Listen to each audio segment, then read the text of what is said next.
What's up, guys? We are live again. Still have not figured out the stream deck or a few other issues I'm trying to overcome. There's a lot of things that I'm struggling with on a day-to-day basis. Nothing internally, really. It's all external stuff. Like I tried to set up a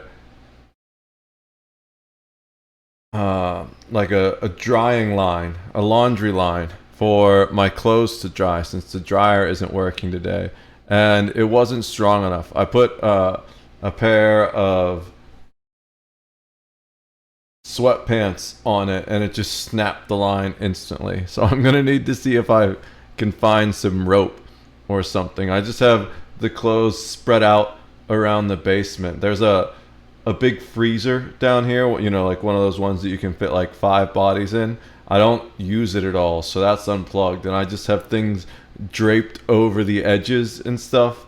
And then there's another piece of this desk. There used to be 2 sections of it that are like bookcase sections, and when I set it back up, I only use the one that I have the mic attached to. So I have clothes draped over that too, and it's just an insane setup right now. I need to find some rope, but we're making progress every day. Just never stop it, always stepping forward. We're gonna eat some food, and I don't plan on ranting today. We did a whole constitutional crisis rant yesterday, so we're just gonna eat food. And I think I know about the Elon Musk stuff because I watched a video yesterday off stream. It was, I don't know who it was. Let me see. Let's go find it. Let's look in my video history. Oh, there's a new Atozy video. We're watching that too. Atozy's just going off. For the longest time, he wasn't posting at all. This one's great. That's insane.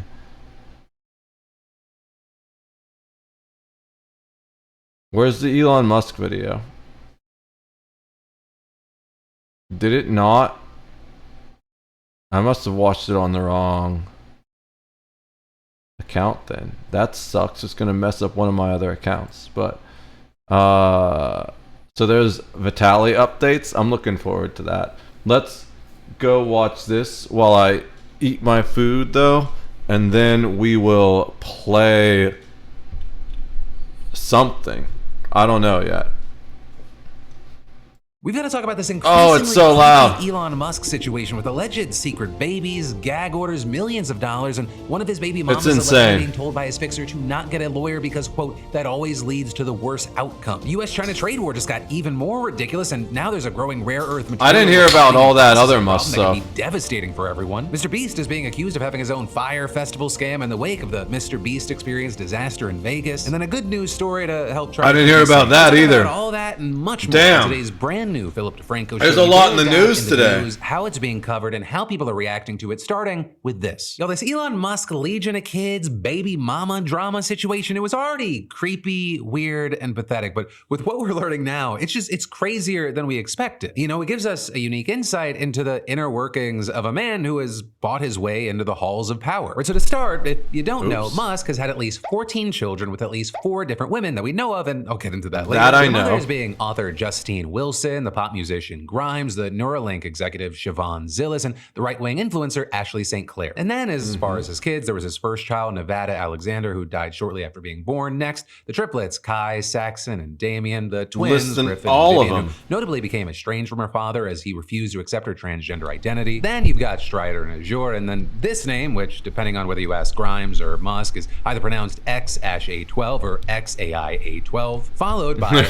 Dark Siderio, whom Grimes said has been informally, though not legally, renamed Y, and that can alternatively be spelled like the letter of the question or just a pure question mark. Then you've got Technicus, also known as Tal, like Kyrgyz, Arcadia, and Romulus. But also I said that we know of earlier because the journal reports that multiple sources close to Musk believe that the true number of kids is actually much higher than 14. But whatever the number may be, Musk I didn't know about calls that. his offspring collectively a legion, a reference to the military units of the Roman Empire, such as when he reportedly told St. Clair during her pregnancy, to reach legion level before the apocalypse, we will need to use surrogates. With him there, declining birth rates will lead to civilizational collapse unless people just start popping out babies, which is typically a right-wing belief known as pronatalism. Though notably, according to the journal, one source said that Musk is concerned not just about low birth rates in rich countries, but also high birth rates in so-called third world countries and the disparity between them, which reportedly is why, according to multiple people close to him, he believes that educated people need to repopulate the earth with high IQ babies, and specifically through C-sections, not vaginal birth, because he also believes the latter limits brain size, which I should just note, by the way, is not supported by the evidence. In fact, there's research suggesting that vaginal birth babies have better cognition than C-section ones. But anyway, throughout this investigation, the journal paints a picture of this man who is pretty much constantly looking to impregnate women. In fact, so much so that reportedly he often looks for prospective mothers on Twitter, which is how he met St. Clair. Though at least with her, they apparently had the romance and baby talk after meeting in person. Though for others, like the... I want to make a Elon Musk catfishing Twitter. That would be hilarious. Cryptocurrency influencer Tiffany Fong, he allegedly just slid into her DMs like, hey, there's like the crypto... Wait, I want to see this. Apparently Dude, had the... Tiffany Fong is hilarious. Her tweets crack me up. I want to see this. The romance and baby talk after meeting in person. Though for others, like the cryptocurrency influencer Tiffany Fong, he allegedly just slid into her DMs like, hey, want to have my babies? With no reporting there that Musk followed her last summer, and saying that sort of attention from Musk on X, where he has more than 219 million followers, sent droves of followers to Fong, which was a financial boon. Right, noting that more engagement means more earnings for her as part of a revenue sharing program for creators on X. With him then going on to say during the height of her interaction with Musk, Fong earned $21,000 on the platform in a 2-week period in November, according to a screenshot that she posted. With the journal then adding that was about when Musk sent her a direct message asking if she was interested in having his child, according to people familiar with the matter. The two had never met in person. But then adding Fong didn't move forward with Musk because she pictured having children in a more traditional nuclear family, but confided to a few friends about the approach, including St. Clair, whom she knew as another conservative social media figure, and how she worried that turning him down could hurt her earnings. With the Wall Street Journal then reporting, once Musk learned that Fong disclosed the request to others, he chided her for not using discretion, according to the people, and unfollowed her, with him adding that contributed to a fall in her engagement and her earnings decline. I'm sure. Moving on from that, with 14 plus kids and a growing list of mothers to manage, Musk doesn't have time to handle all of it on his own. But I mean, he's got to run Tesla, SpaceX, X, his smaller business ventures, and now Doge, and he's apparently posting memes a good chunk of the day. Right, and so with all that, he reportedly outsources much of his life to a guy by the name of Jared Birchall. Right, he's essentially been described as, Elon's right-hand man, his fixer, his consigliere, the Carl to his Logan Roy, with him managing Elon's fortune, assembling the team that helped Musk buy Twitter, and helping organize a $250 million effort to get Trump elected. But also, according to reports, more quietly, he also runs Musk's family office, which is said to entail stuff like acquiring the property for a compound in Austin, Texas, where Musk reportedly wanted his entire harem of baby mamas and their kids to all live. I'm sure. At least Zillis lives there, but Grimes refused. And then, according to the journal, Birchall also manages a complex web of privacy and financial agreements between Musk and his various lovers, both current and former, which according to documents and sources often get signed under threat of punishment. So allegedly, Musk pays them money for the childcare expenses, but also throws in non-disclosure clauses. And then, if the mothers push back or seek outside counsel, Musk's advisors, including Birchall, allegedly threaten them with financial retribution. And so for St. Clair, for example, the journal reports that Musk offered her $15 million for a home and living expenses, plus $100,000 a month until the first child turned 21, with him also there allegedly demanding complete and total silence about the kid and her relationship to Musk in return. But notably, she says she never signed that agreement, nor did she obey Birchall's warning not to hire her own attorney. Though with that, she says she did agree to keep Musk's name off the birth certificate. Though really, that part didn't matter because the New York Supreme Court eventually compelled him to take a paternity test, which all but confirmed it's his child. Now, as far as why he's allegedly so obsessive about secrecy, there are a few possible reasons. First, Musk reportedly texted St. Clair that revealing he's the father would be dangerous because he's the number 2 after Trump for assassination, with him reportedly adding only the paranoid survive. Second, Birchall allegedly told her that the NDA was necessary because says, quote, "We've been through way too many issues where to not sign some agreement associated with handing over $15+ million is absolutely insane and irresponsible in because we have dealt with some very unstable, mentally unstable people that all of a sudden misremember things." But then third, reportedly Burchell also seemed to suggest that Musk just didn't want anything about his private life getting out. True or false? With it being reported that he said that Musk cannot allow people to just go and share his life information because he is the biggest lightning rod on the entire planet. But whatever the reason, Burchell reportedly said in December that privacy and confidentiality is the top of the list in every aspect of Musk's life. Every aspect in his entire world is set up to be like a meritocracy. And explaining that benefits flow when people do good work. So when you combine these two... What's up, CyberGig? How you doing, bro? Good to see you. I hope everything's going well. I'm just eating some dinner. So... you should talk to this uppity Eve player called Switch It Games at some point. He's claiming to be Space Jesus. Here's the thing, man. Space Jesus don't gotta say he's Space Jesus, you know? If he gotta say it, it ain't true. If someone needs to call himself a king, he ain't no king. I ain't even worried about that. I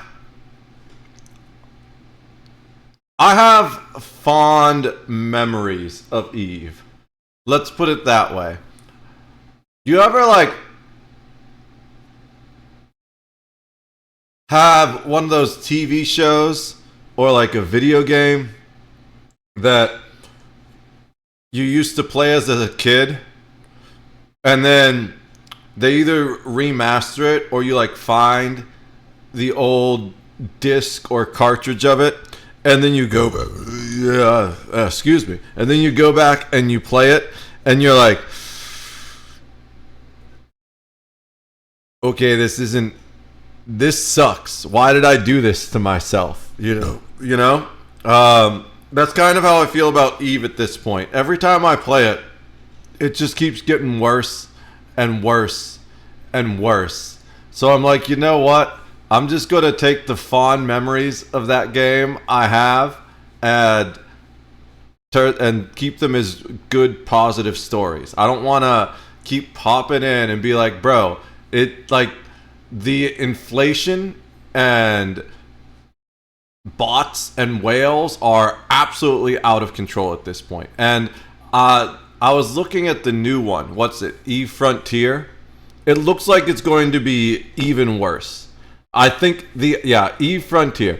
I think the idea is solid, but the monetization and the level of whaliness and not player friendliness looks like it's going to be even worse. It looks like the idea for it overall looks better, but I think the implementation is going to be absolute shit, especially the monetization. Because here's the thing, you want founder access, you can play it now, I think, but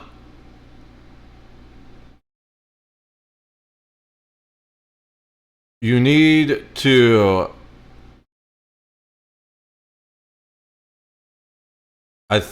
maybe any of these. Let me see. I don't remember. I think you can play it now. But here's the thing. Yeah, founder access is now. If you can pay $30 to get the game. But then it only comes with a 1-month subscription. So I'm just over the subscription models of games generally. And they don't tell us how much the subscription is going to cost yet. Unless they do, but I haven't seen that. And that doesn't even reserve your name, which is bullshit. And the other thing I hate is this. The early start at launch, that's utter bullshit. I'm totally fine with paying to get early access on some level, but then the fact that it's going to be a subscription after that, and then also that if you don't get the higher levels, you have to start later than everyone else in what I'm assuming is going to be a highly competitive, partially PvP game. It's just I'm not. I don't know how I feel about it. If I might play it at some point just out of curiosity, but that would be like once I have $1 million and I can afford to waste money on something I'm not gonna enjoy for content. You know.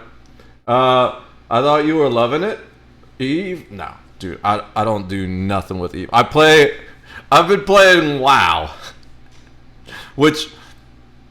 Yes, it's a subscription, but I only paid for 1 month, and I don't know if I'm going to pay for another month again. Definitely not right now, because it doesn't look like that. But here's the thing, too. I've got so many unplayed games in my Steam library. So, why would I waste money on a subscription for a game that I don't even want to play? I love what Eve was 10 years ago and even 5 years ago, but I absolutely can't stand it right now. I've got a massive backlog of games that I need to play.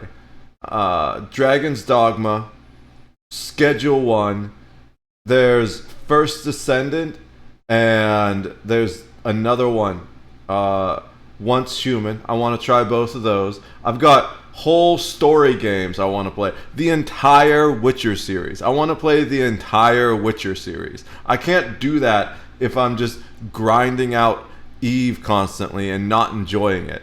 The point of playing video games is to actually enjoy them. So from now on, I probably don't play Eve anymore, but maybe I try Frontier at some point. What about you? You do it at Eve? How? What's the status of your ships currently? I'm not gonna bring up anything on stream you don't want to talk about, but I am curious how that went. Two facts: Musk apparently wants to have as many babies as possible, and that he tries to keep as many of those babies a secret. I mean, you're not the only Eve player that doesn't want Eve anymore. Halferson essentially quit too. Yeah, I was watching him play one of my favorite games ever, actually, BattleTech. That game is so good, guys. If you aren't following Halferson, please do that. He is the best voice on Twitch, in my opinion. Did it work? Yeah. Just wait. Just listen to the sweet and supple tones coming through once the clip starts playing. It's laggy. The new clip player is kind of laggy, but it works, unlike the old clip player. Work is just so hard. Like, I can't even check my TikTok. It's not his actual voice. He's just miming. Oh my god. Shit. It's ridiculous. That's the perfect clip to play when I was talking up his voice. And it plays him not actually speaking like himself. Let's see if we can get another one.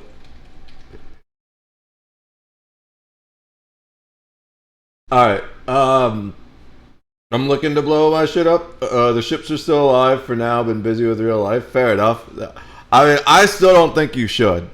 I'm sure someone could benefit it from. I don't know if like Streamfleet is still active, but like give it to the Streamfleet guys. Let them. There we go.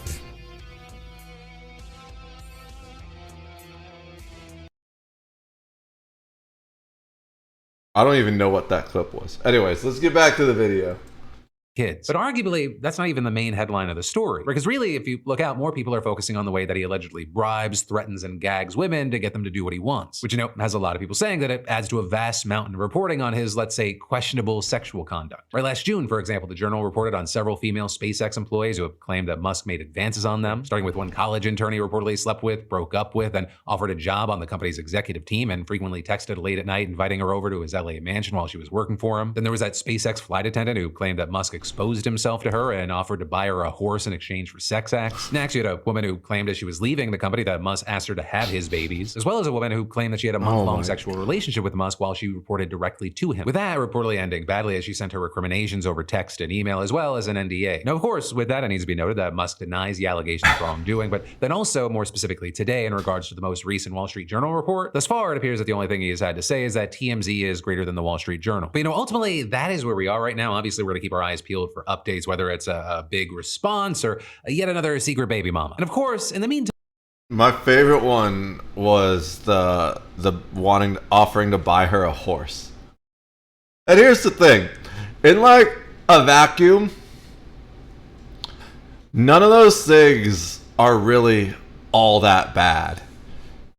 The weird one is kind of like sleeping with people that work for you, but that happens, and it's not always necessarily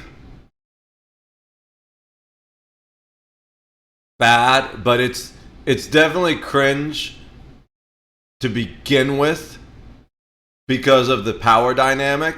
But there's also times where it's just is absolutely wrong when it comes into like Harvey Weinstein type stuff. But it's just, bro, it's insane. Like, clearly the dude does not respect women at all. That was wife hand? A wife hand. Awesome.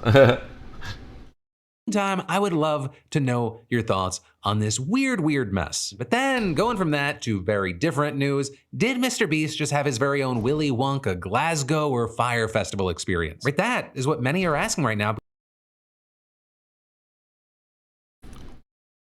Weird mess. But then, going from that to very different news, did Mr. Beast just have his very own Willy Wonka?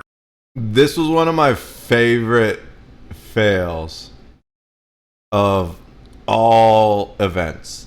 If you don't know about it, you've got to Google search the Willy Wonka Glasgow event, because it is fucking hilarious. It's one of the most insane things. You have crack out Oompa Loompas and stuff like that. It's just absolutely wonderful. I'm not really worried about Musk, really, to be honest. I'm worried about everyone, but here's the thing. There's only so much an individual can do. Do I have any capability to do anything about Musk or Trump right now? Nope. So all I'm gonna do is do what I can do. I'm gonna speak my mind until they cut my tongue out or put me in the grave. But people spend too much time and waste too much energy worrying about things that they have no control over, and then they just get themselves frustrated and watch as their life falls apart, and then they blame it at the people they're mad at. But it's really their own fault that their life's falling apart, because they're worrying more about someone else's life than they're worrying about their own life. I just think the Musk baby stuff is funny, but there's other things going on that are absolutely concerning. If you want to support the stream, dude, you're the same color as my bot. I was reading the bot thinking it was you. What I'm worried about is the shit show we're facing with the whole US dollar taking a shit pretty much. So they're doing that on purpose. They're trying to drive the US dollar down because it's better for the United States in a lot of ways. We actually talked about that on the stream last night. But it's good for the economy if the US dollar goes down. But the caveat to that is what's good for the economy isn't really good for the people usually, because when they say good for the economy, they mean good for the 1%, and sometimes even the 1% of the 1%.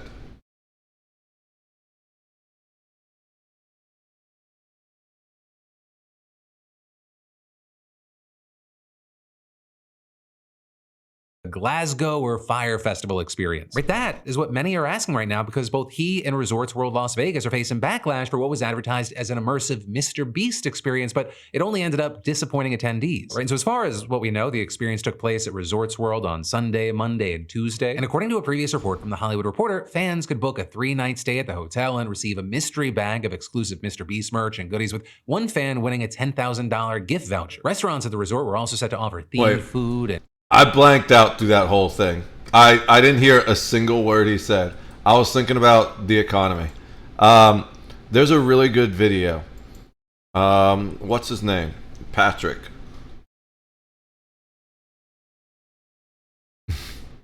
None of these.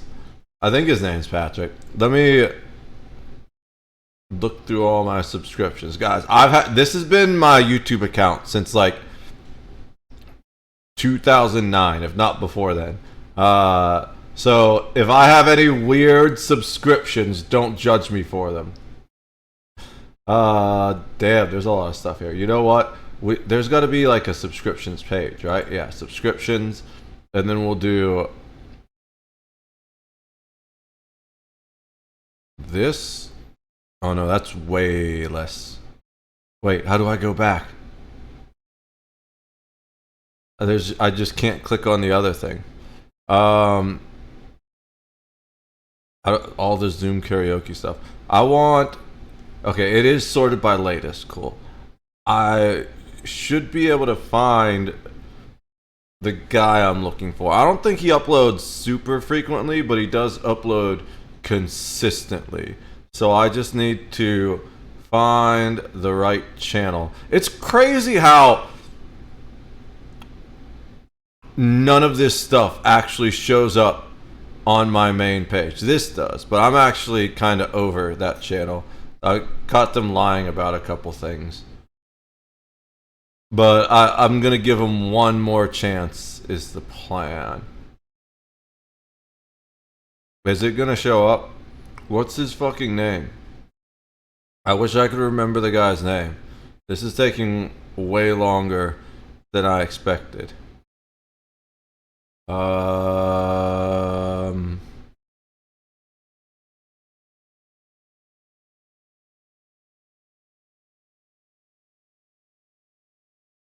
It probably would have been faster to go through my recently watched videos, to be honest. But I expected he would have uploaded. We're only 16 hours, bro. We've only gone back 16 hours. Holy shit. There's how does Aztec Ross have like 5 uploads in the past 16 hours? I need a team. Alright, history. I've got to go back real far to find what I'm looking for. It happened on the tariffs about.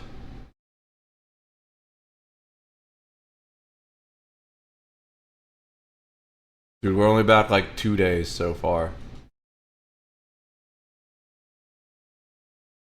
I was gonna share this video, but I didn't end up sharing it.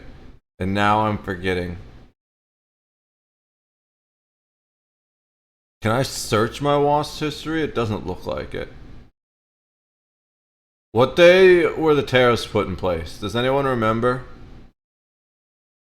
Was it April? Yeah, I think we're about here. It's over.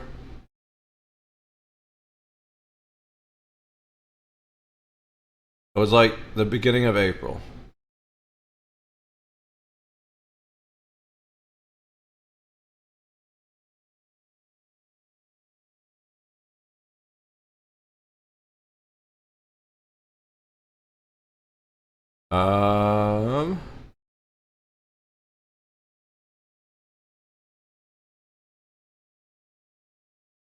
I guess it wasn't the beginning of April.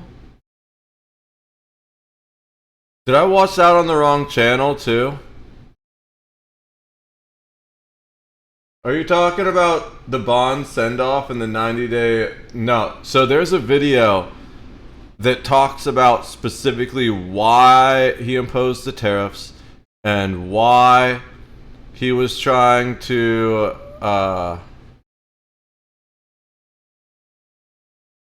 intentionally drop the dollar down.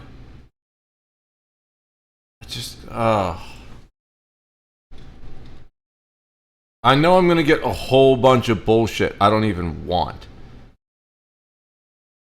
Yeah, like I don't watch any of these. Why are these all showing up? Apparently I watched that, but I don't even remember watching that.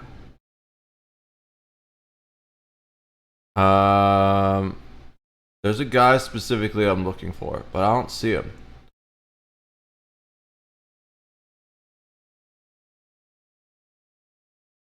Okay, I guess I'll have to find this later. But there's a video that does a really good job of explaining all the tariffs and why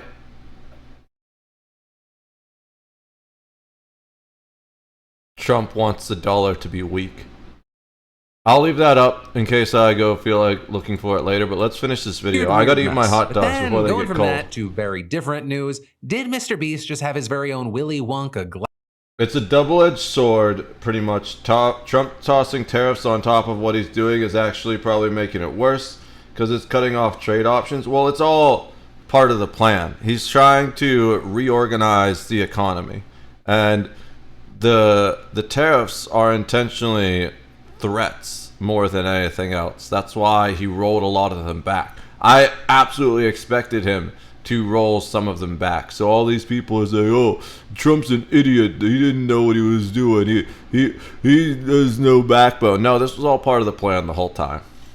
Glasgow or Fire Festival experience. Right, that is what many are asking right now because both he and Resorts World Las Vegas are facing backlash for what was advertised as an immersive Mr. Beast experience, but it only ended up disappointing attendees. Right, and so as far as what we know, the experience took place at Resorts World on Sunday, Monday, and Tuesday. And according to a previous report from The Hollywood Reporter, fans could book a 3-night stay at the hotel and receive a mystery bag of exclusive Mr. Beast merch and goodies, with one fan winning a $10,000 gift voucher. Restaurants at the resort were also set to offer themed food and drinks, and a since-removed website for the event promised a series of on-site activations and an immersive experience for guests. But then those who attended told local news that they're seeking refunds because it was such a disaster. But according to 8 News Now in Vegas, the experience cost around $1,000, but one guest told the outlet that there were no mini games or photo ops or special foods or really anything you would expect at this kind of function. But then another source telling Fox 5 that they went to 3 restaurants asking about the special menus and activations, and no one knew what they were talking about. And during check-in, the hotel reportedly told guests to wait in their rooms for their mystery boxes to arrive, so some waited for 24 hours anticipating a big surprise. But that box, it reportedly just ended up including chocolate and assorted merchandise, with one person getting kids shorts and an extra small shirt, a medium shirt, and a hat. But with that person claiming that the items were far from exclusive and currently in the clearance section of Mr. Beast's store. And it was also watching all the TikTok videos that were being made by the attendees. And so with everything being a mess, you had some guests gathering in the lobby to voice their concerns, even speaking to the CEO of Resorts World. But also, many have said that they weren't given enough in compensation, with one mom who took her son for his birthday telling 8 News. Their ultimate resolution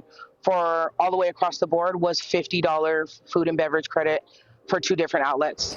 This experience has been nothing short of horrible. That's the only experience that we've had. You also had other guests telling the outlet that they're considering suing to get their money back, with one also adding, "If Jimmy is part of this, I hope he feels good for scamming a whole bunch of adults and their children. That's how you get subscribers? Cool." And another person telling Fox 5 in Vegas, "It makes Las Vegas look bad. It makes Resorts World look bad. It makes Mr. Beast look bad. They gave us an experience, all right, a real bad one." And so with all this, you had a lot of people on TikTok sharing their experiences, calling it a scam, with also, notably here, a person ended up tweeting at Mr. Beast about the ordeal, writing, "Yo, Mr. Beast, I'm at Resorts World doing your experience and it's been 24 hours and nothing. Where's the experience? Is there gonna be any activities or anything? Waiting in room, LOL." And here, the big update is that Mr. Beast actually replied, saying, "Hey, this definitely isn't the experience we hoped they'd deliver. My team's already on it. I'd love to personally make it up to you and anyone else by inviting everybody affected to tour my actual studio. Can't wait to meet you all, and my team is reaching out to everyone." And so for now, we're gonna have to wait to see what happens next. That's and I mean interesting. that on multiple fronts. One, if we get more information about how this happened. I'll catch up with chat in a who sec. is around the experience specifically, because based off of Mr. Beast's response, it sounds like Resorts World or a group that was supposed to work with Resorts World was supposed to be responsible for the experience, as well as 3, if the Mr. Beast team is going to be able to coordinate all the tours. I don't know if Yeah, it's going to be a lot of or tours. what else is going to happen. And then I've got more news for you.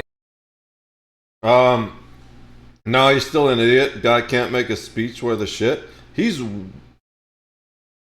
Oh, it's just the warning. He's way smarter than you realize. His speech doesn't sound good to you because it's not designed for you. It's designed to keep him in power by speaking to the same people that got him elected. Anyone that thinks Trump is an idiot is just projecting.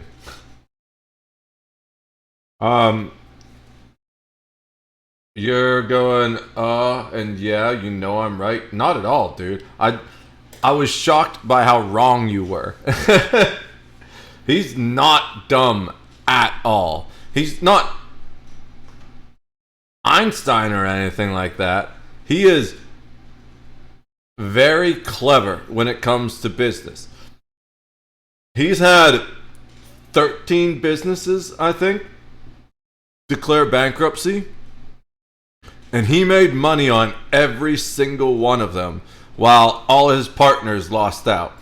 In just a moment, but first, I really the same plan that I use. But then, next up today, let's talk about China now facing some 245% tariffs from the United States. Right, and that, according to a fact sheet that the White House released yesterday, which states that the number is a result of China's retaliatory actions. So notably, the 245% number is not all-encompassing, and the fact sheet itself also clarifies that these are not new tariffs. Instead, they're just saying that in addition to the 145% general tariff on most Chinese goods, there's another 7.5 to 100% increase on specific items that have been around for a while. Right, with, for example, the fact sheet breaking it down, saying, quote, this includes a 125% reciprocal tariff, a 20% tariff to address the fentanyl crisis, and Section 301 tariffs on specific goods between 7.5 and 100%. So it's not exactly new per se, but the fact sheet did point to new actions that the president has taken in the ongoing trade war. With notably, for example, him signing executive orders yesterday that launched an investigation into the national security risks posed by U.S. reliance on imported processed critical minerals and their derivative products. With, that meant to examine which parts of the U.S. supply chain are vulnerable to foreign market disruptions, give recommendations on how to bolster domestic production, and if any new tariffs need to be levied, they would fall into the reciprocal tariff rate. And the big thing that the administration is especially worried about is rare earth elements. With the fact sheet even pointing out processed critical minerals. It's hard to get rare earth elements building here. Blocks of our defense industrial base and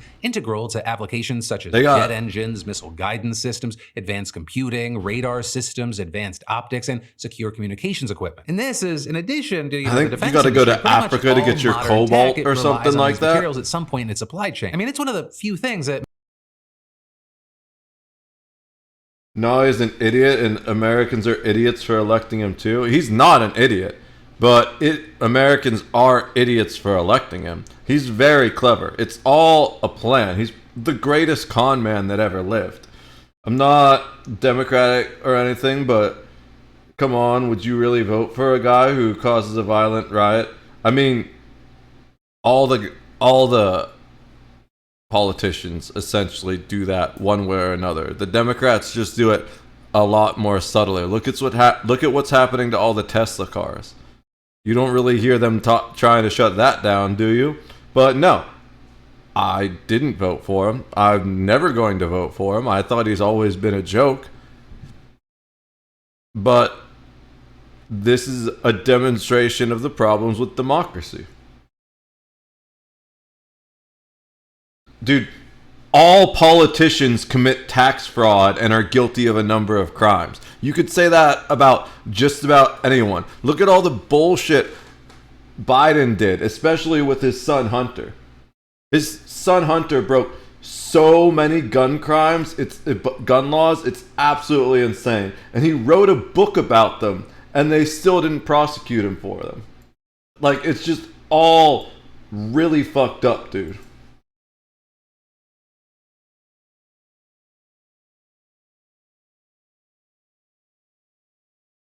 I think that any Tesla vehicle owner has regrets of owning Tesla, and not just because of Elon BS. The Teslas themselves are really strong. They're arguably the best EV out there right now.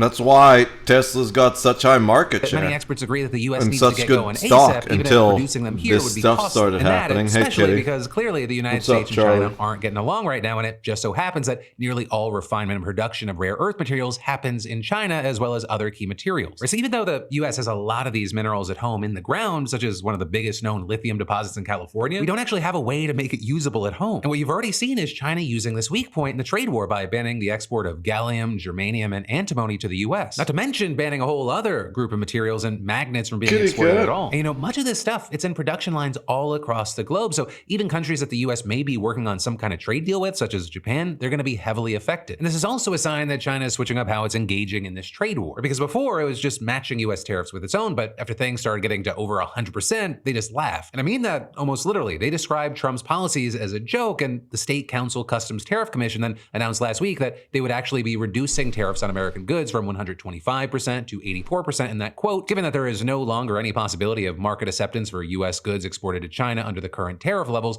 If the US side subsequently continues to impose tariffs on Chinese goods exported to the US, the Chinese side will pay no attention to it. Or in layman's terms, the tariffs are already so high that adding more isn't going to do anything. At the current level, Chinese people already aren't buying US goods. And so if tariffs aren't the answer to fight back, the question becomes what is? And there we saw them banning exports, and other parts of China have followed that lead. With, for example, the Hong Kong Post announcing it was suspending mail services to the US. And notably, lots of companies use post services like that to send their goods to the United States, especially those that rely on the de minimis exemption. Right? That rule that if a shipment is less than $800, it could essentially bypass tariffs. But starting May 2nd, that's going away. Right? And all of these policy changes have also given Chinese President Xi Jinping leverage in positioning China as a new leader in free trade. Right? I mean, over the past few days, he's been visiting Vietnam and Malaysia, and during his visit, he signed some agreements with Vietnam that would strengthen their supply chains and open up Chinese markets to Vietnamese agricultural exports. And the deal between these two countries is kind of big. Like, as of late, they've been friendly, but that was not always the case, and the two even had a short war back in 1979 that caused issues between the two for decades. And so with these agreements, we saw Xi saying in a statement, as beneficiaries of economic globalization, both China and a guy got his fingers crushed from automated lid closing. A design of the Tesla Cybertruck has changed drastically to make it restrictive, more or less, to an EV station, which is overpriced. I mean, yeah, they do that all on purpose.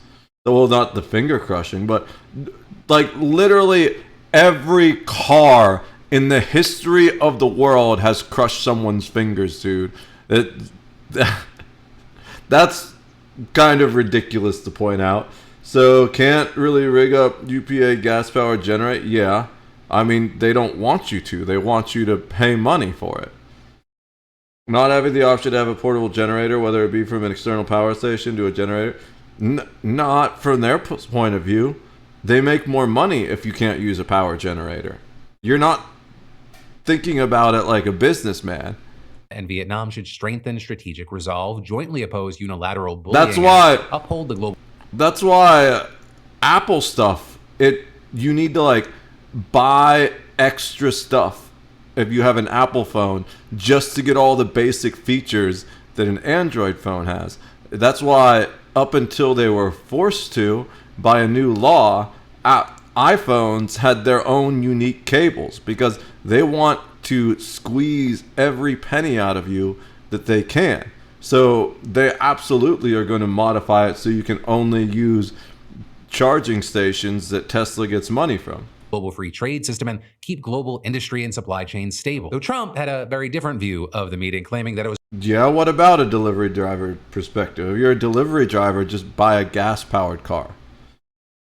a way to figure out how to screw That's the the United delivery States. driver And the thing there is, perspective. if he feels like that about a single trade agreement between Vietnam and China, he's going to get pissed when he hears about the plan for the Malaysia portion of the trip. Xi is expected to work out a deal between China and ASEAN, which is an association of countries in the region. With this also saying the general secretary of the association saying, we will bring more tariffs down to zero in many cases and then expand to all the areas. So essentially, they're working out a free trade agreement. With this trip also notably a chance for Xi to portray China as a responsible superpower compared to the US, constantly shifting its policies. You know, I will say, just to be clear here, that's not all Trump's fault. But yes, he has done decades worth of policy. Gas-powered cars are no longer... What are you talking about, dude?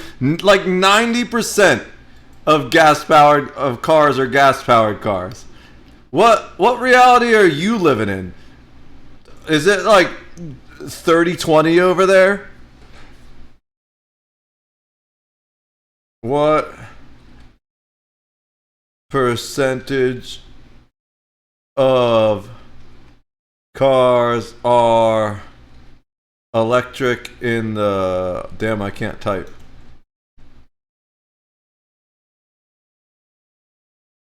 And we're one of the most advanced countries in regards to electronic vehicles. Let's see.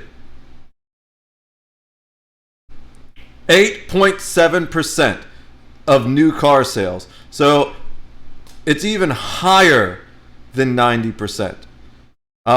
totaling plug-in hybrids make up about 1.8%. So totaling, no, I was right. I was right on the dot. 90% of cars are gas-powered cars. What do you talk about? They no longer exist. Okay, 90% of reality just doesn't exist anymore, dude. Months, but also, having new administrations often with opposite As stances a on issues delivery every 4 driver, years, where it is at the moment, you're fucked. Because you don't. Well, yeah, that's exactly why I was saying, as a delivery driver, you just buy a gas-powered car, because gas stations are literally everywhere. And even if you're going places that don't have gas stations, you just put gasoline in a spare tank and carry that with you, which is basically the same thing as carrying a whole ass generator with you, except for way cheaper. Dude, reread everything? What are you talking about? You got... It literally said only 8.7% plus 1 point... Like, what do you mean reread everything? I'm not being a lazy streamer. We got exactly what we needed to know.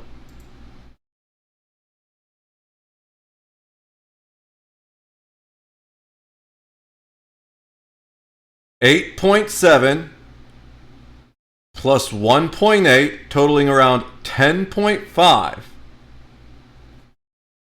90%, 89.5%, if you want to be super specific, on countries like China, which are is highly still stability. gas-powered cars. Democracy and rights. But you can't argue No, against because the you're consistency ignoring of it. the Also, at least what's kinda 90% crazy of about what this I whole was situation typing is about. everything- No, I'm not. I read literally everything you're saying.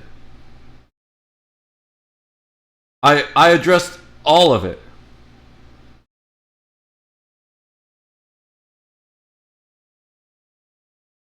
I'm not trying to gaslight you. Reread it. Reread what? I just did reread it. I didn't miss anything. What's the part that you think I missed?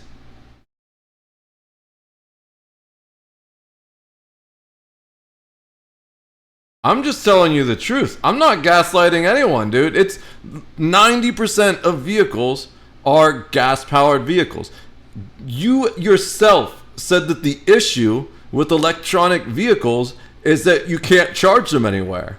So as a delivery driver, in the current landscape, it just makes sense to have a gas-powered vehicle, or if you're really insistent on an electric vehicle, get one of those plug-in hybrids that the tweet that Grok talked about. Thing that we've talked about, it's just a handful of the developments going on in this trade war. Like, for example, there are also ways that Chinese producers are trying to offset how damaging the tariffs are. Because just a 35% tariff, that largely means that any margin a US producer would save by buying their goods, it's quickly... Charlie agrees with me. We've seen factories themselves taking to social media to try and sell directly to US consumers, with many of them claiming to be where big name brands make their products, right? So they can offer them to consumers directly for less and still make a buck themselves. Do you recognize this style, this bag? Of course you do. For the past more than No, 30 years, I don't. we have been OEM factory for most of the luxury brands around the world. Gucci, Prada, Coach. Oh, wait. I kind of missed this whole thing. Well, here's the thing. As an EV station, you can actually generate your own electricity. You should be able to charge it through an adapter on the go. Some vehicles let you do that. Otherwise, you get stuck somewhere using one of those EVs. Yeah, which is why it's a bad idea as a delivery driver to have an EV right now, unless it's one of those hybrid vehicles.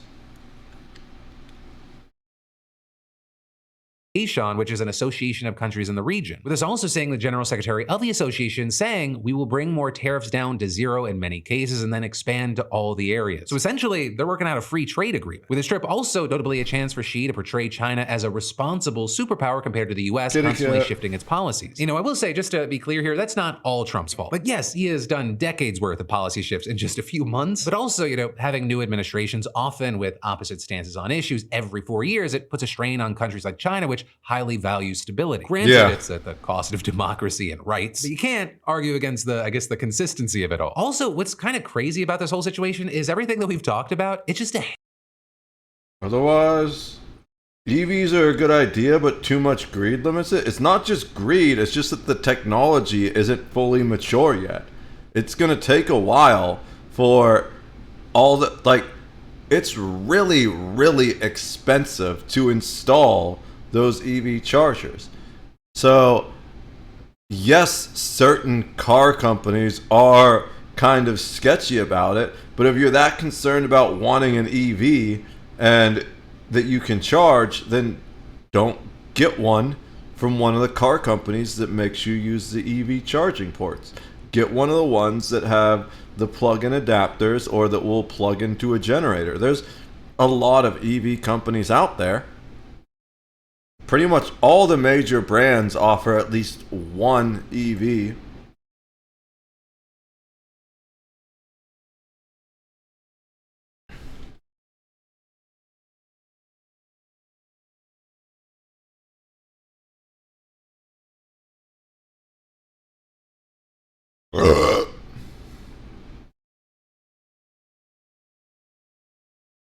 Over 50 companies globally offer electric vehicles, including battery electric vehicles, plug-in hybrid electric vehicles, and hydrogen fuel cell electric vehicles. This number includes legacy automakers, EV-focused startups, and niche manufacturers.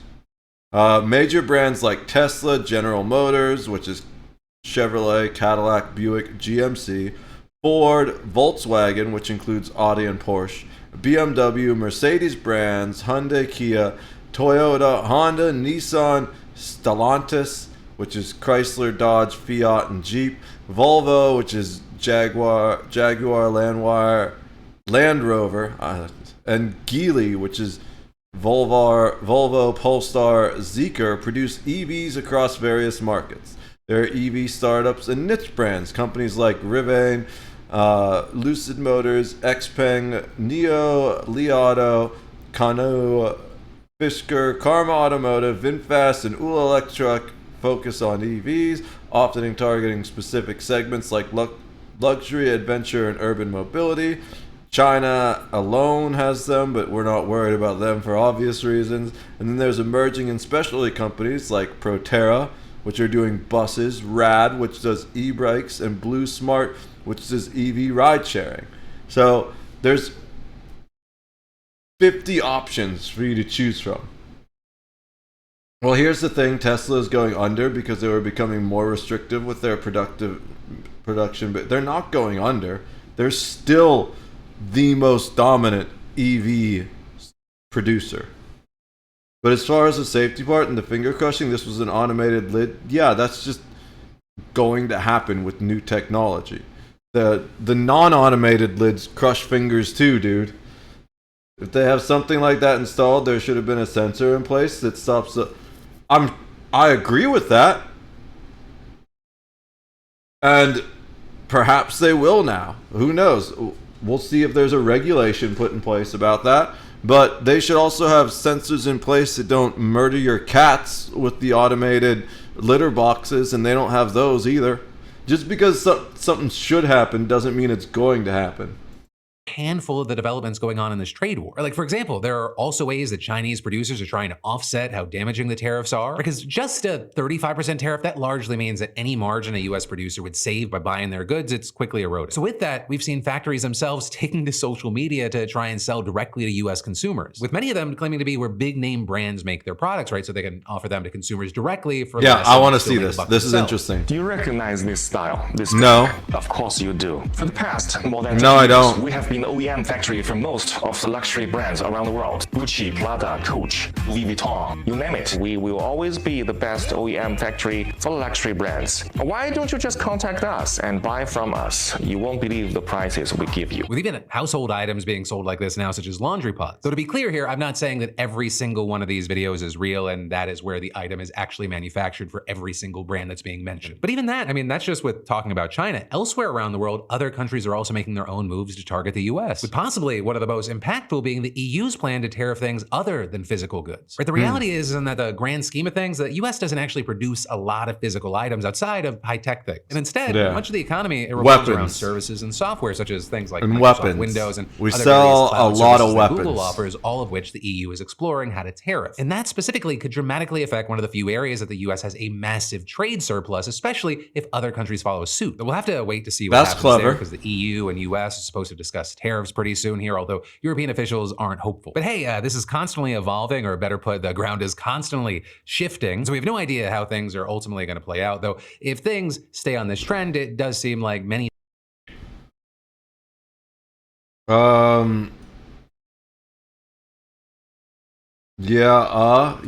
what?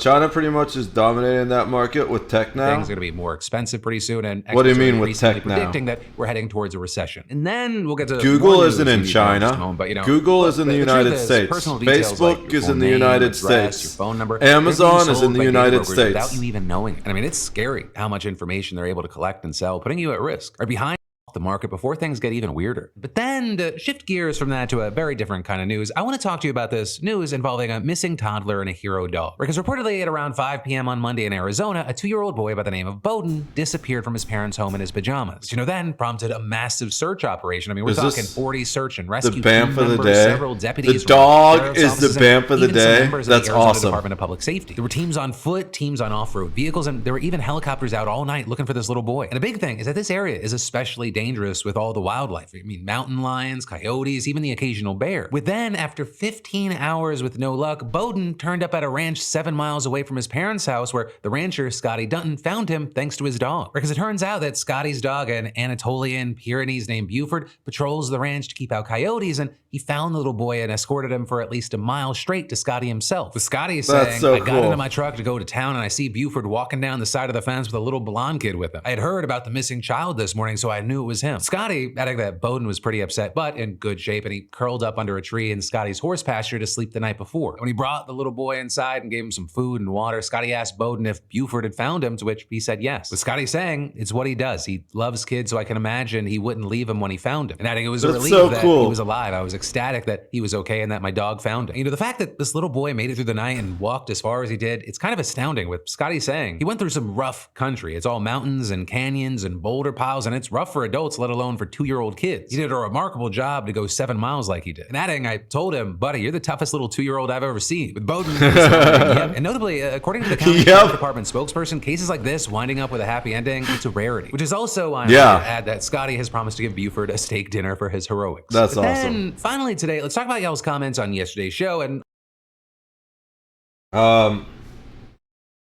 their EV lineup is way better than ours. That's true. They have the flying helicopter car thing they just did recently, but we're not really trying to compete with them on that. What he was talking about when he said tech was non-tangible goods. I guess you didn't listen to what Phil was saying, but he was saying the area that the United States has a surplus in is the non-tangible tech goods. Things like email services, web servers, all that kind of stuff. So the EU is looking into ways to try and tariff that in response to us tariffing their tangible goods. So technically we got set behind because of this whole tariff BS, us getting cucked pretty much. Not really. It's a long game play. That's why he did it immediately, right? Because it's going to take 2 or 3 years minimum, probably closer to 3 to 5 years for it to pay off. So, which is one of the reasons why presidents claiming they fixed the economy or anything like that is usually kind of bullshit, because most of these big economic impacts take 3 to 5 years to hit unless it's something insane. Because like the stock market crashing, that's not the actual economic impact of what he's doing. That's just rich people panicking, right? And people panicking is not the same as the true economic impact. The true economic impact is going to be what does our GPUs cost in 2 years, right? That's when you're going to see the real economic impact. When the base version of the PlayStation is $1,000 because we don't have microprocessors here and we've got to import them from China, then, or if we are making them here, they're way more expensive to make. That's when you're really going to see the economic impact.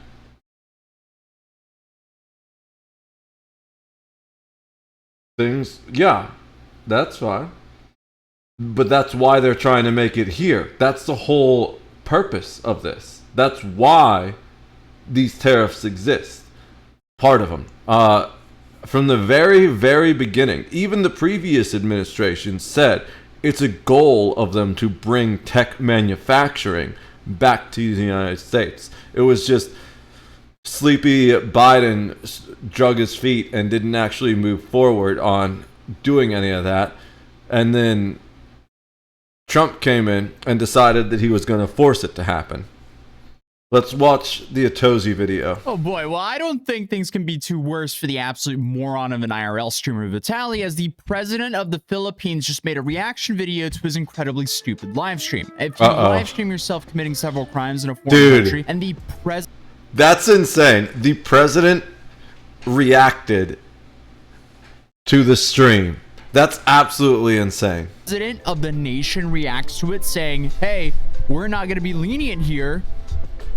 What do you even say to that? I guess it's just safe to say that you're in for a bad time. Obviously, we're talking about Vitaly, one of the original pranksters on YouTube who completely crashed out in the worst way possible by attacking a dude is falling off so hard. Came back a few years later and actually did pretty well streaming until his entire team left him. Now, you can speculate why. That's just being taken away. Where's the ability to maintain the servers? The tangible tech will diminish and disappear then. So they're literally ahead. But no, here's the thing. They're trying to force them to bring the production back here again. And that's a thing that's going to take 2 to 5 years, depending on how long it takes to build the factories, to change the supply chain. So you're not really going to see the effect of these economic impacts of the tariffs and this whole plan until like 2 years from now minimum. He's not forcing anything, though, really, though, because of the second problem we have. A number of the mines we have in the country have been closed down because of unsafe work conditions. Well, they're going to reopen them. The minerals we need to process to make manufacturing, that's literally what I'm saying. It's a 3 to 5 year process.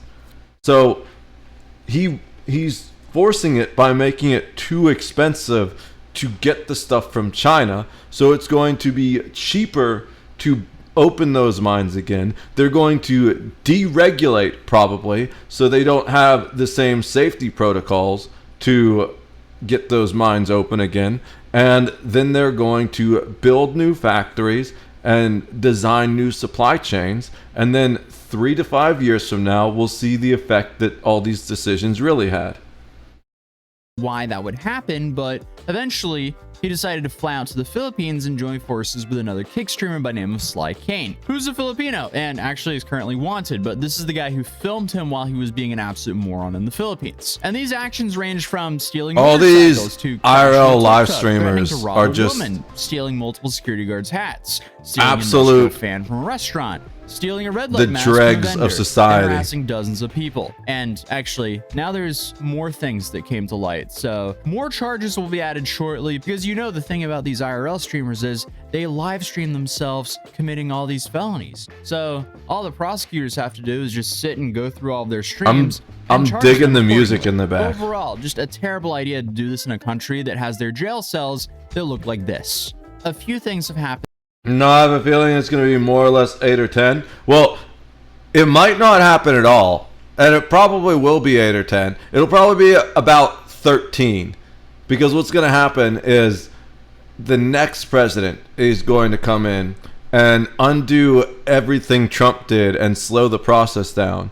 And then the next president's going to come in and try to do some of it again, maybe all of it again, and speed things back up. And then the next president after that's going to come in and try to undo everything again. And then finally the president after that will finally get it through. That's the problem with like the 4-year cycle. It's not actually enough to get anything done. The only time you really manage to get anything done as a president is if you get the double dip straight in a row. So like, that's also why Trump is being so insanely aggressive right now, because his first term, I'm sure he expected to have 2 terms in a row. But then we had the Biden interruption where Biden just slowly started unraveling all the stuff Trump was doing. So now he's already on the way out, essentially, right? Trump may have just started the presidency, but strategically, as a president, he's in the twilight era. He's already over the hill. He's got a very limited amount of time to make his vision come true. So that's why he's doing everything he can as aggressively and unrepentantly as possible.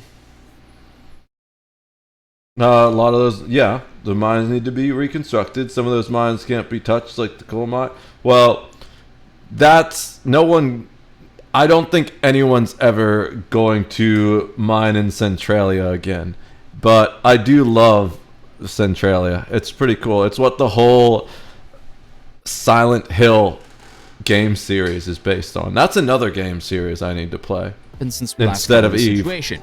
More clips of Vitaly acting like a moron in the Philippines have resurfaced, as already stated. Clips of the jail that he's been held in has came out. The president has reacted to his live stream he's facing 24 years in prison for, and his cameraman seems to be on the run, as he's wanted for questioning, and he's live streaming unkicked rather than turning himself in. So, there was a legal mindset video I watched yesterday where apparently it's this one. It doesn't show that I've already watched it, but the guy got tracked down by people on the internet because being a live streamer, he has to make money, show people where he is, essentially, right? He went on vacation to run away from the charges, and people tracked down where he was on vacation by one of the buildings behind him, and so he had to pack up his family and leave. we have quite the video today, but let's start with the president. So on April 14th, President Ferdinand Marcos Jr. sat down and reacted to Vitaly's live stream. And here he That's has insane. quite a few things to say about Vitaly.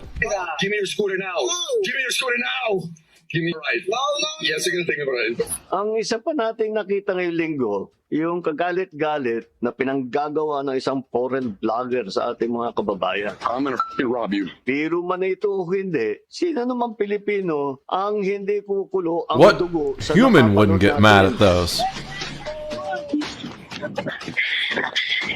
Bakit nakakalungkot dahil ito isang naging bahagi I na agree. ng social It is media very na sad. nagkakaroon ng mga vlogger na nanggugulo lang, nang aasar lang, nang buwisit lang, nang babastos lang para makakuha ng mga viewers. Yeah, if you have the president saying who wouldn't be mad at that behavior, there's a low chance of him actually being let out anytime soon. It's kind I'm of sure. dystopian to watch a president of a nation. hope they throw the book at him. Degenerate IRL Fuck streamers, Vitaly. but I guess 2025 actions will have 2025 like reactions. Huwag tayong sasama dyan sa ganyang klaseng ugali. Hindi naman ganyan ang ugaling Pilipino. Asahan ninyo, yung mga gumagawa ng ganyan, hindi natin pababayaan.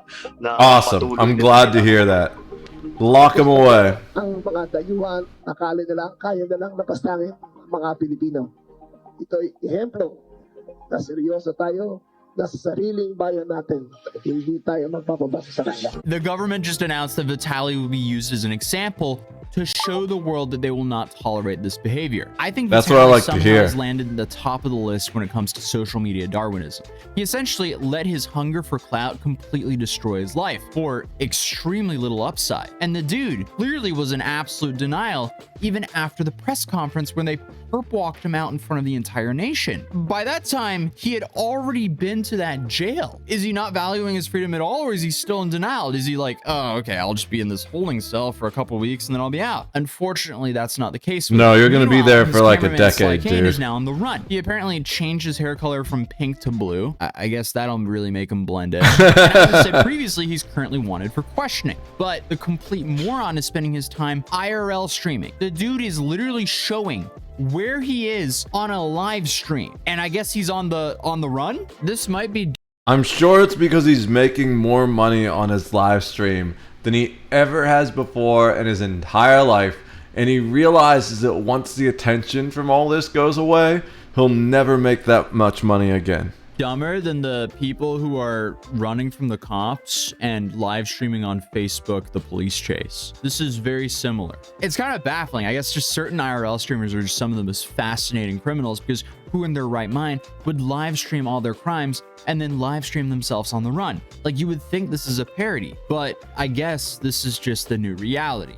Meanwhile, personally, I feel like if Trump started on getting the policies changed for easier mine reopening, people could have been buying up land and private reopening some of those mines with their own finances during the Biden administration. But he was more focused on let's build a wall and deport everyone concept. That's why he's not an idiot. He's got entirely different priorities and goals than you do. And I think that's what you need to realize. His goals are not the same as your goals. If his goals were the same as your goals, then yeah, his strategy would be kind of stupid. But he's trying to create a nationalist mindset.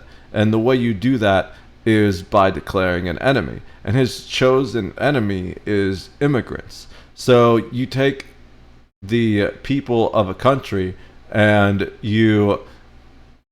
what's the word? I can't think of the word right now, but you get them really upset at a target group. Basically, the way Hitler did with the Jews, Trump's doing that with immigrants right now. So, it's all about being consistent in that anti-immigrant policy, and that's why the border wall was so important.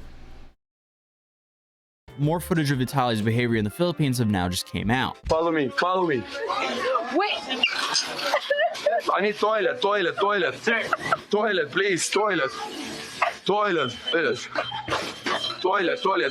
toilet, please. I'm about to take a... Ay, caca. No.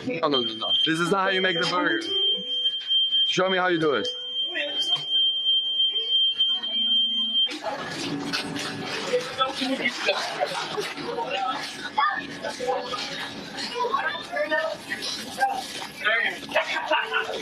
Don't worry, brother.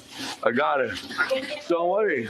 I'm the manager. My name is Vitali McDonald. Ron McDonald. That person is so confused. It wasn't even funny. Adding trespassing. I don't and understand disruption of how people criminal think this record is in funny. The Philippines for a terrible joke on your live stream. Why Dude would- must have just been way too used to living in LA, as he just assumes by default that there will be no consequences as long as he doesn't commit a serious crime. But then to make I think things that's what even worse all for these live himself, streamers he assume. doesn't end the joke there. He continues to harass these employees and then steals the food. The manager told me to cook. We need some salt and pepper. Don't make me look for it. All right, motherfucker. I guess so. Here's sir. Salt. Give me salt. No, that's Can I have salt, please, sir? salt, sir. Salt and They gave him the salt. Sir, don't worry. They're so... Don't Oh worry. my god. I'm cooking. Why don't they just I'm kick making him a out? meal. Why do you... That's it. Why do you even accommodate this bullshit? Let me see what the I just cooked. Yeah, I know he said he was gonna pay for it there, but I didn't see him pay for it. But overall, I mean, he's somehow just... I mean, we lowered didn't see the bar whole from his video. past content. Like back in the day. Oh Vitaly yeah, would- all that's terrible. There's so many bad things that happen there. Definitely several crimes. That shit would be illegal, and there's a lot of 100%. Nothing he did there was appropriate. Harass minimum wage workers here in the US for content. Now he's going to less privileged countries to harass their minimum wage workers for content. It's like he started falling down a staircase a decade ago and he's still falling down that same staircase today. The dude took a 15-hour flight to harass strangers for content and ended up being locked up in an absolute nightmare jail. Apparently, the place that he's in is known as the Gulag. Now, they call it the Gulag, an immigration detention center in the Philippines that has been making headlines for all the wrong reasons. Detainees claim the center is squalid, rat-infested, and overcrowded. Right. Perfect. Here's some more recent footage. He's currently locked up in Camp Bagong Diwa, which isn't exactly a wellness retreat. It's overcrowded, undersupplied, and looks like something out of a post-apocalyptic horror flick. Think sweat, mildew, 30 guys to a cell, and about as much personal space as the inside of a sardine can. This isn't a short stay. This isn't wait and holding overnight and post bail in the morning. Because there is no bail. That's right, zero bail, zilch, nada. And no, it's not because someone forgot to process the paperwork. It's because he is considered a flight risk, a foreigner with no strong ties to the country other than a criminal record forming in real time. The authorities aren't taking chances. He's staying put. And I guess what makes this just so incredibly ironic is apparently throw the book at him. Wanted to go to jail. Nobody controls me. If I go to jail, I'll go to jail. I'm a grown man. But you, I respect you. I am coming down. I am. I'm going to go eat. I'm having fun with the chat. I know what I'm doing. It's not my first rodeo. But it might be your last, buddy. Don't arrest me. Here's the money. I will go to jail. I'm a proud man. I love jail. I get it up there for free. I don't have to pay. Come on, dude. He might love American jail. But I don't know if he's going to enjoy the Philippine jail. There's so much content of his streams when he's out in the Philippines where he's actually being a great guy, giving away phones and shoes to not so fortunate people. But still, he decided to do all of this on top of that. Why wouldn't he just still keep his streams at being a nice guy, giving away to the less fortunate? Because people don't watch that stuff. It doesn't go viral. And he wouldn't have been in jail right now. He wouldn't be banned on Kick, and he wouldn't be facing decades in prison.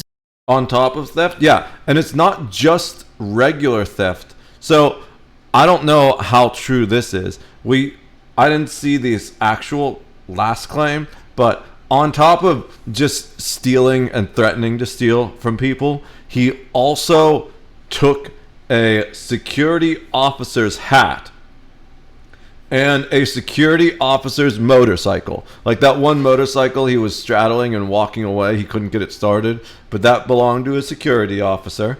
And they're claiming he tried to take a security officer's gun as well. I didn't see any clips of that. And the Filipino police have been known to write some interesting things in their reports sometimes that maybe didn't necessarily happen. But considering everything else he did, I wouldn't be surprised if it did happen too. So yeah, the guy is totally fucked. He's probably seeing at least a decade in prison, if not more. While we were talking, the Star Wars, this is what I play instead of Eve now, bro. I went back to the old school. This is what I used to play before Eve, and then I discovered Eve and stopped playing this, and then I quit Eve and went back to this. It's a Star Wars role-playing game. It's basically like Dungeons and Dragons, Star Wars, except for it happens on a browser and it's delayed real time. So I just scooped some wrecks that were, this is my asteroid field. This is where I live. A bunch of wrecks from ships I've destroyed in the past. I think that will take me too long to get there. 2 hours. Do I want to go that far? Especially, so the purple areas are all asteroid fields. Like actual sections of the field where there's asteroids. And I'm in a big carrier, which doesn't handle those very well because they pelt my shields. And if I stay in the asteroids too long, they will break through my shields. So 2 hours for one satellite, which is not a lot. We're collecting these wrecks so we can take them down to the surface of my planetoid, which is right there. It's got the red square on it because that's a gravity well. And then there is one bandit ship still alive. We didn't kill that bandit ship. We killed half of his squad, and then we actually captured the other half of his squad by disabling it. But that ship is too cheap that it wasn't worth capturing, and it was the lead ship, and the lead ship can't be targeted until all the other ships have been either captured or destroyed.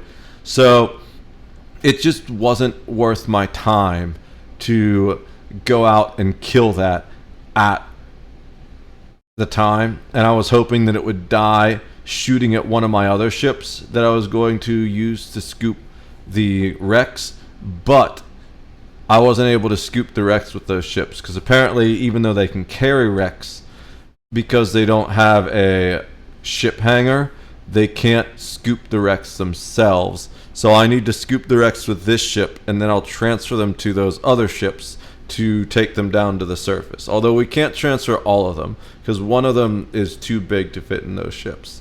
So what we're going to do now is, if we were to go... Oh, maybe we just go there. Yeah, so this ship is kind of slow, being a big colossal class carrier. It's only got 2 hyperspeed out of 9, I think is the fast. No, 8 is the fastest. It can go faster, but the fastest default ship has 8. It's only got 2 hyperspeed. It's only got 20 sublight speed, and like A-wings go over 1,000, go over 100, for example. So it's chugging along very slowly. And if you see, we're taking a little bit of shield damage there. That's what this is going to be. It's going to be a 304, big old shield impact right there. But if we get to a point where the shields are about to go down, we'll probably just wait in one of these sections for them to recharge a little bit. Because if we're not in the purple areas, we don't take shield damage. But if we are, well, we can take hull damage too once the shields go down. But if we're in the purple area, we take damage every hour. So we at some point, and it's based on the length of the ship, and since this is one of the most massive ships in the game, it's a giant hauler. If we go look at capital ships, it is almost 1,000 meters long, 862 meters, and for a capital ship, it has really low shields, and shield recharge is based off of total shield. So it doesn't handle asteroid fields very well. I have other capital ships like my Corona class frigate that can just chill in the asteroid and probably not even die. Now I say probably because, as you saw with that one big hit, there is a chance for asteroids to crit, and it's theoretically possible that if I left a Corona in an asteroid spot for long enough, it could die, but generally the shield regeneration overcomes incoming damage from asteroids with those. But actually the ship I use the most is kind of vulnerable to... The ship that I used in here to like destroy and capture all these things, it's also a frigate, but it's longer than the Corona. So you see we have the Corona over here, and it's kind of annoying because my cam's in front of part of it, but we have the Corona over here, 3 hyperspeed, 30 sublight speed, and what I was using is the Ardent. I have one of these as well, 3 hyperspeed but 50 sublight speed. It's a lot faster. Also, this can land on the surface of planets, with the Corona can't. This has to stay in the space layer. So this is really useful. It's they both have 8 sensors, so that's good. But the downside of this ship compared to the Corona is that it's only got 1,000 shields. It's only got 1,000 shields, where the Corona has 3,000 shields. Also, since asteroid field damage is based on length. This is 275 meters. This is 500 meters. So not only does it have less shield regen, but it also takes more damage from the asteroid field. However, because it's faster, it can get through the purple areas quicker, and the asteroid damage ticks on the hour. So you can, if you are very careful, generally almost entirely avoid taking asteroid field damage, but that also requires you to wait, and unless there's a reason that you really need to not take asteroid field damage, it's usually not worth the time that you spend doing that. In Philippines. It's like, dude, you were almost there. You were on the right path. Watching some of the clips of him actually being positive, it's good content. It's actually not bad at all. But then right after he gives away some phones, he immediately goes out and starts harassing people. It's like, dude, you're almost there. But for some reason, I guess he had the urge to where he thought that the only way he would gain a viewership is if he harassed strangers or That's did, it. like, crazy things. And the only way, the only reason he really extra bump in viewers is not worth a decade in prison, because I'm hearing it'll take. The only reason he really does that stuff, the handing out phones and the tipping people, is because he feels that it morally justifies the other things he does to people. He specifically, look at that face. Oh, it tells you. Someone's having a little bit of fun on that desk. What, are you playing some pocket pool or something? But the only reason he does that is because he feels like it justifies him harassing people. He even said about the woman that he threatened to rob that I think she refused. But a lot of the people, specifically, he tries to give them money afterwards. And he thinks it's okay because he gives them money. But in a way, that's even more disrespectful. Take roughly 1.5 to 3 years just for him to get sentenced. And then most likely the sentence is going to be anywhere from 3 to 10 years, which is insane. Absolutely not worth the attention on Kick. It's kind of crazy to say, but it seems like best case, this guy is going to get out of prison in his 40s. But during that stream that caused this downfall, the Kick mods actually started getting onto him saying, hey, we're going to have to ban you for what's currently going on. And this is how he responded. Really? My content's too much. Helping people is too much. I told you. He uses that as the justification to do what he's everything he does. Thank you guys for the W stream, bro. Oh man, I'm gonna talk to the big boss. Dude, just because you don't what an idiot doesn't give you a free pass to go what an strangers on the idiot street.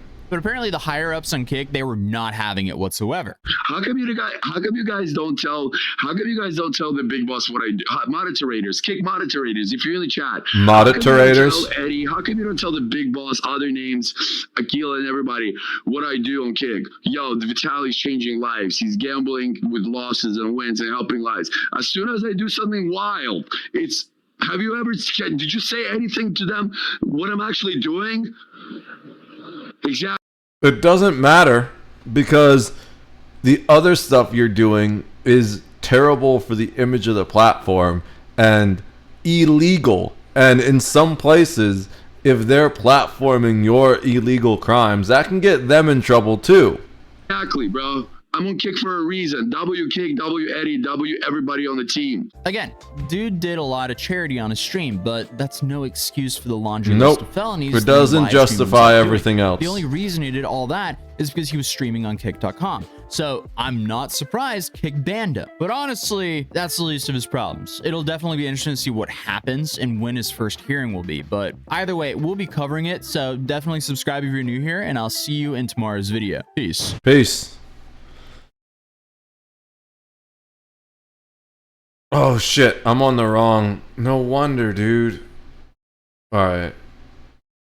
Let me fix these windows and get on the right account. Oh boy, well I don't think watch a second of it so it thinks I watched an IRL streamer Vitaly as the. Oh, Am I gonna watch this? I might watch this in the background. Okay, all of the rest of this stuff. Is this still on the wrong account? No, it's not. Why can't I find it? Tariffs. I'm pretty sure his name is Patrick.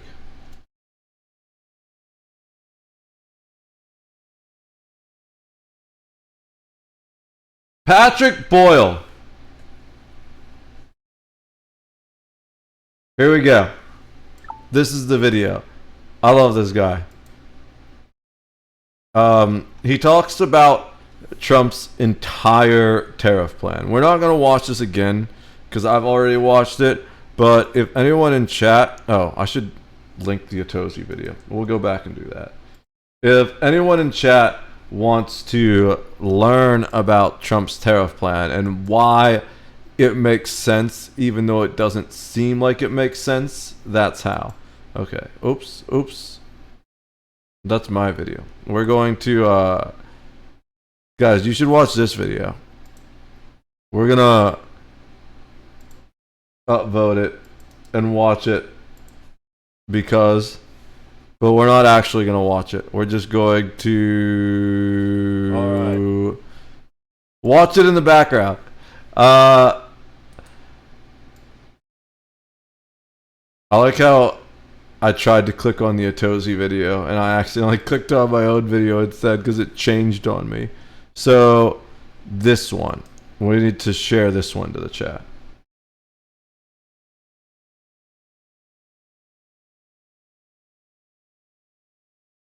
Okay, guys, go give Otozi a like. Buy one of his mats at Mat City. I want to get one of those so bad. I'm really disappointed that I missed the Halloween ones. I wanted the Halloween one. I was gonna get the mouse pad, the Halloween one. Destination, the beach is... I don't know if I want to watch this, but we're gonna start. Consider the fucking thing in our defense, like, actually, Elon's not a baby killer. Actually, accusing Ethan of killing his dog is maybe too far, because they have mobilized such an insane harassment group that anybody who says any fucking thing, they will attempt to ruin their lives. And once again, I'm the crazy one. It's not bad enough that I have this group of people. What we do here is go back.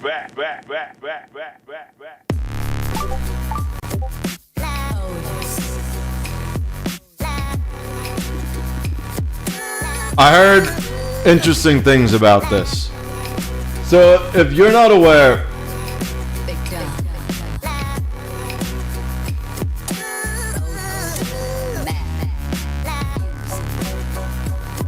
let's get a nice summary from Grok.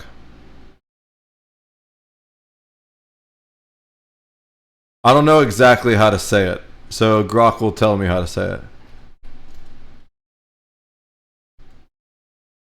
Content cop is something that iDubbbz does occasionally, and people have been waiting for one from a long time.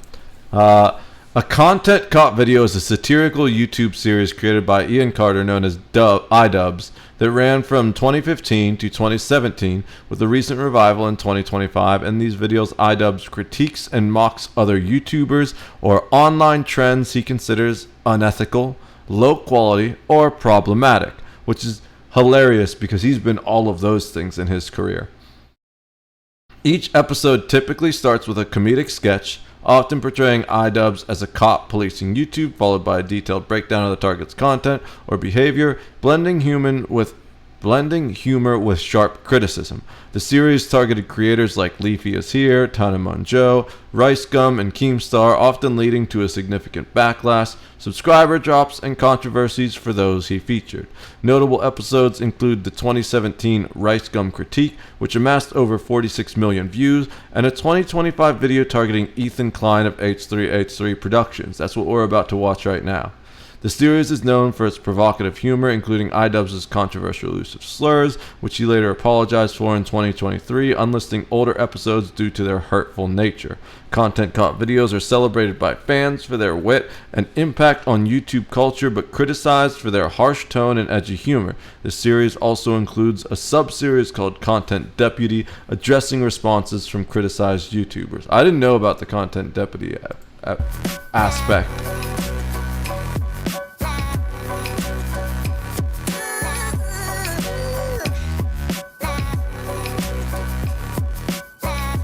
The music's good. It's all about... It's probably the only positive thing I'm gonna have to say about the video. I shouldn't say that. I should go in with an open mind. We always start with an upvote. What's up, everybody? Partially so that I know if I watched a video, because YouTube likes to do, one, sometimes I'm logged into the wrong channel, but YouTube also likes to do this thing where it will put a video in front of you and then erase the red bar. So I've actually rewatched videos that I watched before, and I was like, wait, why am I watching this? Why didn't YouTube told me I already watched this? Well, if I watch it again, then they get ad revenue again. Well, not really, because I have ad block, but still. I'm Hassan Piker, and this is the Awesome Broadcast. The algorithm is designed that way. A cloudy day here in California, Los Angeles. We're live and alive, and I hope all the boys, girls, and MBs are having a fantastic one, because today's a beautiful day. I have a very important announcement. I've finally done it. I watched Ethan Klein's Content Nuke, and I'm not going to call it Context Puke as I normally do, because the reality of the matter is it was brilliant. Nothing was out of context. Everything was correct. I am an Islamist, fundamentalist, radical terrorist. I am a vicious anti-Semite. It's true. Most importantly, Ethan is more attractive than me, both physically and also mentally. I've been lying about everything. I really despise Hassan. They're fake. He was right about that. That's not even in the Content Nuke. And he was right about that too. How did he know everything? How? Wake up, Ethan. Wake up, Ethan. Ethan, wake up. What the hell is this video? Wakey, wakey, Ethan. Wake up, Ethan. Wake up. Time to be awake, Ethan. Wake up, Ethan. This is no longer a dream. This is a nightmare. Wake up. I despise her too. I'm telling you to wake up. That's Denims. Wake up. Oh my god, Frogan. What the fuck? I have no idea who that is. Since anyone? Just wake up. Wake up. Wake up. Wake up. Wake up, Ethan. I'm not gonna do a react content yet, chat. I'm the same. Nobody's told you to wake up, Ethan. Yummy, I love Sabra hummus. How do people enjoy this content? I'm just so frustrated by it already. That wasn't funny at all.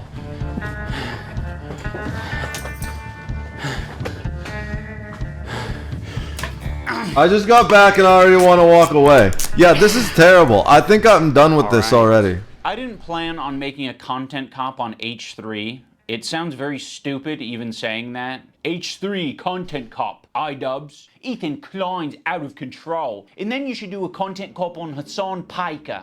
Content cop on All right. Akid. If I would imagine that, I'm over. Now I know what. Now I remember why I don't watch any iDubbbz content at all. I wanted to watch it so I can commentate on it because it's big right now and everyone's talking about it, but my brain can't handle that bullshit. It's just too lowbrow for me. We're gonna play some WoW. Let me change. Let's see if I can not die. We're playing WoW Hardcore.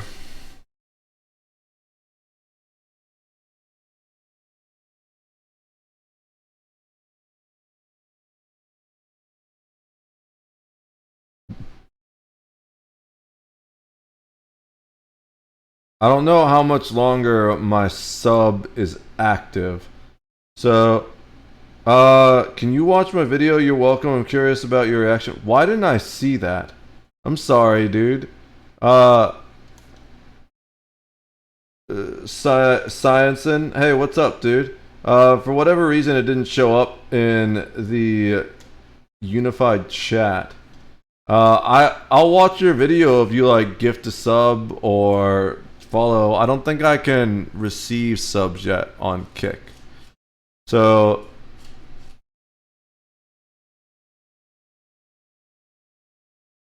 if you're still there, dude.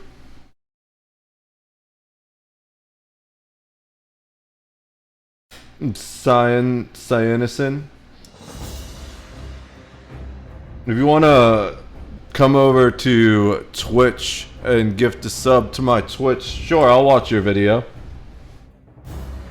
Alright, so who are we gonna play?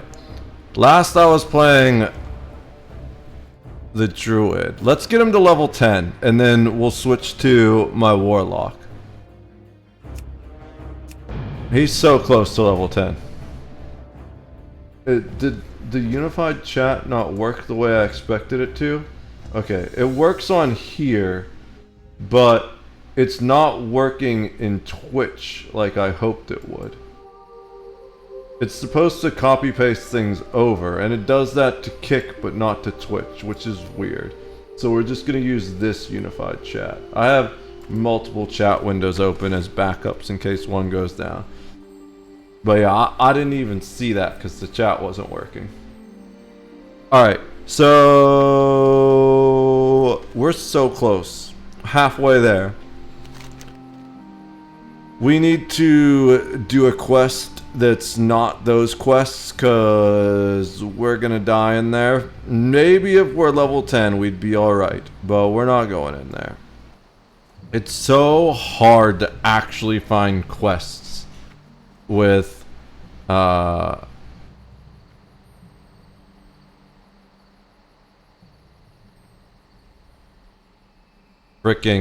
whatchamacallit. Oh, that's... Let's just go into Darnassus. I don't know if we've actually been into Darnassus yet on any of our elves. Because most of them died out here when I was playing with my friend. She has a habit of walking into things while we're fighting something else. Let's see. Where are we going? So we're not going there because we're just gonna get destroyed there. I absolutely want to do that one, but not until we're level 10. We barely survived that together when we did it before. I could maybe go up there, but it says it's a level 12 quest, so there's no reason to. And the other quests we have, I think so this, oh yeah, the Amethyst File, where is that? I can't see it because there's too much bullshit everywhere. Probably up north here somewhere if I had to guess, based off of where the other ones were.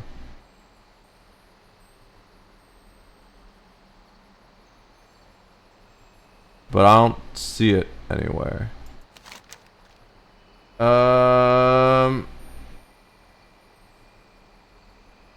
To the northwest in the Oracle Glade. So I was right about it being to the north.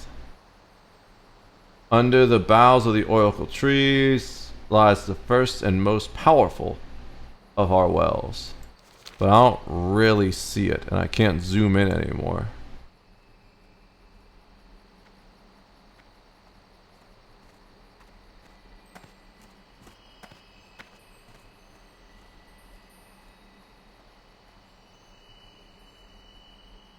Once we get close on the mini-map, it'll be easier to see.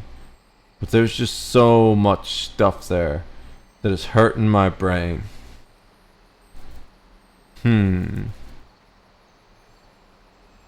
Yeah, I think we just go into Darnassus for now. Turn in that quest. Pick up that quest.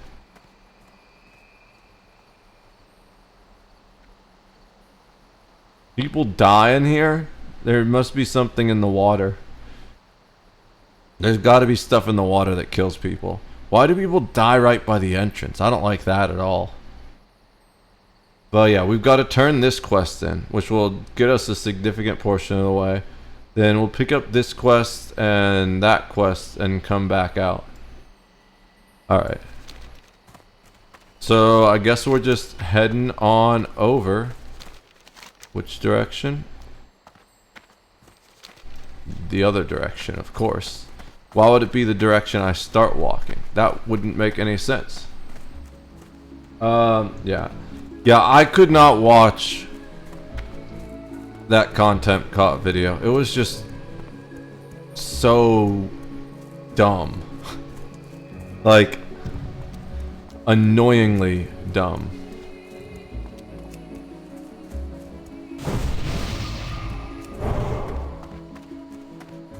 Do I kill stuff on the way?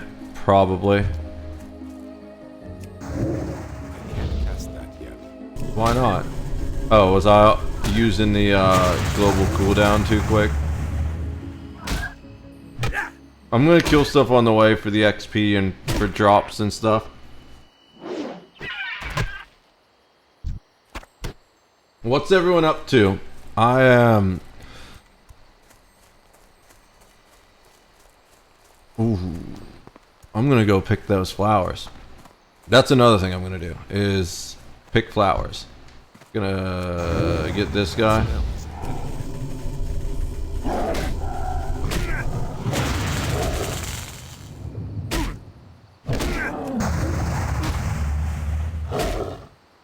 I'm kinda...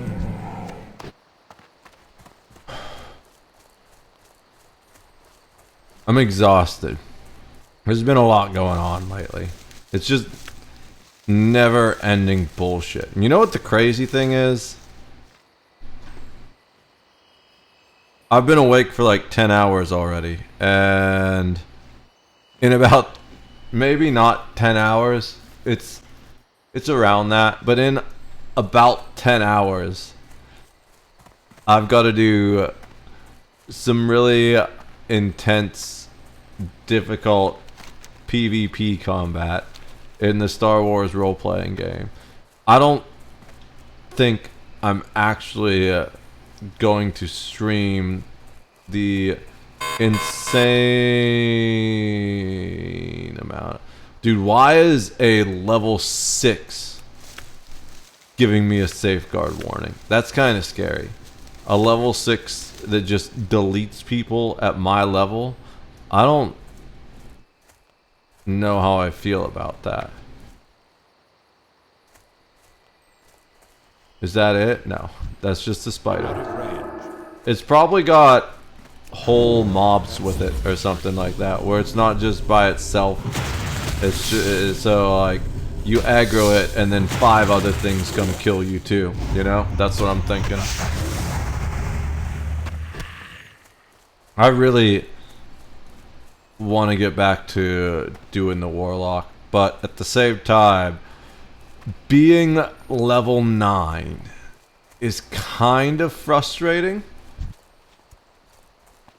I need to get closer. That one's too far away. I'm not going out of my way unless it's to pick flowers, but if I can aggro one from the path like that, we'll do it.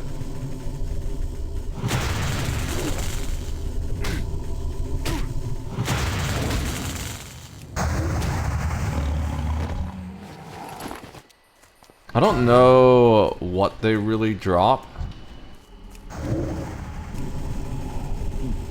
besides teeth.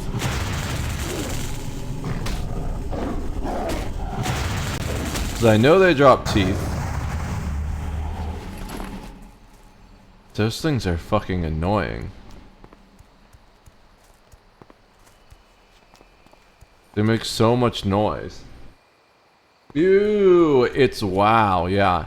It's way better than Eve. Play no, never again. Maybe not never again, but quite possibly never again. I'm so over that game, you have no idea, dude. I'm really enjoying this. One of the things about this game too is that it's fresh, right? at this point, I've done basically everything in Eve. I'm sure there's like new content that's come out recently that I haven't done yet, but up to the point where I was playing it consistently, I've done pretty much absolutely everything possible in the game. So it's like I just get so bored with Eve so quickly. But I have literally never walked this far down this path before. So it's an entirely new and interesting experience. It's really cool too because we're playing hardcore. So the stakes are really high. I love the hardcore WoW. It's so much fun.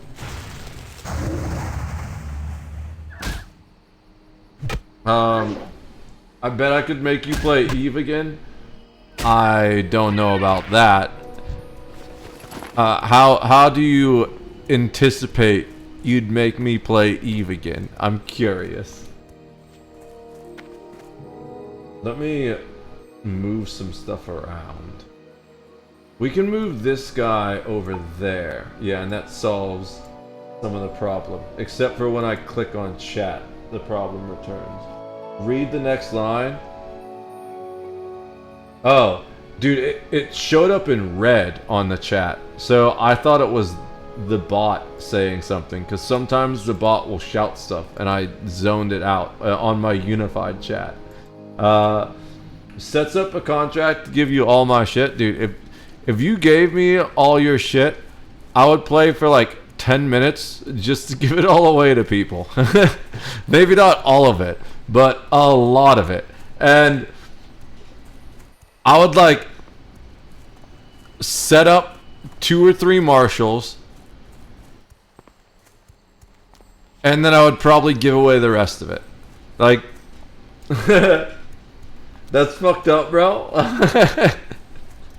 I mean, I'm not really... The only thing I kind of want to do in Eve a little bit is stream running level 4 missions in high sec until someone tries to gank me, and then see what happens.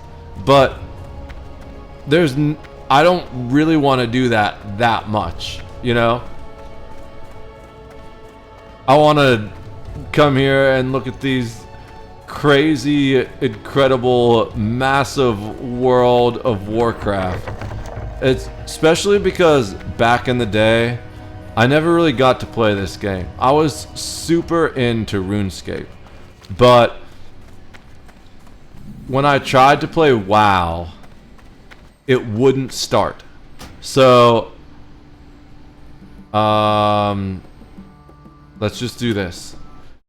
I have like very vivid memories of, give me a sec, this screen in particular, because this is all of the WoW I got to play. I would make it on the PC that we had on the time. I'd make a character and I would log it, and then I'd just get a black screen. I was so upset that I couldn't play WoW. So I'm really enjoying the fact, like, for years as an Eve player, I shit on WoW. One of my favorite jokes as an Eve player was, whenever someone leaves Eve to play WoW, the average set of IQ of both sets of players goes up. Well, this time, it's the opposite.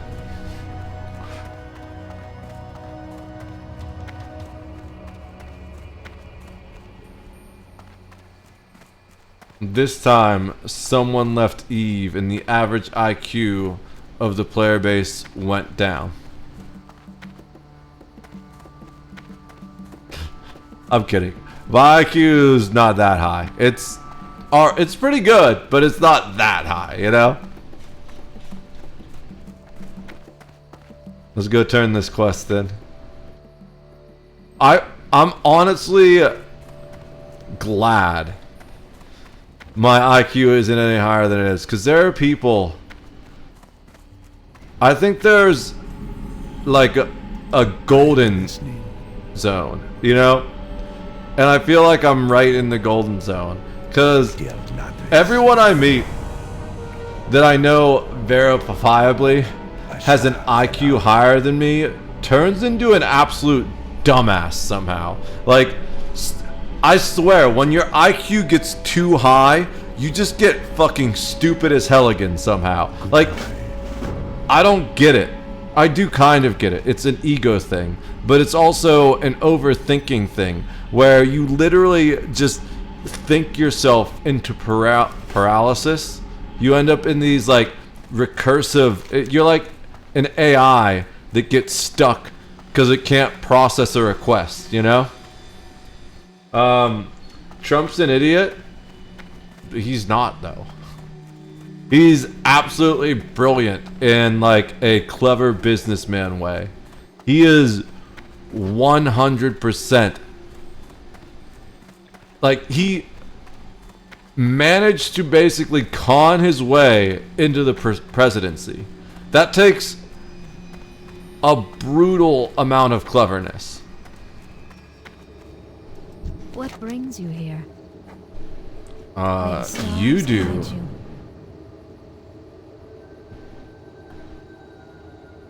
Okay, she's a butterface. I'm kidding. I haven't heard that term in like 10 years. The toxic boy child stuff. Dude, I liked playing sports as a kid, but I didn't like the people I played sports with. I hated locker room talk. It was always terrible. It made me feel so uncomfortable. Dude, I feel like I'm walking so slow. This place is enormous. But I'm a druid. Eventually I'll have cat form and travel form, and I can just run around way faster, even before I get my mount. It's making you rage? It's not making me rage. It's just giving me content, bro. I think you're the one that's raging out a little bit, especially with the whole Tesla thing. I found that pretty entertaining, to be honest.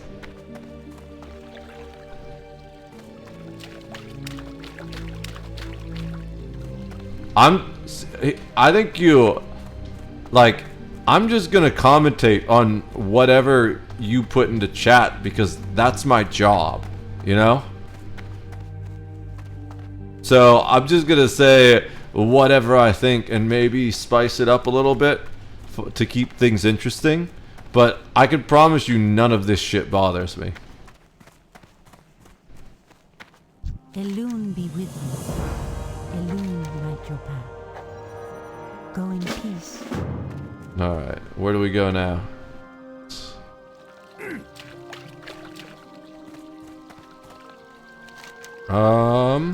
We got all these, I think. I don't see any other quests in here. I don't know if we really need to do anything besides sell some stuff.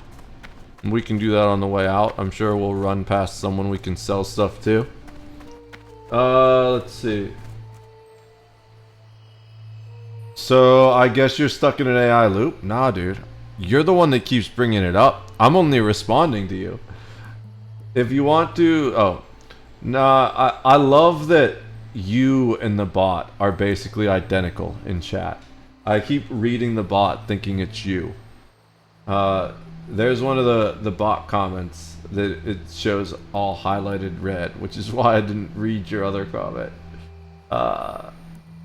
Nah, fuck Tesla. I'd keep going gas-powered vehicles. Problem with that is Ford and GMC kind of want to pull out, and I have a Ford, so I kind of feel like I got fucked on the whole ideal. If I was going to rage about something, I'd rage about that. Yeah, so I have mixed feelings about Ford too. Like, I want a Bronco. I really want a Bronco. But they've kind of backed out of their EVs. And hello. that's unfortunate because they had like some of the best EVs. It's just not making the money right now, which is why they're backing out. And I can understand that. They'll probably re-enter the market in like 5 or 10 years once it's more sustainable. But right now, especially with all the stuff going on with tariffs, making those batteries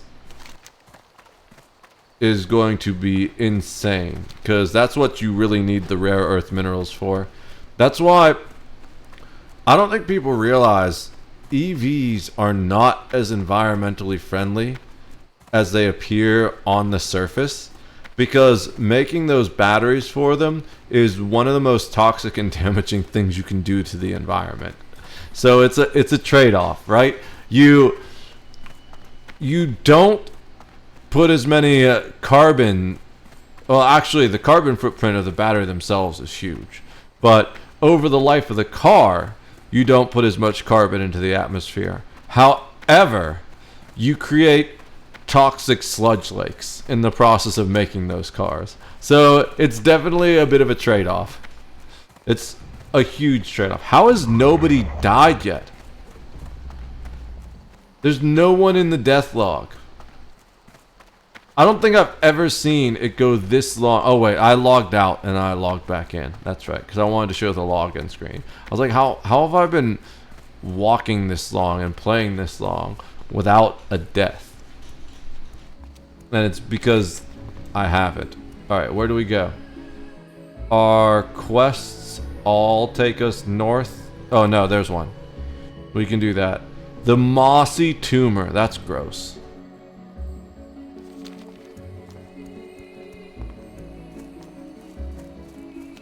My favorite thing of all the videos that we watched today was Elon Musk's baby mama drama. I think that's just hilarious. He doesn't realize that women are people. He like does these things, has these ridiculous expectations, and then he gets mad when they get mad that they expect to be treated like a person. It's like, well, no shit, dude. They're human beings too. Like,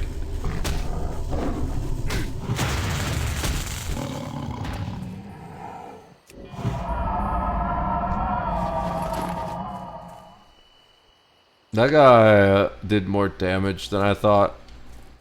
I mean, I wasn't super aggressive against him. I was trying to save mana.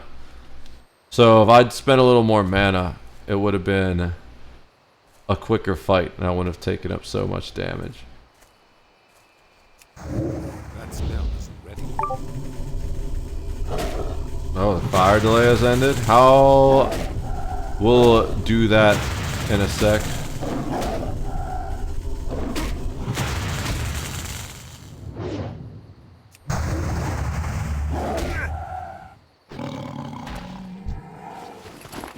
Alright. We're going to... This is like the one character I can AFK in the woods kind of, because we have Shadow Meld.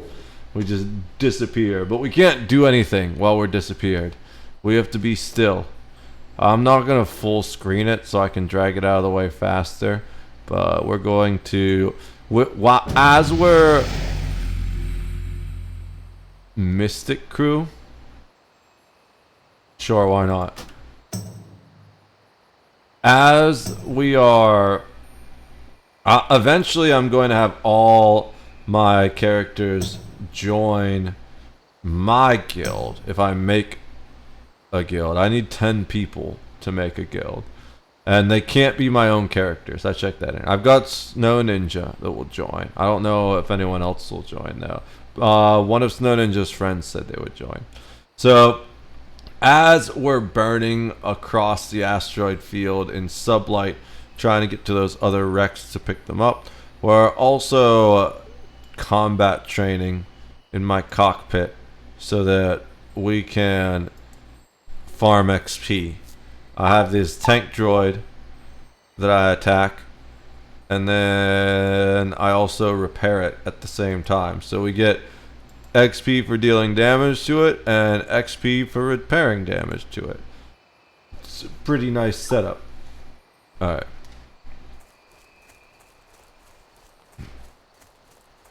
Let's keep going. We kind of picked this way so I could farm flowers as well. We are an herbalist. You know, I should have bought the glass vials, but we didn't do that.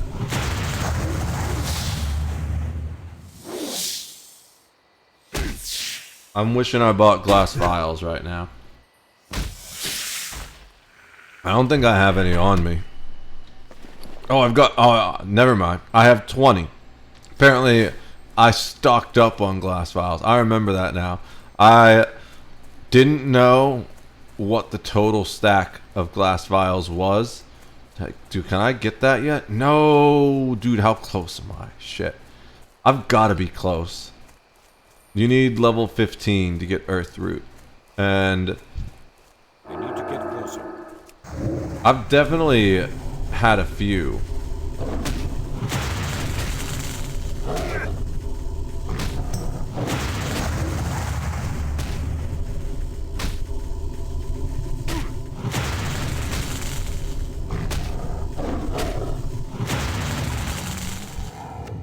But I'm not sure exactly what my level is yet.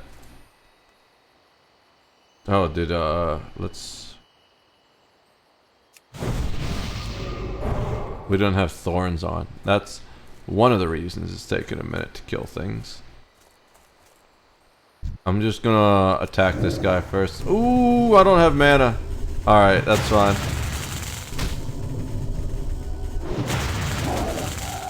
We'll just beat him with our stick and then put our dot on. And we'll kill him.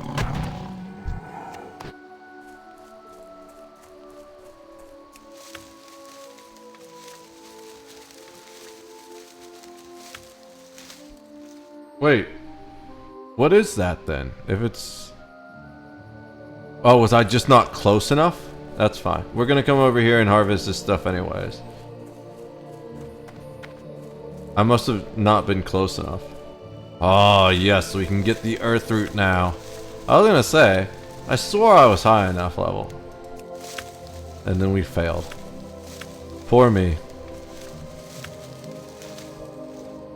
Starlink is chill overall for being 9,000 feet in the air, in the mints, MNTS, but definitely killed a couple accounts. Oh, that sucks.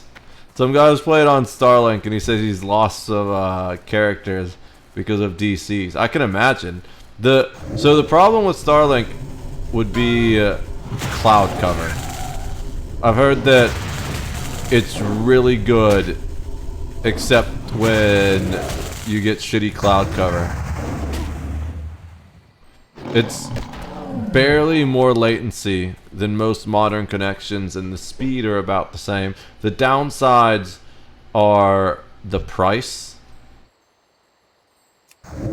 and the fact that you're always gonna lose internet connectivity during a thunderstorm, whereas most of us only lose internet connectivity during a thunderstorm like 50% of the time. And that's like a bad one when it's actually fucking up infrastructure. Or the power goes out or something. And then if the power goes out, you don't need the internet anyways.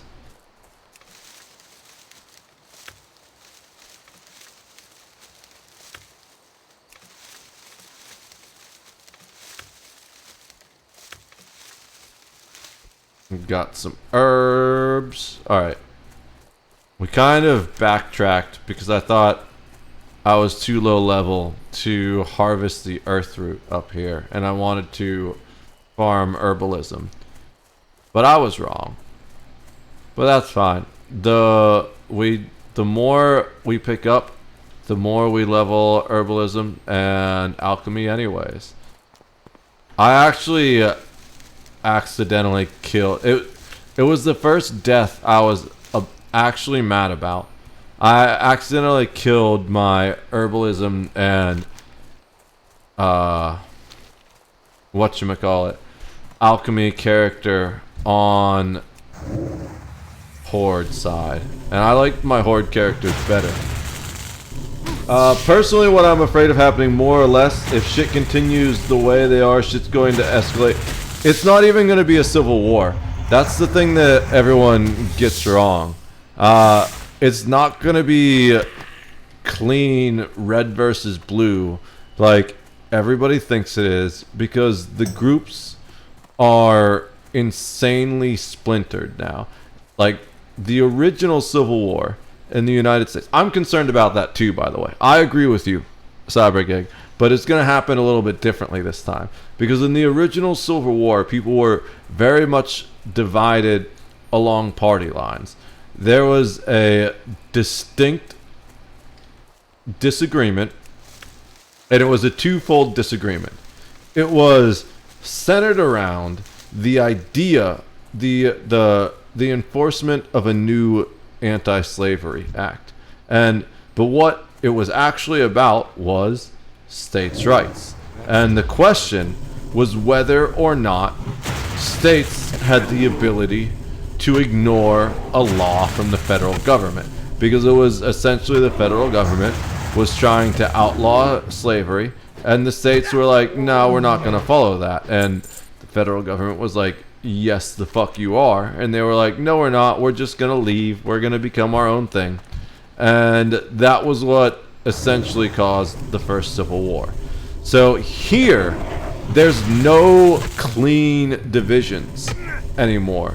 You have all these extremist groups within both the Democratic and the Republican side, so that each side tears itself to pieces constantly.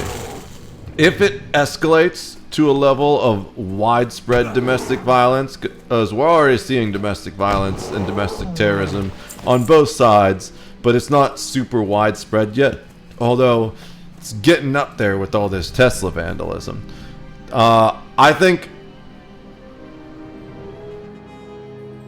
the next presidency is going to be the most interesting presidency. You know, these next 4 years, I'm not too worried about these next 4 years. I'm worried about year number 5, personally. I don't know what's going to happen at that point. That's beyond where I can predict things within the realm of chaos theory, you know? So we'll definitely see what happens with the next presidency. What's actually going to happen is, if we have something like that, it's probably going to happen one of two ways.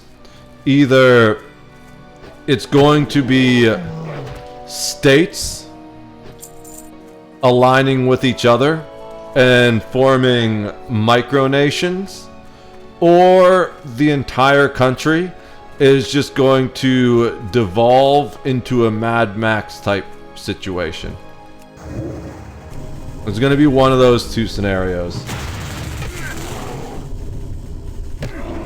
There's a clear side, like side by side, but you said it's not red v blue. It's corporate versus union. It's not even though, because there are lots of people that aren't pro-corporate that hate the unions too.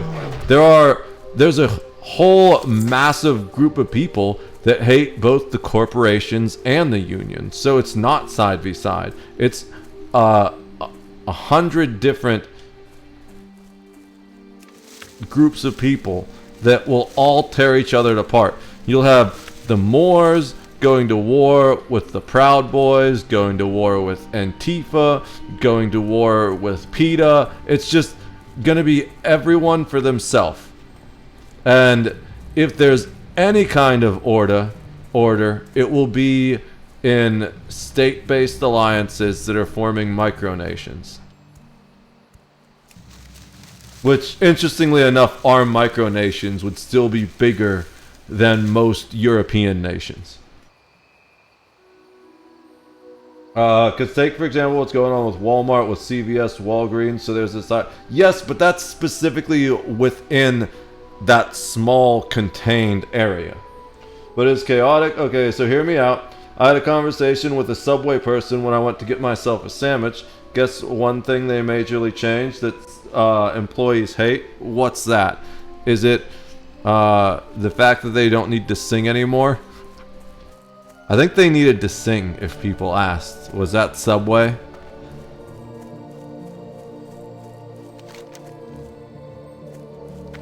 My sister used to work at Subway. That's not what I meant to cast, but whatever. We're gonna cast it anyways. It's gonna use up all my mana, but it also just holds him there. So he's gonna die quickly, and I'm gonna have like full health by the time he dies, but now I have no mana, so I gotta wait just as long as if I had... I gotta wait even longer than if I had half health. Or I can drink water, I guess. The self-checkout service monitors, they shipped them all off because the public hated the idea of having them and minimizing the staff on it. Well, I mean, that's just Subway employees being lazy, is my opinion. I think the self-service monitors are so dumb. I have a Taco Bell gift card that I got for my birthday, which was in October, that I still haven't been able to use yet because the self-service monitor wouldn't accept it, and the people working at the counter had no idea how to do with it. It's just so fucking stupid. I'm gonna try going to a different Taco Bell and see if I can use it there, but it's like the customer service from those kiosks is absolutely terrible. So I think that was actually a W for Subway getting rid of those. But the fact that people that work for Subway are complaining about it shows you just how selfish and short-sighted most people are, because it's actually good for the business if the customer has a more satisfactory income, and things that are good for the business is good for the employee. Because if the business is making more money, then that heavily increases the chance that you might get a raise. No, don't attack that, just loot. I am kind of low on health, just rejuve, so I don't really want to spend the mana, but I also, if I die, it's over.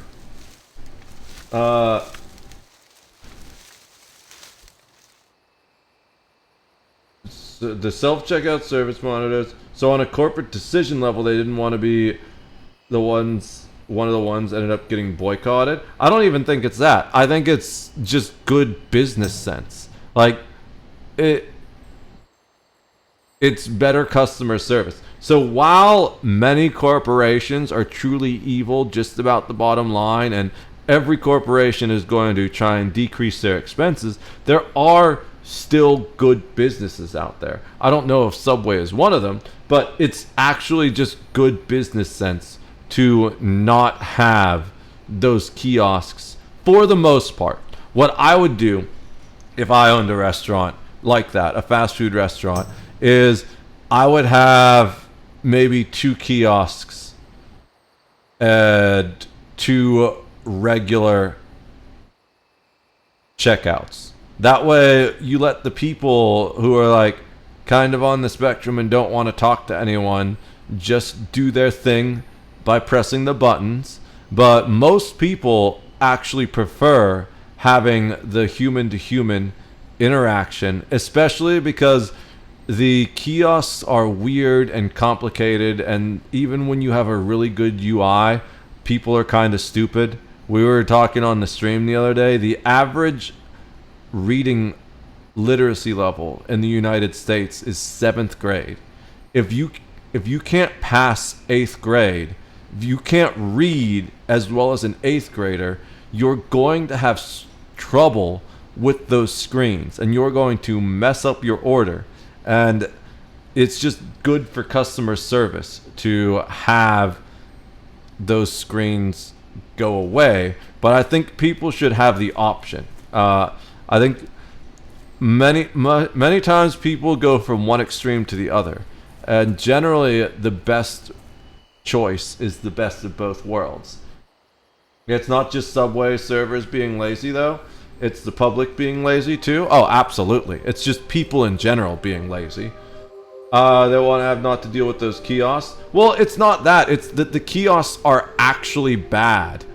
If they were amazing, if the kiosks were perfect, if they were like an AI-generated voice that talked to you like a normal human being and never got your order wrong and didn't let you order things that they were out of stock in, and it was just always, it always worked as well as a human, I don't think people would really care. Ooh, okay, I thought that spider was gonna aggro on me.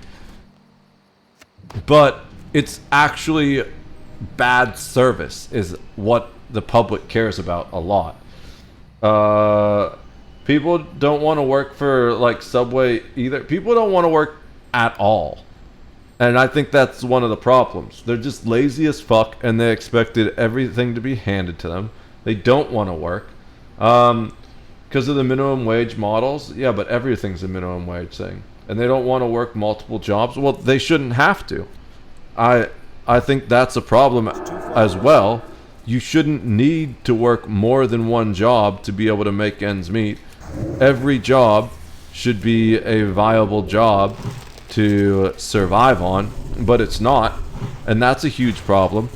And it's only going to get worse, by the way, because as more AI is developed, even more jobs are going to go away, and those jobs that remain are not, they're going to have such a wide selection of people to choose from that even if you say you're not going to work for that price, someone else will. So unless you have a top 10% talent or maybe even a top 1% talent eventually, then you're going to end up jobless, replaced by AI. The only solution going forward with the prevalence of AI is a universal basic income, because it's only a matter of time till there is so little jobs left that you just can't get a job. It already happens. You need to submit on average 100 applications before you actually get a job in the modern job economy. That's insane. There's level 10.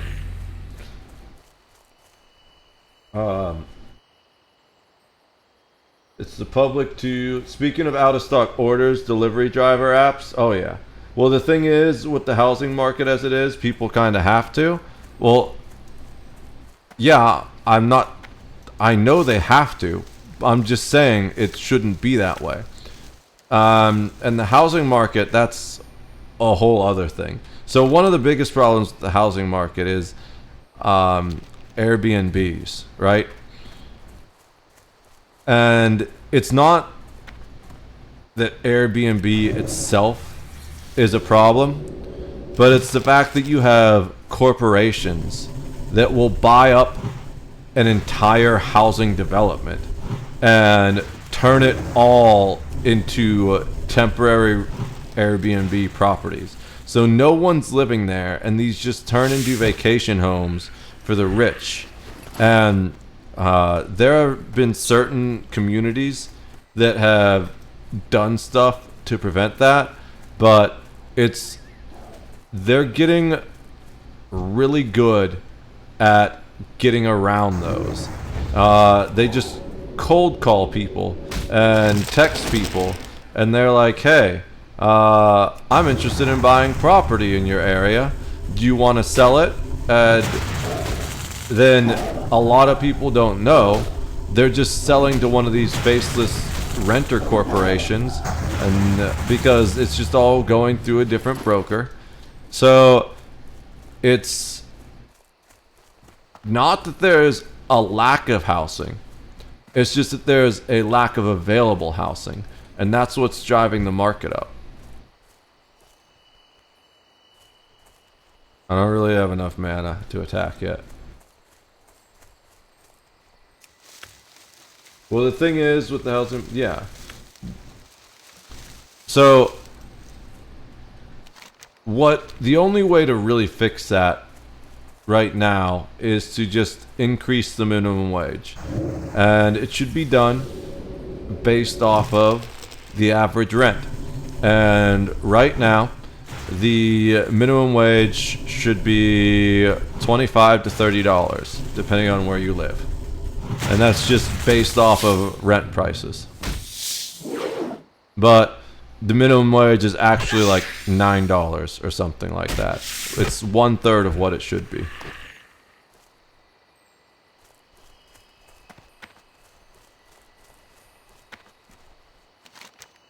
Okay, I'm still going the right direction. Kind of want to go over and get those guys. Let's do it. Oh, there's not even anything there to fight. It's like, I don't know if I want to keep fighting random things now that I'm level 10 and I don't have my other abilities yet. Level 10, you get your really good abilities.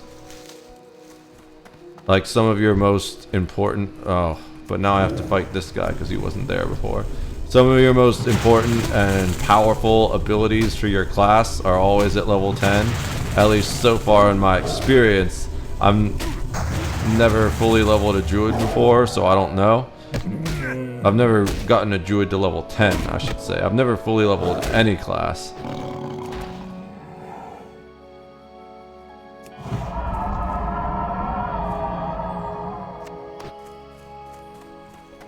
Let's go get this silver bloom over here. But there's another thing too about the housing market that a lot of people don't take into account.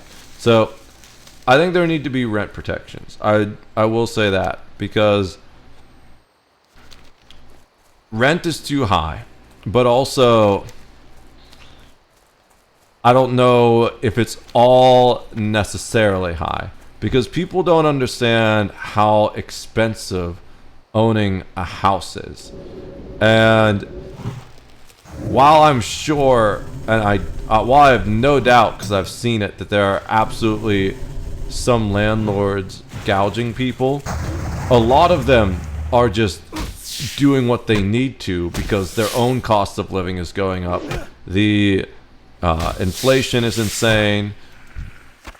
The Fed is fucking everyone. And the economy is in really rough shape for anyone that's not in the 1%. And that's just the long and short of it. The other aspect is a lot of people say, well, I'll never own a home. Well, it's probably a good thing that a lot of those people that say that won't ever own a home. Because most of those people that I've seen really complain about that could never manage a home on their own. I don't think people realize how much it takes to, like, when you own that home, if the roof goes out, you have to fix that. If the water heater goes out, you have to fix that. There's no landlord to call when your heat goes out in the middle of the winter. If you haven't set aside the money for an emergency like that, then you're fucked. And most of these people that bitch and complain about never being able to own a home, they spend all their money on drugs or gacha games anyways. So even if they did have a home, they would probably lose it because they couldn't afford the expenses of owning a home. And it's just that simple. Well, the thing is, with the, I can't even begin to describe my feelings turning to your stream while I stream. I'm sure they have a lot to do with beards. What's up, buddy? Good to see you, bro. You know, I didn't give CyberGig a shout out. Cyber used to stream. You should go back to streaming again sometime, CyberGig.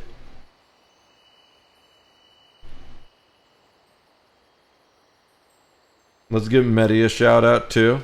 Guys, please check out my friends. They're cool people. You know for a fact because they're hanging out here. No. Fair enough. I refuse. Why is that? Why don't you like stream it anymore, man? Alright, where am I going? This way. Damn, there's a lot of bitches in the way. Let's just take care of this. I don't want to kill all these things. I have my level 10 that I wanted. I just want to level up the abilities and then... Oh, I forgot to reapply thorns. That spell isn't ready yet.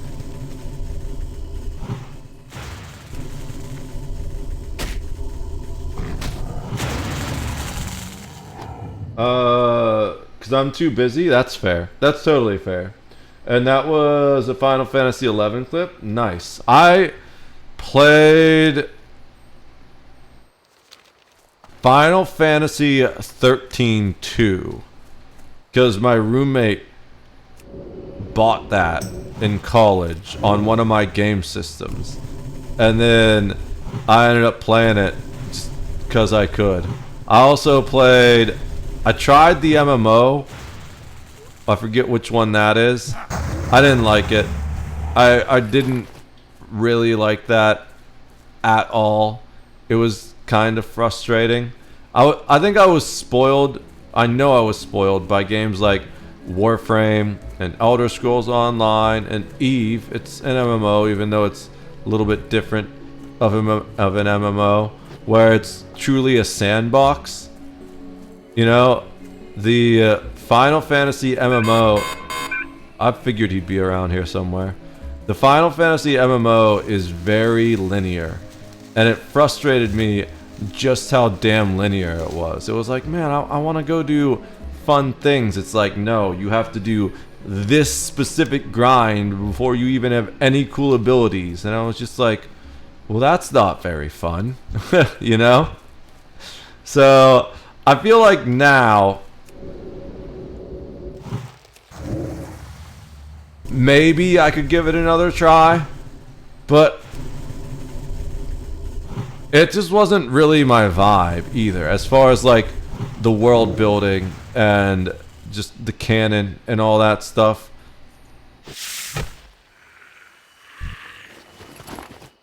I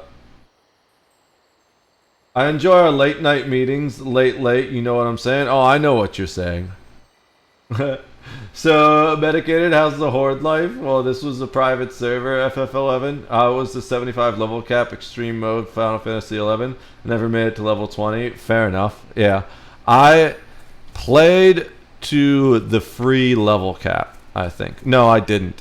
I was going to, and I just got frustrated with the fact that I, like, couldn't really customize my character at all. Like, even WoW, while it's more linear in a lot of ways than, say, Elder Scrolls Online or Warframe. I mean, I guess Warframe's pretty linear too, but the customization options are insane in Warframe. Like, the frames all play so differently. It's like certain Warframes, it's like you're playing an entirely different game. So, but with Final Fantasy MMO, it was just like, so I just stand here and press this one button on cooldown. That's it. And I don't have like any build customization options. I just have to use this spell. And it's just like, okay. And WoW is kind of like that, especially at the beginning. But then eventually you get the 3 trees, right? Well, you have multiple trees. And you can focus and spec your class into a different way. This is what I meant to click on. So you have 3 trees that you can spec your class however you want. There's a lot of customization right from the early game. And I don't know what I want to do on this, actually. So Wrath reduces the cast time of your Wrath while active. Anytime an enemy strikes the caster, they have a 35% chance to become afflicted by entangling roots. Rank 1. Only usable outdoors. That's pretty good, actually.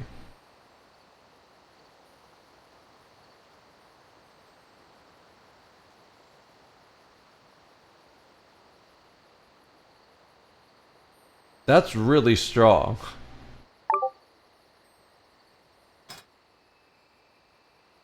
Reduces the cost of your maul, swipe, claw, and rake abilities by 1 rage or energy. So that's bear. Bear, cat, yeah. Increases your attack power reduction and your demoralizing roar by 8%, and the damage caused by your ferocious bite by 3%. Restoration. Increases the effect of your Mark of the Wild and Gift of the Wild spells by 7%. Gives you a 20% chance to gain 10 rage when you shapeshift into bear and dire bear form, or 40 energy when you shapeshift into cat form.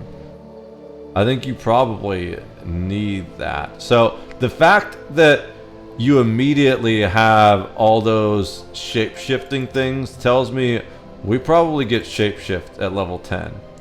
And I probably want to go pick that up before I do this quest, because this is the area where that the deadly guy is in.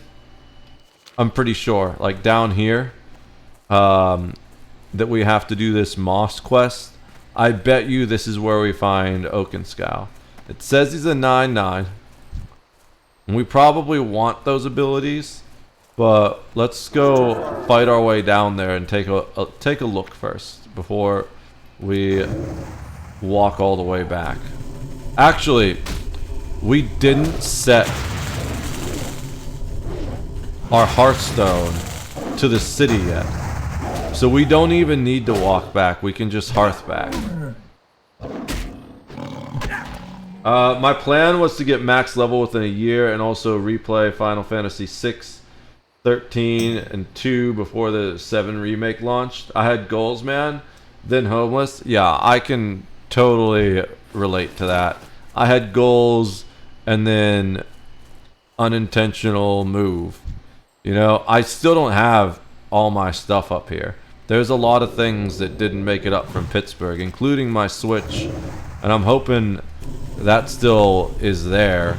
Like, we're gonna find out maybe for Easter. Like, my family, I don't know if they're coming up.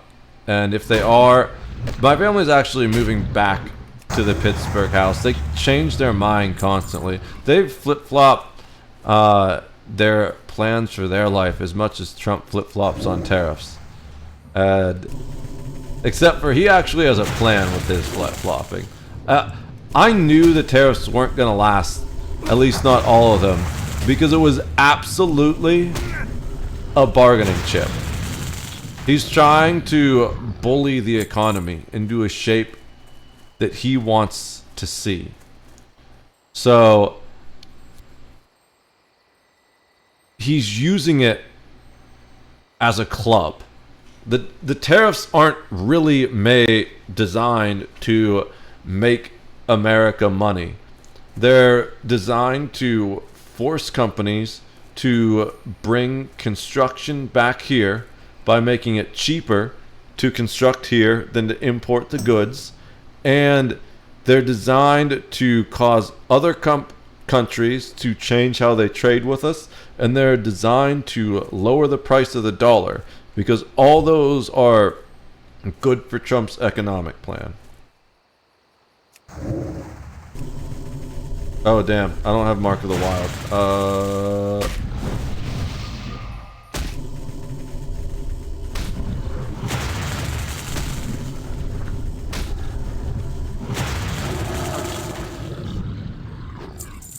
What do I need?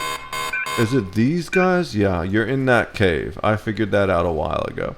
Is it these guys that do the... No. Where do I get this stuff? Oh, so there's just a tumor in there. So I don't necessarily need to fight the guy. I just need to make sure he doesn't kill me. Reapply thorns. Alright, we're good to go. That's still recharging.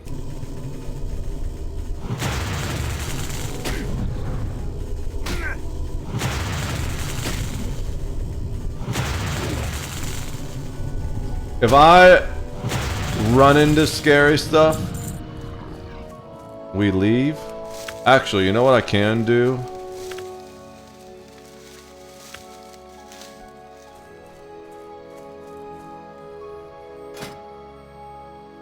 How many do I have of each? I got 5 of these. So we're gonna take one of this. We're going to build one.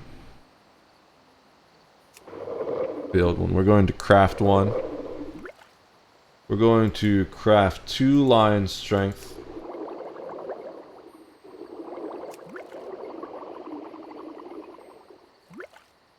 And then we'll create all of the health potions. Inventory is full. No, we won't. Is my inventory really full? Oh, we can craft bandages. No, we can't. We've got those spider limbs. Those aren't worth like anything, so we'll just sell those. Are the teeth worth more? No, the teeth are worth the same amount. Okay. The apple isn't worth anything. Alright, I think we're good with that. The small spider legs are a region. So we'll keep those for potion making. Oh, this guy drops the thing we need, I guess. Yeah, mossy tumor. That spell isn't ready yet. The timbering trampler. Okay, so it's the tramplers specifically that drop what we need, not the other guys. Because there were other types of timberlings.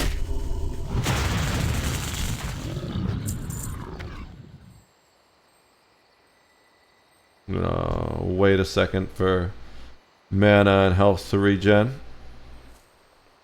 No point in bandaging because my mana is so low anyways.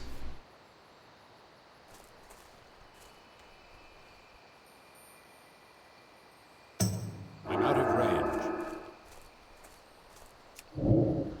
Resist it? How dare you? I don't know how quickly these guys respawn, but you can watch bodies. If the body... Oh my god, stop resisting. I sound like a police officer. If the body disappears, that's a good sign it's going to be coming back soon.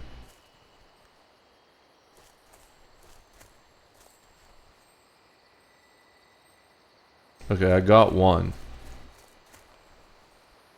Ooh. As I'm watching, the body disappears. The bark rippers do not drop it. It's just the timberlings.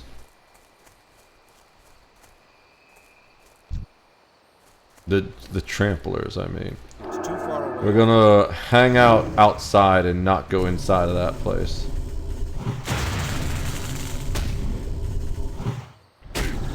Dude, they must have high nature resistance, which makes sense because they're trees. I imagine that trees would be kind of resistant to nature attacks. They're like living plants. That body disappeared now too. Do they respawn in a group?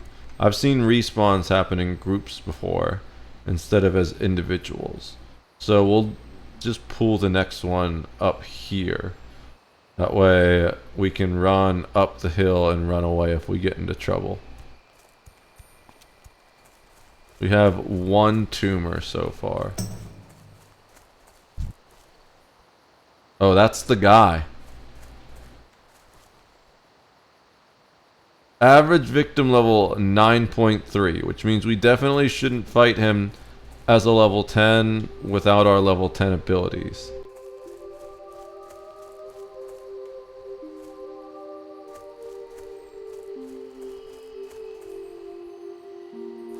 Let's... the big problem too is that the moment we attack him, the other guy with him aggroes. So we've got to root one. Probably him. We're also kind of full on our bags. So maybe we just go into town, sell and mail stuff to our other guy while we wait for this stuff to respawn and then come back. Let's pick the flower that's down there in the meantime. Need some herb.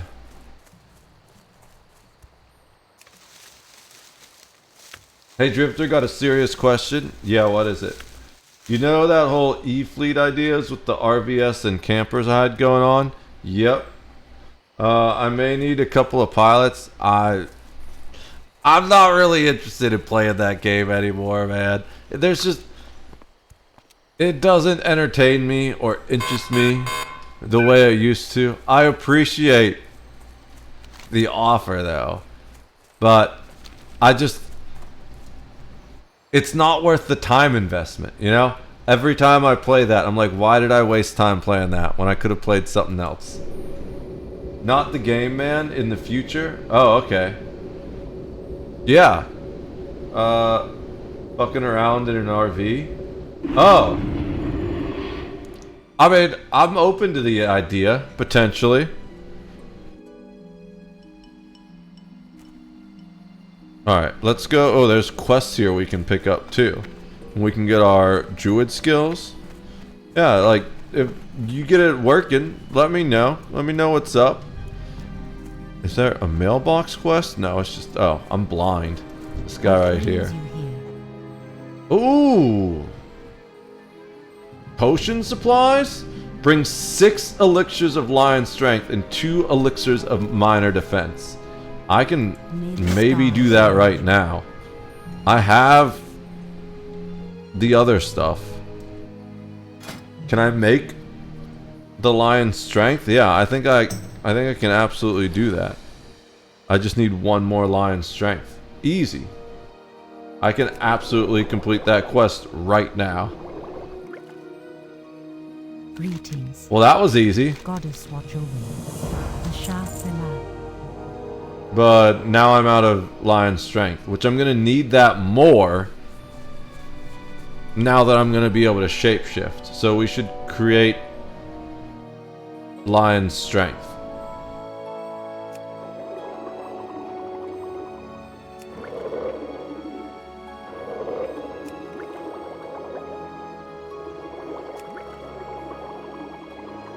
Always Silverleaf. I always end up running out of Silverleaf. I bet Silverleaf sells for a lot on the auction house, because that's the one thing that I'm always running out of. Yeah, thing I need is get a couple RV options that have a couple tow-behind fleet vehicles for sideline jobs. That makes sense. So for real now, I have a question that is off topic, but I just want it out. Dude, I'm always down to answer just about any question, even especially the off-topic ones, unless I'm like going on one of my focused rants, then I'll probably just ignore the question. But I'm not ranting right now. We're just chatting. So ask away, bro. Let me craft some bandages, sell the extras.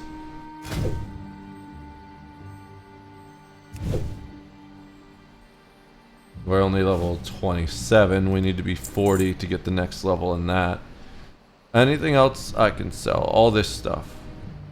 Don't use daggers, mail, or that stuff. We're going to... I don't know what I use these for. What is my alchemy at? I think I need to be 40 in alchemy before I can buy anything else anyways. So we'll send everything but the earth root and the peace bloom, and obviously the flask, to our bank. Be careful. I might still go with the EVE Online mining schematic with it too, but I'm going to be getting to commercial truck driving. Oh, that's cool. I kind of wanted to do that when I was young for a while. It's a good career. That's one of the few things that is not going to be replaced by AI for a while, you know? It's going to happen eventually. But it's not going to happen for a while. So we don't need that. that or that yet. And we'll hold on to the rest. Honestly, do I even need the mushroom caps? I think we can sell those because we're a healer. So we've got bandages. Yeah, we're selling the mushroom caps. I don't really care about eating. I care about mana. And if I have mana, I can get health. So let's send that.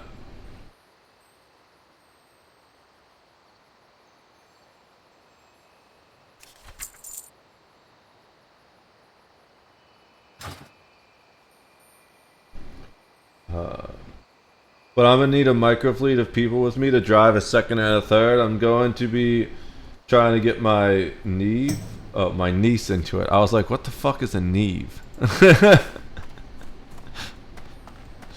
That's cool. Do your niece have interest in driving? What brings you here? I don't know why I'm talking to her. Watch over you. Feel free to browse. Let's see. We don't need the mushrooms, and they're just taking up bag space. I haven't eaten at all yet. Farewell. Okay.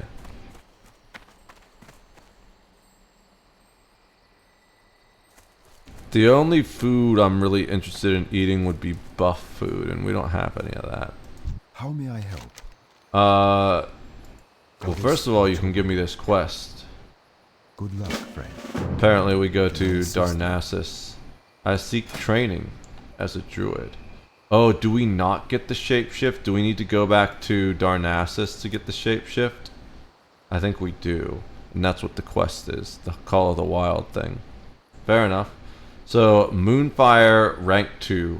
Awesome. Mark of the Wild, rank 2.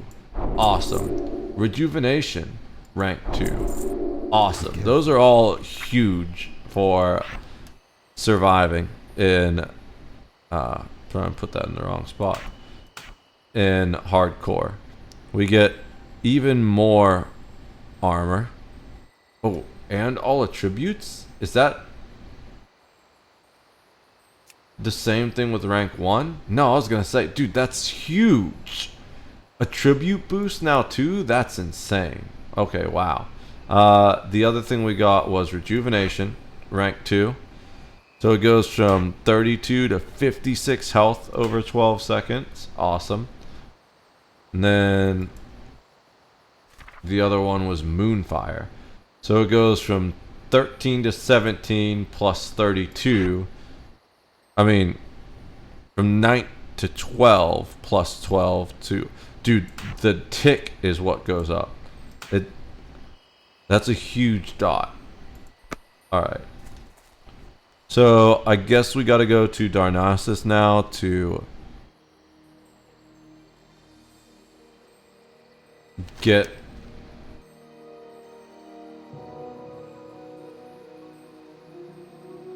our shapeshift. So let's go back to Darnassus and do that. I don't know how much more we're gonna be coming back to this town either. So we'll set our teleport to Darnassus while we're in there, and we'll pick up that other quest, and then I think we'll switch to the other character. Okay, I'm not a believer of God in any way at all, but I want to know from you, as someone I have watched talk about God before, do you really believe that Noah made an ark that kept animals alive forever? Restart by 2? I mean, come on. And yeah, there might be a man named Jesus that died, but there is no real proof other than religious texts that are so old, just long told stories that get stretched. So do you fear God and believe unlike me? Simple as that. So the answer is yes, I absolutely fear God. In fact, God is the only thing I fear. That's why I'm such an asshole, you know, because I only fear God. That's why I just say whatever I think, because I'm more afraid of lying than I am of telling the truth and getting in trouble for it, because I don't want to have to explain why I lied to God.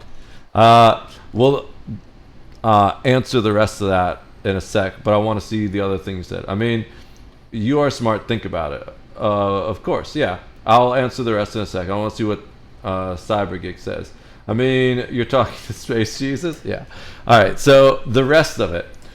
That the easiest one was just to say yes. Yeah, I believe in God and I fear him. Simple as that. And he's the only thing I fear. And I use he as just because of the embodiment of the Father. I don't believe that God has a sex or a gender the way we do. I believe if God had a physical form, it would be all of the matter in the universe condensed into one being. So let's look about the rest of this and go from the top. Okay, want to know someone, do you really... So yes, I do believe that Noah made the ark, but the other one is actually easier to answer, the whole Jesus thing. There are plenty of non-religious texts that say he existed. And what they are is because the Romans were insane about documenting everything. I think there's 2 Roman historians that talk about a man named Jesus who was a revolutionary being put to death with other criminals. So we do know that he existed. And there are these non-biblical sources which confirm it.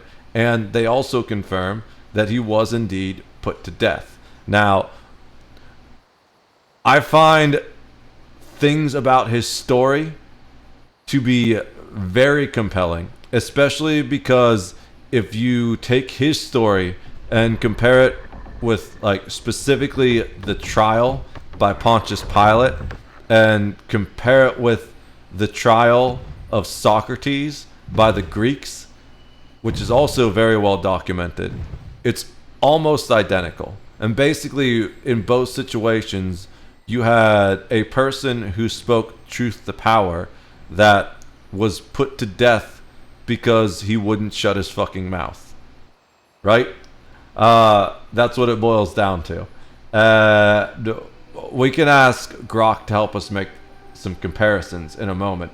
And I think it's important to remember that people only write what they are capable of understanding. I actually have some crazy theories about the Bible's ancient angels and stuff like that. I think it's entirely possible that our planet has historically been visited by either alien life or advanced humans, and they came down in spaceships, and that's what the people of ancient times that had no concept of what a spaceship might be considered to be angels. They say that Ezekiel went up to heaven in a flaming chariot.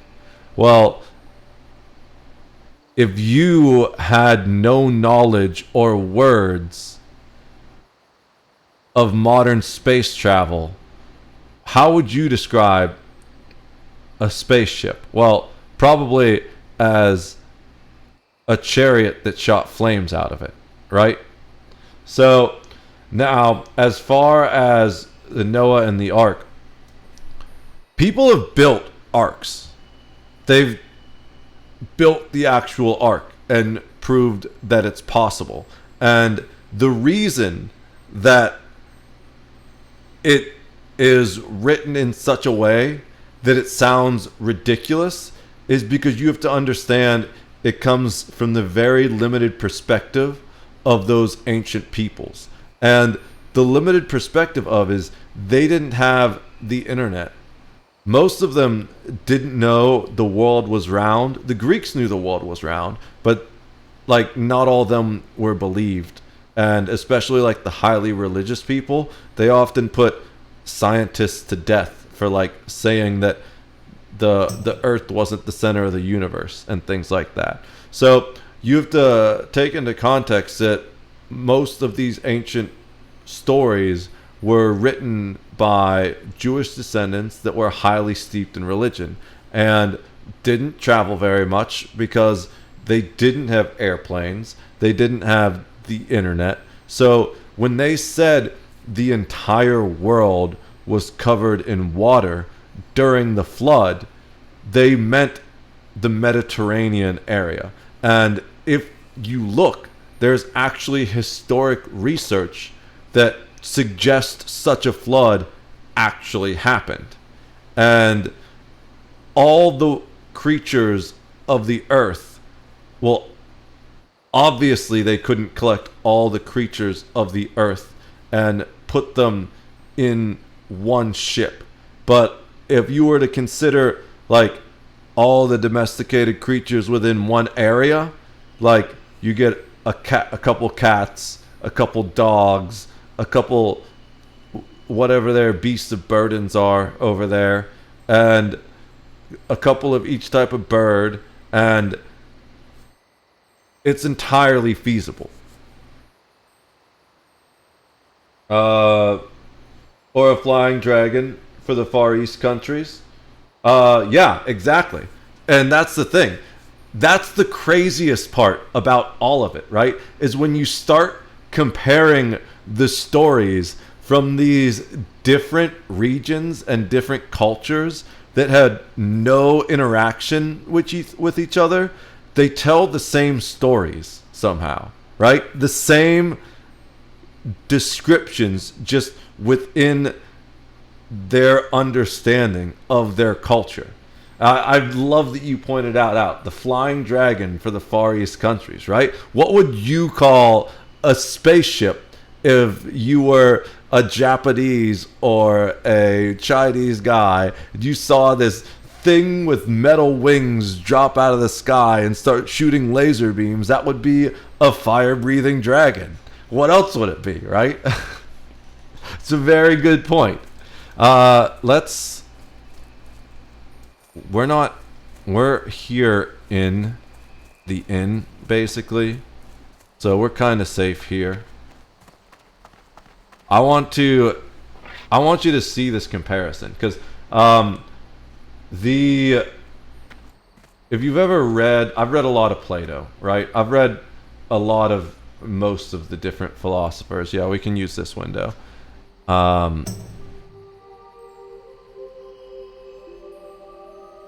Plato, all of his stories are, well, maybe not all of them, but all the ones I've read at least, are not actually Plato, they're Socrates.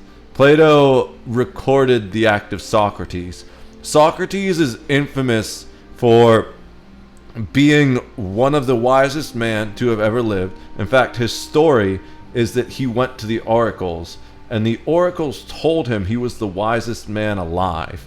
So he didn't believe that. He was like, well, I don't believe that. I'm such an idiot. There's so many things I don't know. I'm going to go find the wisest man alive and prove them wrong. And that's why he became such a pain in the ass for everyone, is because he would intentionally go up to these important political figures, these important powerful military figures who were supposed to be supreme of intellect and wisdom, and he would ask them questions to try and learn from them, but he found out they were all idiots compared to him. And that's why he got such a negative reputation, and they eventually put him to death because he asked too many of the wrong questions. And there is a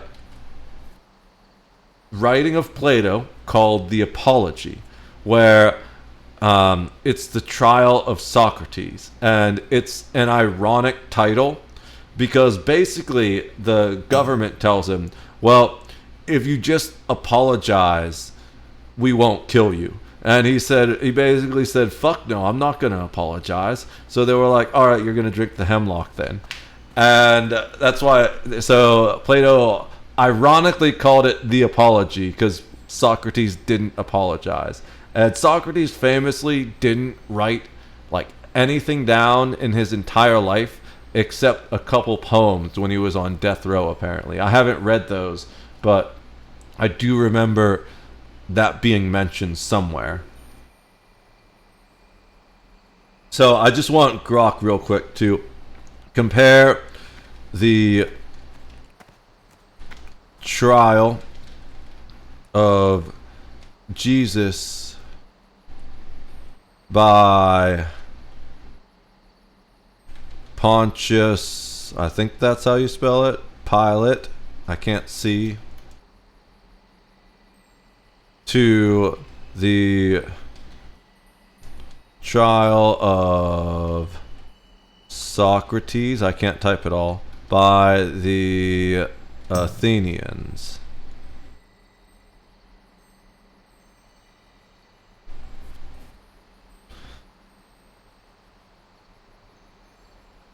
The trials of Jesus by Pontius Pilate and Socrates by the Athenians, though separated by centuries and cultural contexts, share some similarities but also exhibit significant differences in their historical settings, legal processes, changes, and outcomes. Below is a comparative analysis. Jesus' trial.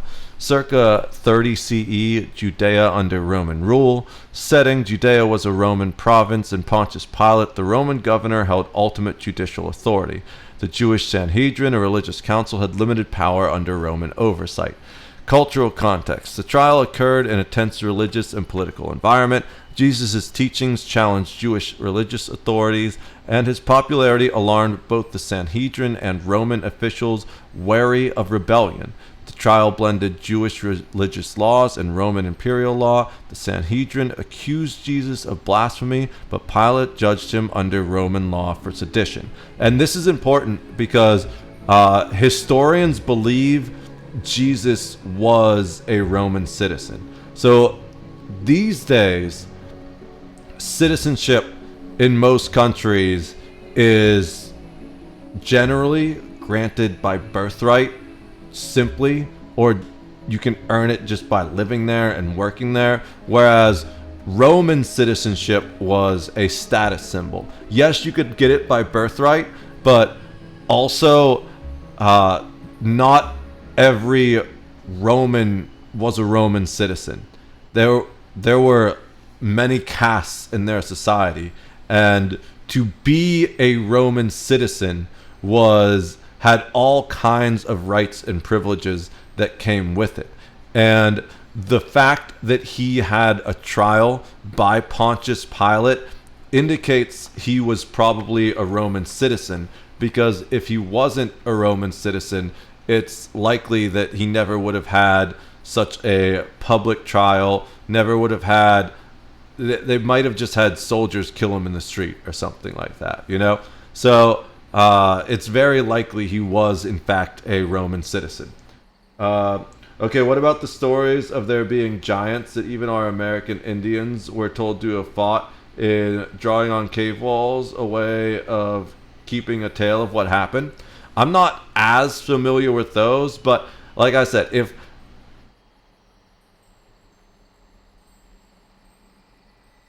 I'm thinking now those could have been machines.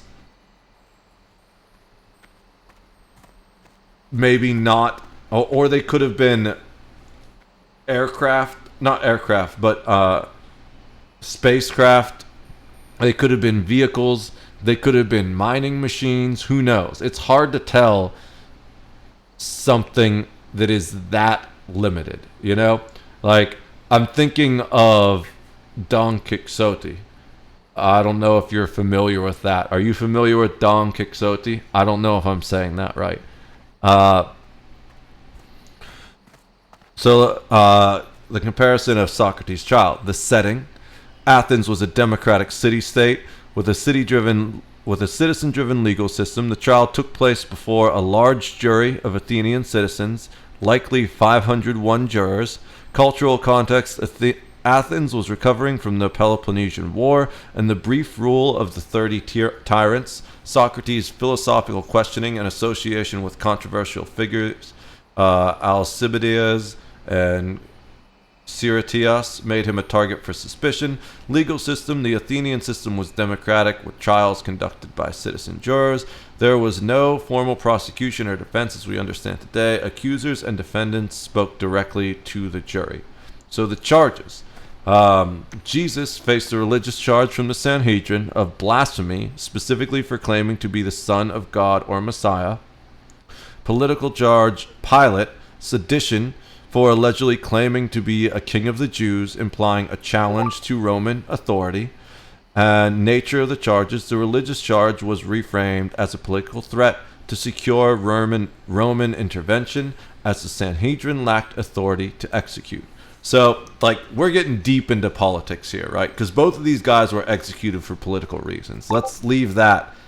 Let's put that right out on the table. Both Jesus and Socrates were executed for purely political reasons. I think we have arrived. Oh no, we're not there yet.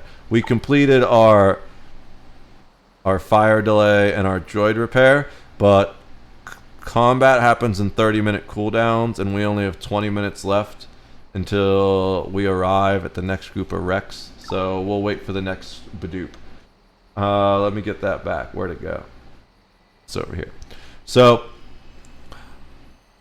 the interesting thing about Jesus' execution is because the Sanhedrin, which was the religious Jewish leadership, didn't have a rule, a law that allowed them to put people to death, and they were just really sick of Jesus, they took him to the Roman authority, which they actually despised because Judea had been conquered by Rome, and generally they didn't do anything with Rome if they didn't have to, but they hated Jesus more than they hated Rome, and the enemy of my enemy is my friend. So they were like, hey, can you off this guy for us? And execution as execution through crucifixion is very significant, because that was not the way most people were executed. It was primarily saved for rebels and revolutionaries to send a message and stuff like that. Alright, so Socrates. Formal charges, impiety, for not believing... Oh, that's another thing I wanted to say. The Romans also kind of saw him as a threat, because you have to remember that two things were important about Romans' belief and why Jesus was so threatening to them. One is that Caesar is considered to be essentially a living god. So by people calling Jesus Christ the Son of God, the Messiah, the King of the Jews, they saw that not just as a revolutionary, but as literally a political threat to all of Rome itself. Secondly, because they believed in demigods like Hercules and all that kind of stuff, they were fearful of him, and that's why they came to, according to the stories, arrest him with a whole 20 soldiers or however many it was. If you read the arrest, they come with basically an entire army. And the answer is, why are you showing up to arrest this guy if you're trying to do it quietly, right? Because according to the story, they asked Judas to tell them where they could find him without the crowds around him. And they showed up with an entire cohort still. So if you're trying to do it quietly, why not bring 3 or 4 guys to do it? Well, it's because they realized that according to their beliefs, if what was being said about this guy was true, they might need that many people to take him down, because how many soldiers do you think Hercules can take on by himself, right?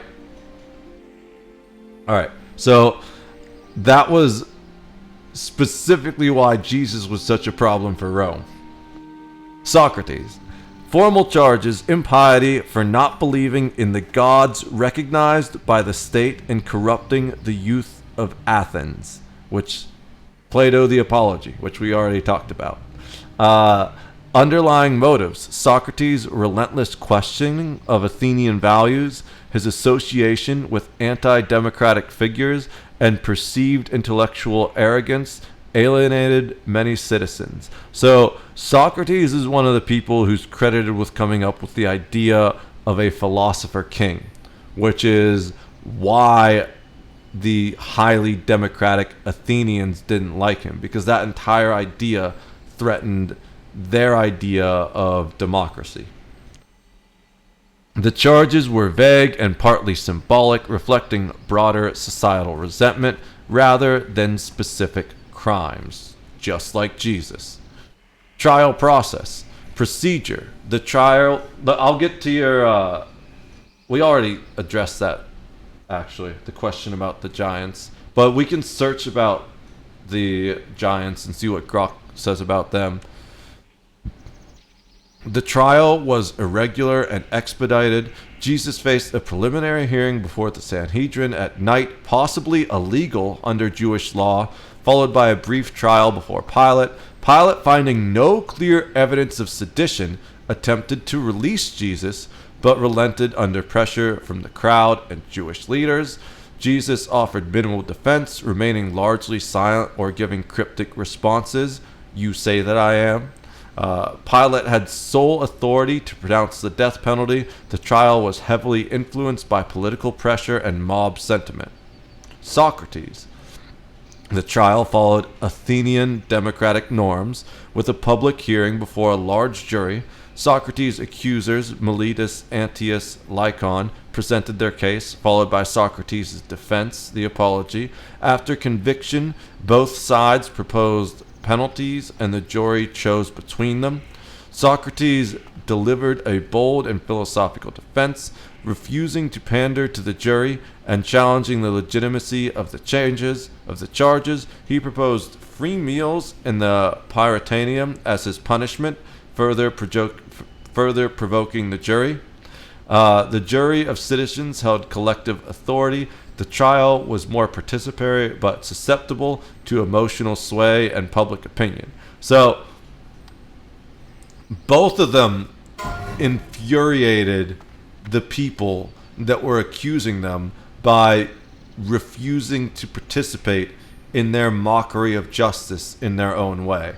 Jesus gave cryptic answers like, "You say that I am," and he refused to directly engage at all. Whereas Socrates kind of took the opposite approach and would give mocking answers like, "Well, maybe you should punish me by giving me free food."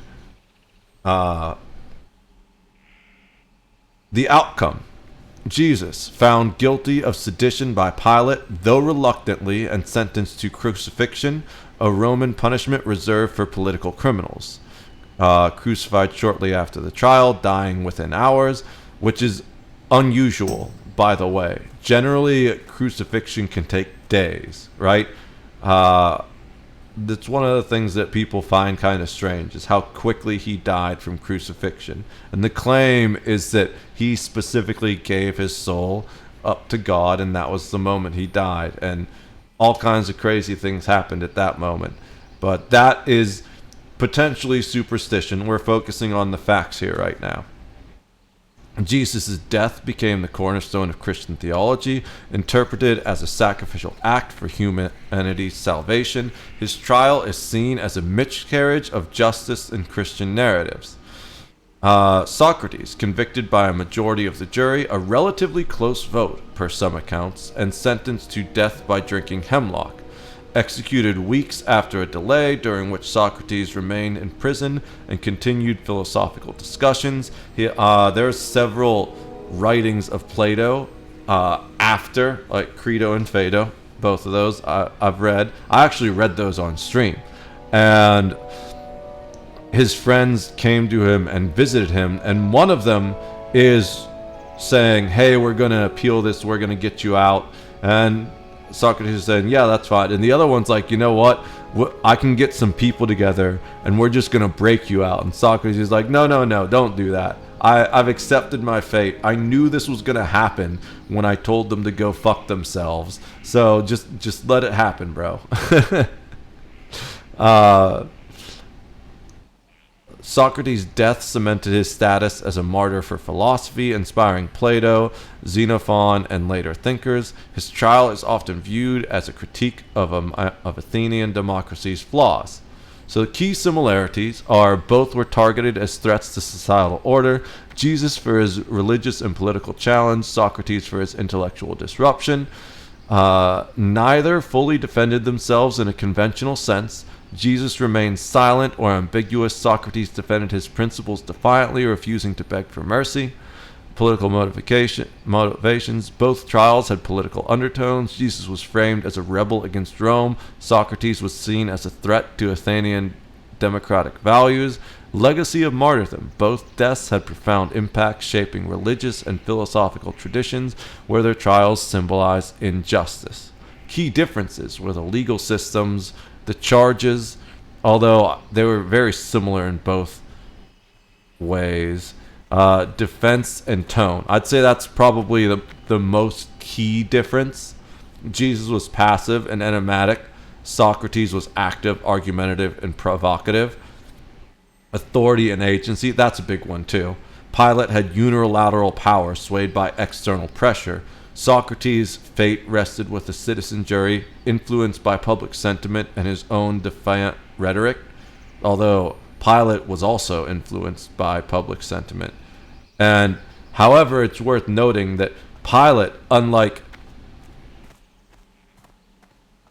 the Athenians, felt sorry for Jesus, whereas the Athenians were mad at Socrates for being defiant. And the speed of execution, that was probably just based off of the way they did it. You know, the Romans were very efficient. The Athenians probably wanted to give him time to get his affairs in order and all that. So let's see what the conclusion says. The trial of Jesus by Pontius Pilate and the trial of Socrates by the Athenians both reflect societies grappling with disruptive figures who challenged established norms. Jesus' trial was a politically charged, top-down process rooted in Roman-Jewish tensions, culminating in a swift and brutal execution. Socrates' trial was a democratic but flawed exercise driven by intellectual and cultural anxieties with a more deliberative process. Both trials, however, immortalized their subjects as symbols of resistance and injustice, profoundly influencing Western thought and belief. Now, I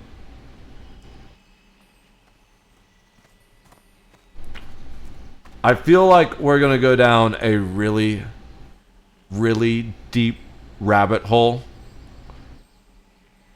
if we do this.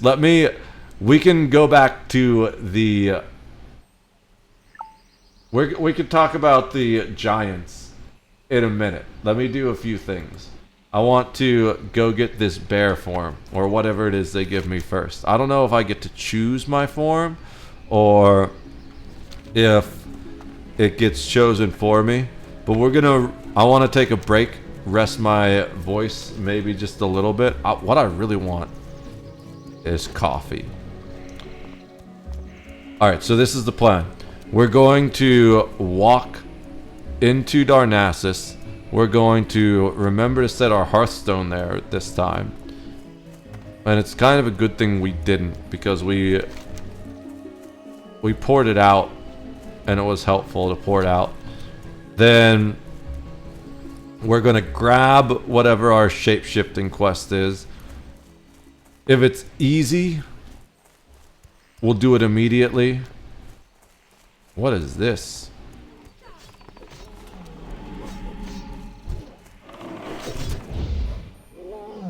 Oh, that. I didn't recognize them when they weren't on their mounts. If it's easy to do the shape-shifting quest, we'll do it immediately, and then we'll get coffee afterwards.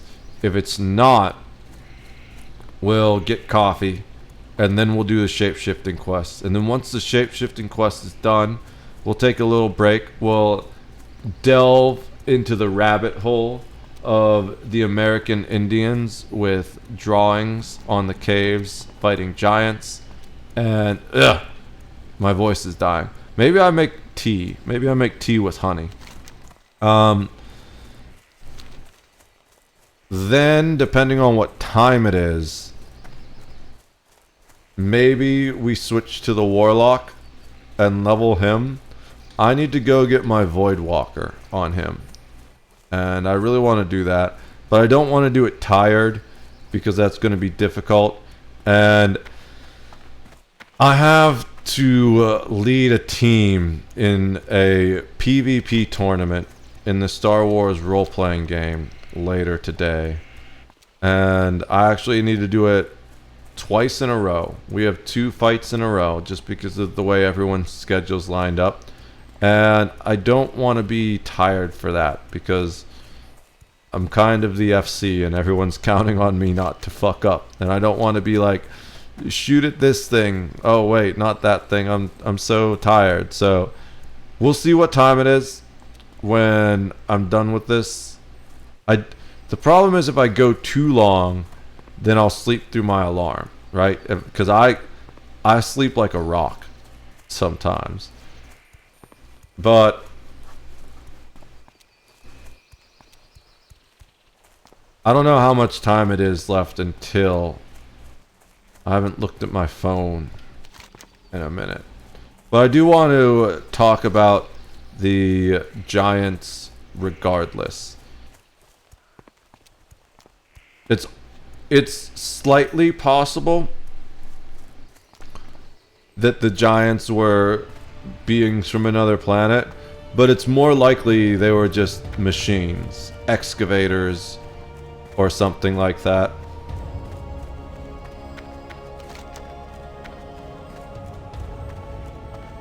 So we got a quest right here. We'll pick up on the way in. Where's the... Okay, it's all the way over there.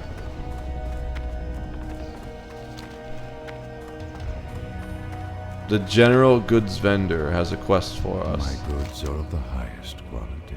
Oh, tell me about your goods. Go in peace. What brings you here?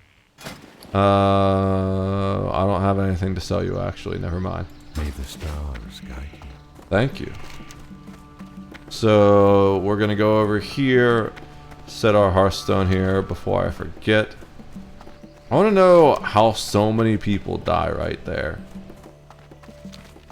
I didn't see anything concerning.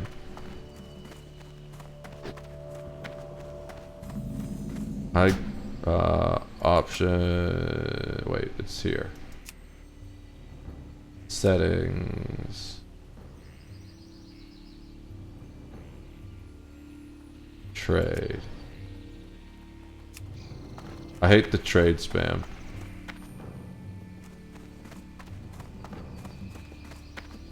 Right here. Hello, innkeeper. Alright. Was that only wipe? Nice. Well, they certainly lived up to their guild name. So, oh, it's probably quicker to go this way.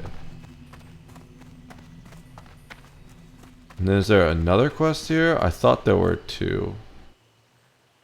It looks like just the new one and the pickup. So let's go talk to the Beast's shapeshifter trainer thing. I might read this. I've been skipping the quests. When I first started, I was reading all the quests. Maybe I make, well, we do that on the Warlock. We've done that on every single Warlock quest so far. So we'll keep reading all the quests on the Warlock. But I also kind of want to, for special things, read these character specific quests.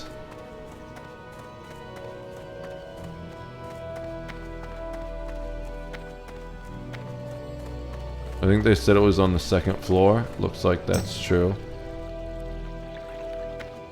Oh, there's the druid trainer right there. Look at how floppy my ears are. Alright. Welcome, my brother. If you are here to train, then I would be delighted to train you. There are rumors of strife within the Cernanian circle, but you should pay such loose talk no heed. Our archdruid, Faendral Staghelm, leads us and all Tedrasil to glory. Heeding the call. I'm glad you found your way here today, young druid. The time has come for you to take a large step into a much larger world. Inside each of Cenarius' children is the call to serve nature. Animals and plants are our friends as well as our charges. We choose to devote our lives as preservers of balance for their sakes as well as our own. Your first step into this world will be to learn the ways of the bear and to learn strength of body and heart. Ready yourself. Till next we meet. All druids are welcomed in the sacred lands of Moonglade, regardless of the current tensions in the Cenarian circle. Oh, we get a teleport? Did we just get the quest to bear shapeshift? We didn't need to do anything? That's pretty cool. We'll see in a sec. I guess we're gonna finish reading this though, because we started.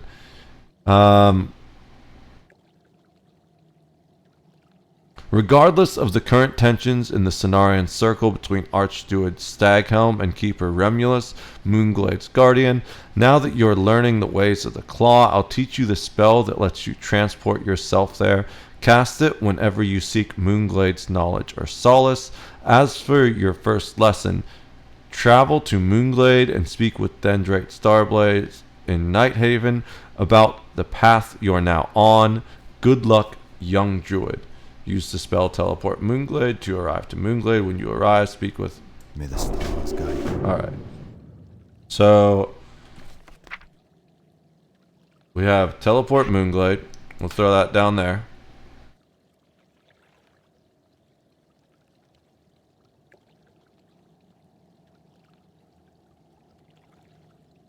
Okay, it doesn't look like we have Shapeshift yet.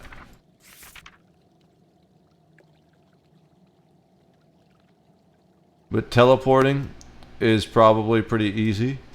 We can Hearthstone back if we need to finish our quests. Let's see what happens on the other side of this teleport.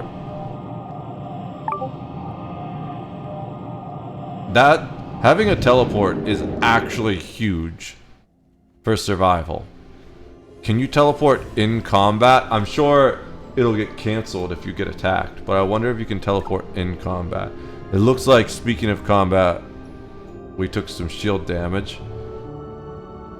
Let's go ahead and scoop this wreck with our tractor beams.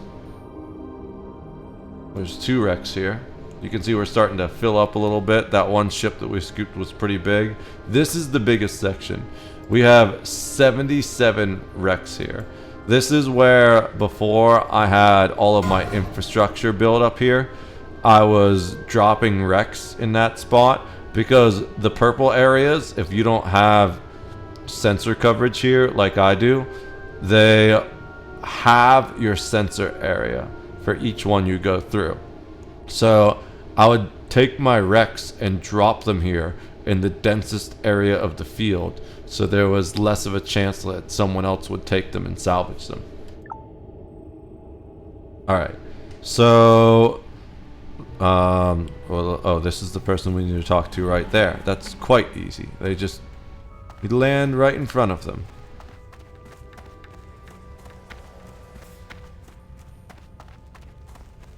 Peace be with you. Greetings, druid. You are welcome in Nighthaven, as well as all of Moonglade. The Cenarian Circle welcomes all beings who respect the authority and command of nature. While you are here, please be sure to preserve the balance in all things. Disturbances are not welcome here, and our wardens are trained to cease all hostilities without question. Farewell. And so it begins, Father Cenarius. And so it begins. Dendrite makes a quick, invisible gesture, and the air above him, a slight aura of power falls over him. The first perspective of nature you must adapt is that of the bear. I will put you on the path to understanding this aspect of druidic life. but it is you that must embrace it and propagate it, now and forever. In the northwest part of Moonglade lies the home of a wise and noble being we call the Great Bear Spirit. For all druids it has served as a tutor and mentor into the first true natural understanding of the bear. All druids at one point seek the spirit's wisdom. You shall be no exception. Go to the Great Bear Spirit now and learn what it will teach. When it is satisfied with you, return to me here in Night Haven. We will see then if you have truly taken account of the lessons it teaches. Good luck. So that's probably a bit of walking, I'm guessing. It's over there. Yeah. I'm guessing we kill it because there's a sword on it. So this is the moment where we'll take that coffee break and then we'll go run towards the bear. It doesn't look like there's a hearthstone here or anything. There are flight masters.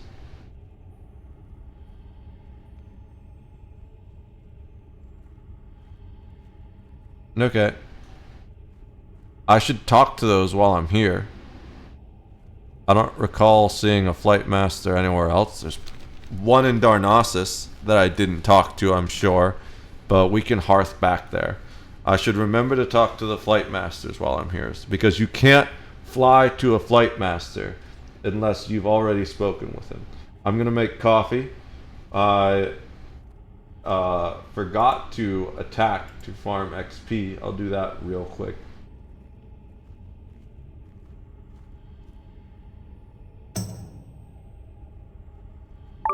You'll hear the boop boop.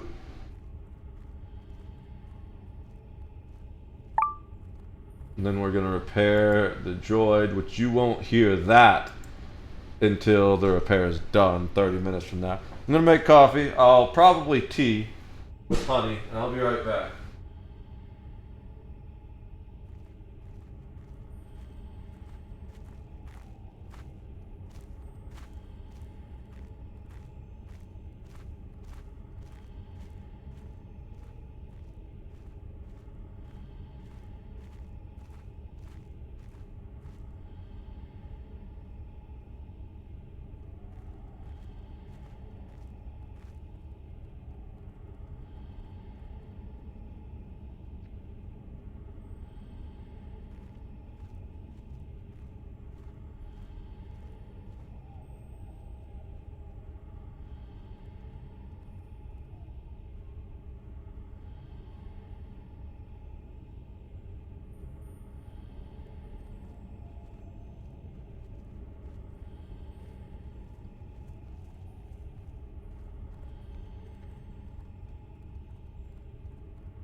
So, I was thinking about the incredible coincidence that normally I just always do coffee, but because my throat's kind of raw from all the talking I've been doing today, and we're not really built up to the stamina we used to have, because it's been a while since we streamed consistently. But we're making tea with honey right before I go to learn bear form, and bears love honey. It's an interesting coincidence. We're probably gonna mostly use bear form, which is why the character name is named Ursatar. Ursa meaning bear, and the rest of it is kind of like an avatar, so a bear avatar is the literal translation of his name. I'm really excited for this. I'm gonna go through the town first, so we can get that, get those whatchamacallem, the flight masters, I believe, and then we'll be able to come back here easily, although we can teleport, so we can always come back here easily. Is there a cooldown on it? There's no cooldown on it.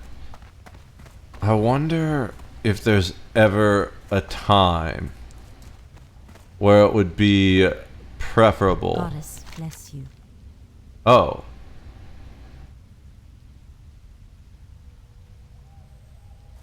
You can just fly. What brings you here? We shall meet again. Okay, so you can go back to the village.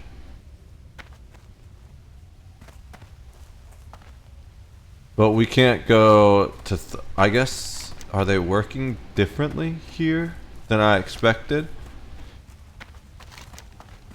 Looks like a lot of people die up here for some reason. I don't know why. Is it just like jumping off things, or is there something in the water that will kill you?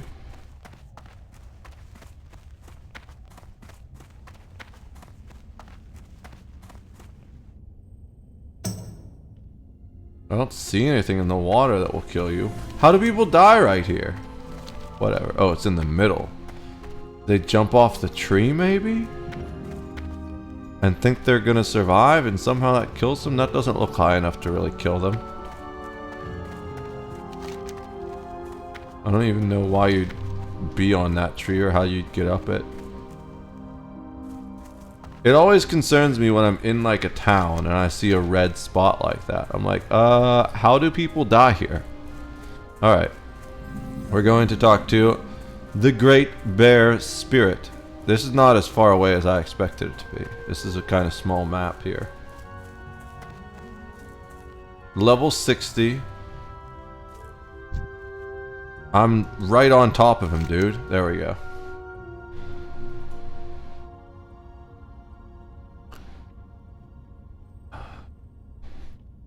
The Great Bear Spirit looks upon you with a calm and peaceful gaze. You hear a voice speak to you as though it was coming from the bear, but the creature makes no indication that it is speaking. Greetings, my young friend. If you have come to me seeking guidance, then perhaps I can help you find what you seek. What do you represent, Spirit? I represent the strength which bolsters you as a young druid. You have come to me to learn this strength, young one, and I will teach this to you. I will teach you all that is the Spirit Bear, provided you will listen and understand. In order to know what it means to draw upon my spirit, You need to understand the importance of the strength of the body as well as the strength of the heart. I seek to understand the importance of the strength of the body. Strength of the body is the power and swiftness of action.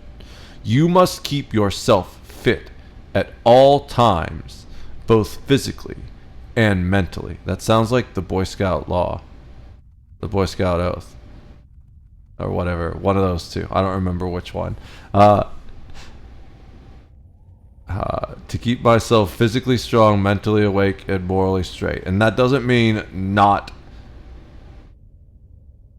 it's morally straight, not sexually straight. It's open and accepting. It means like don't lie, cheat, steal, things like that. The bear's girth. I'm sorry, I just wasn't ready for that. I'm way too tired. I've got to finish uploading a video that I forgot I was uploading. And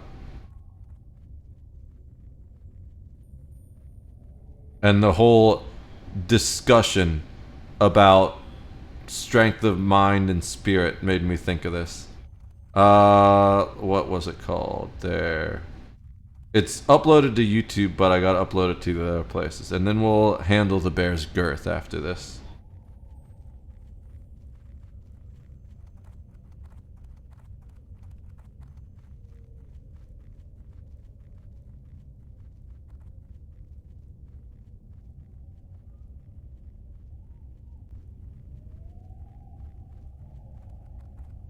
Alright.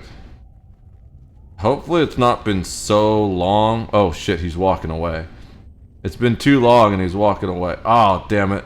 It's been long enough that it's no longer in my copy paste. I don't like this pixel at all. That's not how I do that. My Galaxy was way better.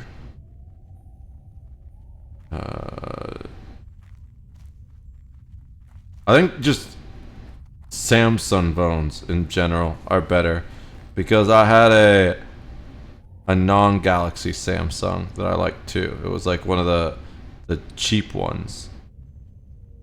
Like just had a bunch of letters and numbers. Alright, that's uploading. I'm glad the bear reminded me to upload.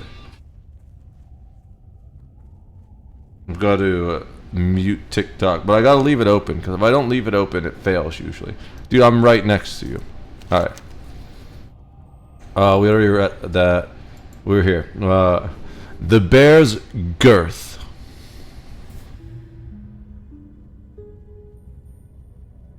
Pause for effect. Highlights its strength, as it is a ferocious foe in combat. The bear's girth, however, belies its lithe agility and sharp mind. These are surprises you will use to your advantage. You must rely on the strength of the bear's body in order to master the way of the claw. I seek to understand the importance of strength of the heart. Strength of the heart is what gives you the resolve to take action. Action that is rooted in intents that are pure and forthright. To keep the balance is not to be complacent or banal. You must show resolve for that which you believe in, and you must be willing to fight for it. The mother bear shows endless conviction in protecting her young, as does an elder bear protecting his den. Where'd it go? Oh, there it is. It is this resolve, the strength of your heart, which you must come to know if you are to master the way of the claw. I have heard your words, great beer spirit. Beer spirit? Dude, I want to find the great beer spirit and talk to him. You got some craft beers for me? What's your IPA IBU? Great bear spirit, and I understand. I now seek your blessings to fully learn the way of the claw. Seek out the great bear spirit. Oh, complete. It remains to be seen if you are ready, young one. Even the wisest and oldest of druids are never truly ready when their ultimate time of testing comes. You have heard my words, and now you must move on. Heed what I have taught you. There will be a time when you will have your strength tested. You must face your foe as the bear would, with strength of body and with strength of heart. Learn from the fight, young one. Go, with my blessings. Okay. So we don't fight him. It's just a thing. Is this the thing? Nope. Oh, we go back.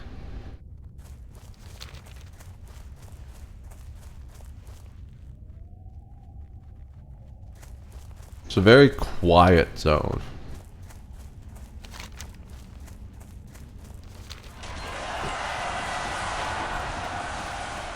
Someone got 60. I do hope I managed to get 60, but I had the PC troubles, which kept me from playing for a while, and I've been playing on a bunch of different characters. I really need to just probably focus on the Warlock. I don't know who's easiest to level to 60.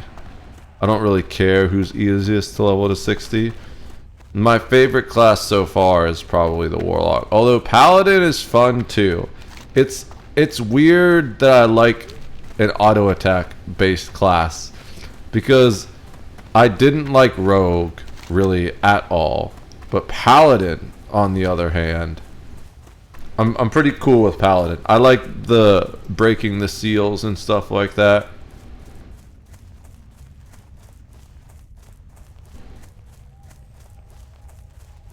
I just wish you could be Paladin on Horde.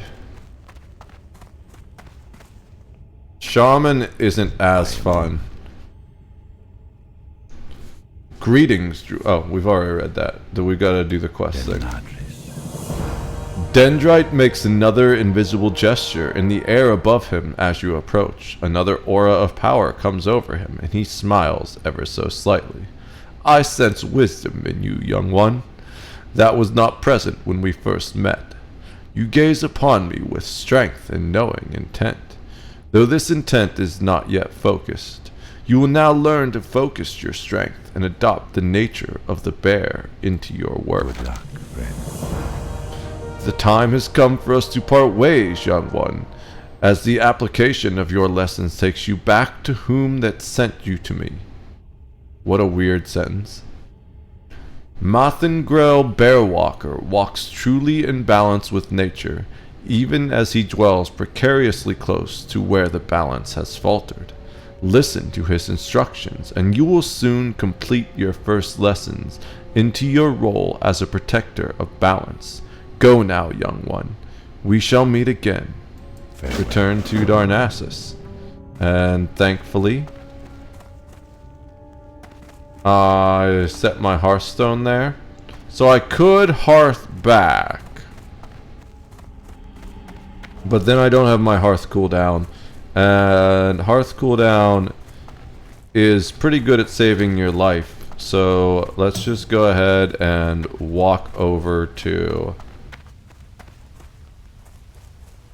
I just gained 420 experience for that. Guys, smoke them if you got them. Cheers. I don't got them. Otherwise, I'd join you. I know somebody in the chat has them. This way, I guess.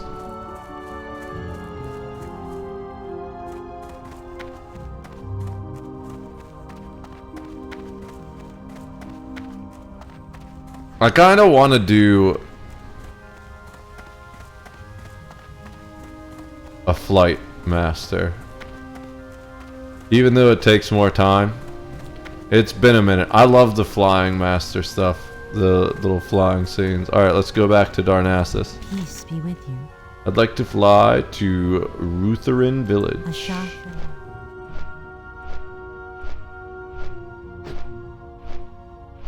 Do you get unlocks for flying over areas? Probably not. I doubt that counts for XP. You probably need to walk along it to get the XP drops.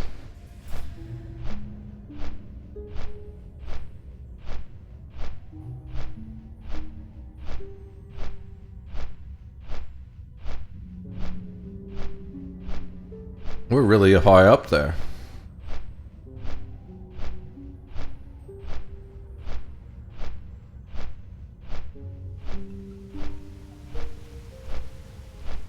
Is this the place? Doesn't look familiar. I was gonna say. Just drops me off in all those trolls. Those were, I didn't see what level they were, but there were red numbers next to their names. I was like, are we really landing here? That would be so troll. Get it? If it's just like hardcore and you get on one of these flying masters and the thing just drops you off in the middle of a bunch of aggressive enemies. I'm gonna say that we don't get exploration XP for flying through areas because we flew pretty low to the ground a couple places and it didn't count. Oh man, we're going across the sea. Yeah, like legitimately going across the sea. That's intense.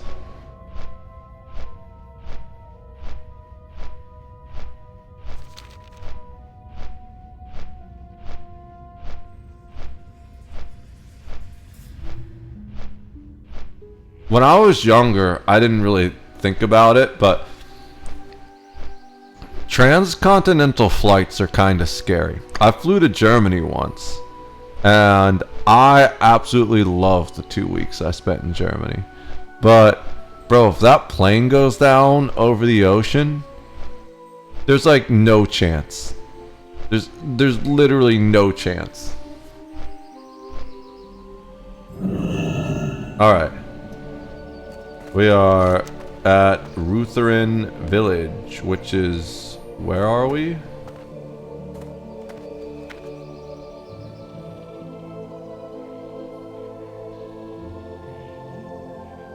Dude, I can't see anything with this map on the herbologist. Where the hell? That's Starbreeze. That's the Glade. I don't see the name of Rutherin Village on the map anywhere. I'm so lost. Nessa Shadow Song.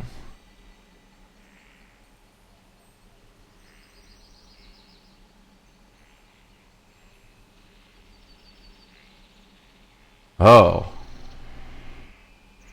It's out here. Interesting.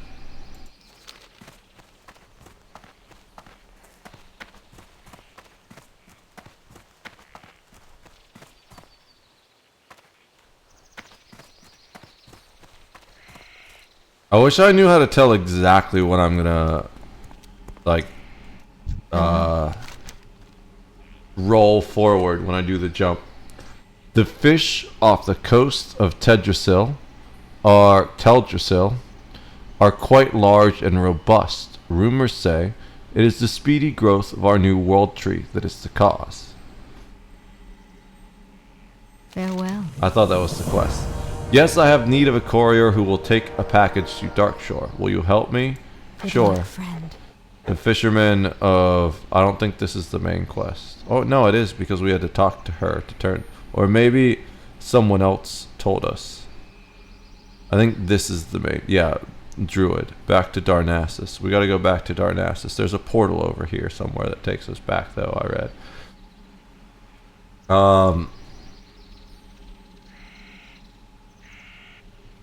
Ashar fell out.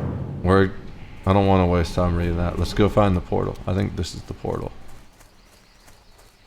There's a sentinel here. And...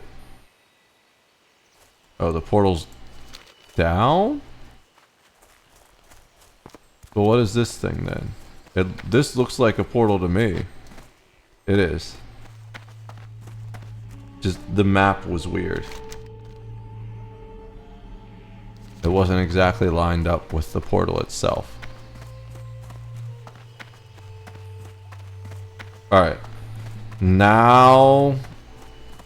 can we turn into a bear, please?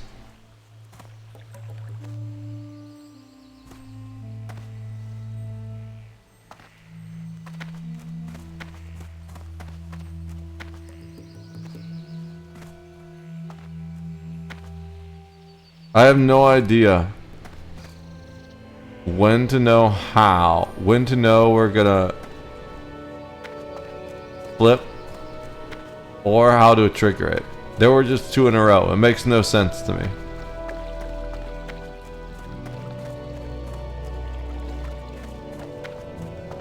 Three in a row. It must be... I feel like it's kind of random, but it's also not, because it seems like after a certain point, it resets. And if I don't jump for a long time, and I'm just running, and I jump, I'm going to flip. Let's finish this. Welcome back, Ursatar. I sense that your first meeting with the Great Bear Spirit, I keep saying that, I'm so tired, is the same as it is with all druids when they first start down the path of the claw. A little bewildering but very intense. I know it was that way with me. The Great Bear Spirit has been a part of Azeroth as long as Azeroth has existed in the heavens. We have come to rely on its wisdom and its power to fuel our purpose. The time has now come for your first test of this purpose. Listen closely. Be careful. Directly east of Aberdeen lay many moonkin caves. The one closest to Aberdeen has a moonkin stone inside it. Lunaclaw, the defender of the stone, will face you only when the Cenarian moondust is applied to it. Lunaclaw possesses within it a strength that you must use as one of the claw. If you've earned the right to use this Cenarian moondust, Ursatar, now show me that you've earned the right to possess the strength of body and the strength of heart needed as a druid. Use the Cenarian moondust on the moonkin stone of Aberdeen to bring forth Lunaclaw. From there you must face Lunaclaw and earn the strength of body and heart it possesses. Okay. May the stars guide you. So I still can't bear mode yet.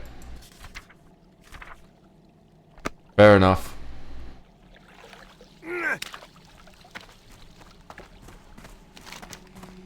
Where is...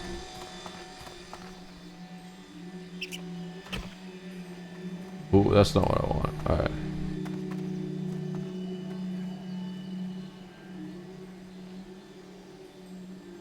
Where is this quest?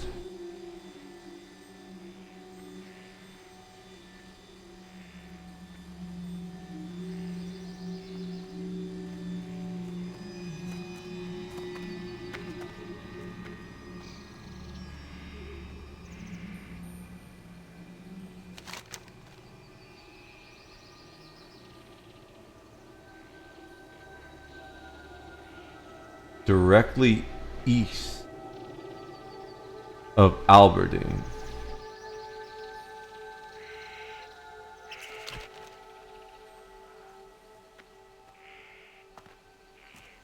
Where's Aberdeen?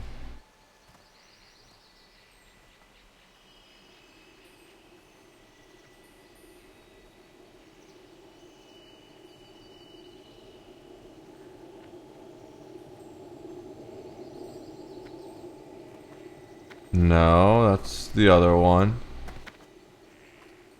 That is a druid. I remember fighting her. She was tough. Or him. What was that?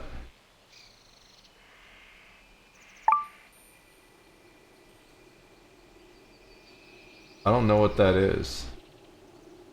I'm getting notifications, but... give me a sec. Check another window.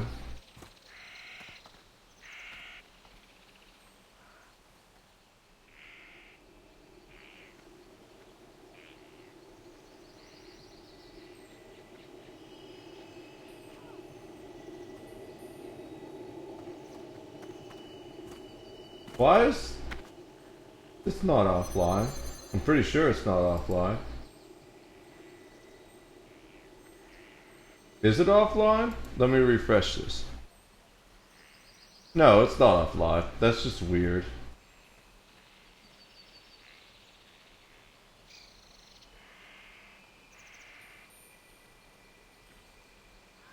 Or maybe it is offline. Did I DC? Is that what it was? But why am I'm not disconnected on here.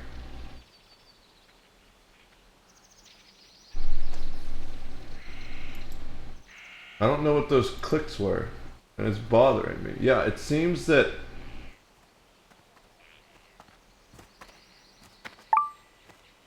yeah, it's an OBS disconnection. Okay.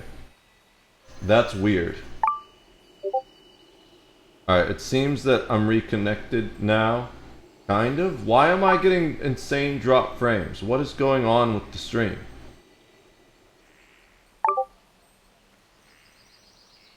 This is bullshit. OBS, stop. Oh, maybe it's the uploading of the TikTok video, but I thought we fixed the upload speed.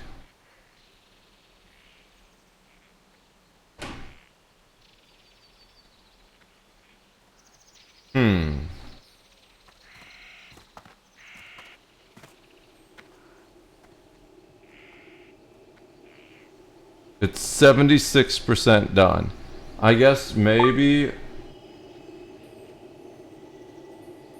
Let me,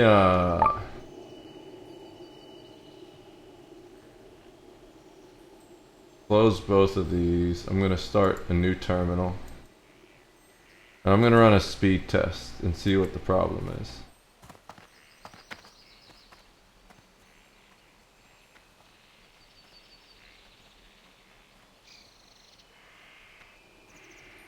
I think maybe we're maxing out the bandwidth, and that's the problem. And it just took a while for... I have no idea where I'm supposed to go for this quest.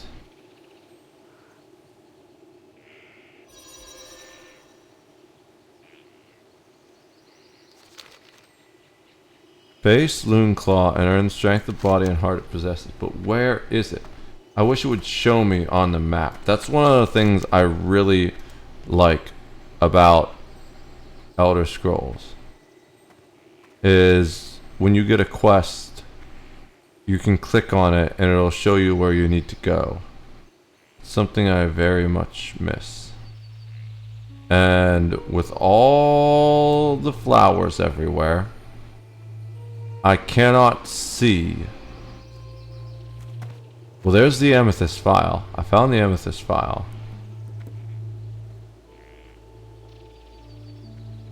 I feel like it's gotta be this area somewhere.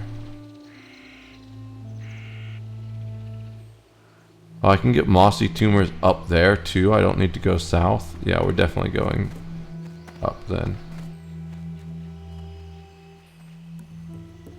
Since all the other quests are in this area, I feel like it has to be in this area somehow. You know what? Screw this. I'm just going to options, add-ons, gather mate, reload.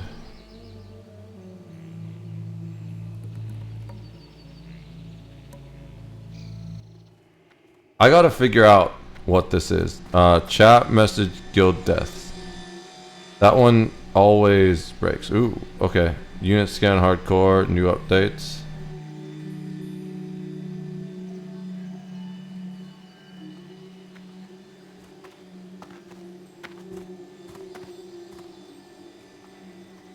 This is kind of cool actually. Long sleeve is inviting players for RFC runs and intentionally wiping groups by pulling ads from the lava bridge. Oof. Brevobath and Bujil are using the Goblin Mortar to kill bank alts. Party is required to be killed. Avoid accepting group alt invites from strangers on low-level characters and bank alts. That's... dude, people are such assholes. Alright. So... now... I should be able to see the quests.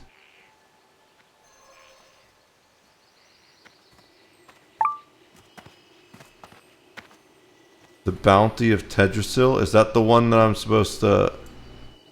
no. That's something else. Okay.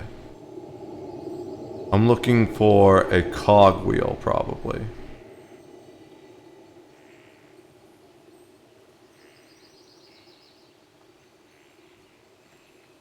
Because that means it's something I gotta interact with. Dude, I have no idea. Is there a Ashenvale? Is that where it said this was?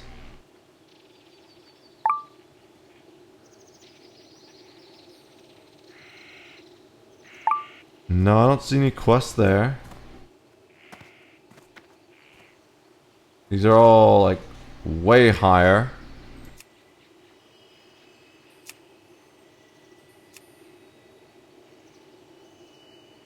Where are we? We're not Moonglade, we're...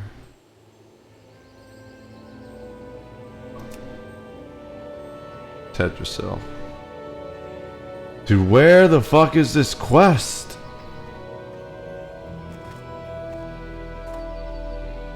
Tumors. I just want my bear form.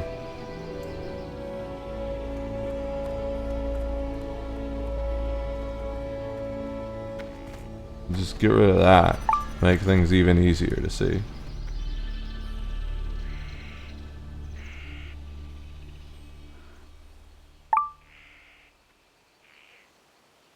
Okay.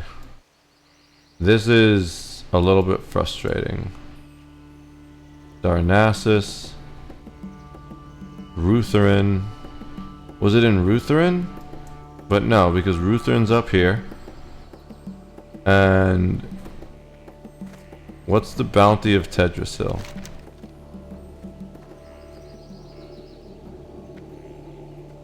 Oh, okay. Alberdine. I think that's where we're supposed to go for this. Yeah, okay. So we go through the portal back to Rutherin, and then we take that other flight master to Aberdeen. I understand now.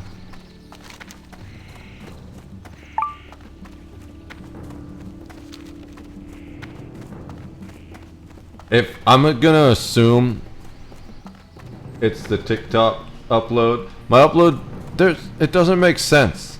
It says my upload speed is 7 megabits per second, which, did they like change it again? For a while, so for a while we had 4. Then we had 20. And now we've got 7? I don't know what's going on. I'll have to look into this. Fortunately, it's not affecting the game. That's good. It's just... I'm guessing it's mostly the TikTok upload causing the problem. It's almost done though. We're at like 95%, 94%. Ooh, just back into it.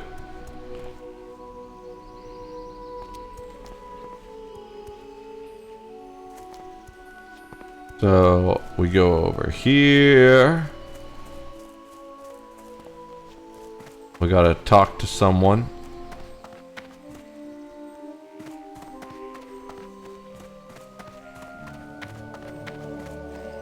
The Hippogriff Master. Ishnuala. Go in peace. I get Nessa's collection. May the stars. You wish to get this to Aberdeen? Very well. From Mithrin, there are 2 methods to travel to Aberdeen by ferry and by hippogriff. Both are quick and reliable, but if you not get flown to Aberdeen by hippogriff, then I suggest you do. It's sound advice to speak with the hippogriff master in every town that has one. Yeah, I'm aware. So let's go. I'm listening. Let's go fly. A magic carpet ride. May the stars.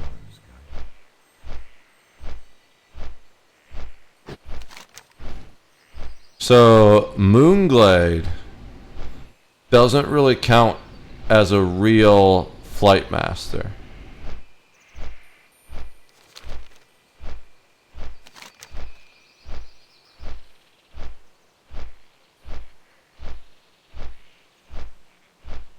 But you can just portal back there. So I understand why. Is Moonglade like over there somewhere, I guess? Because we came across the Veiled Sea to get here?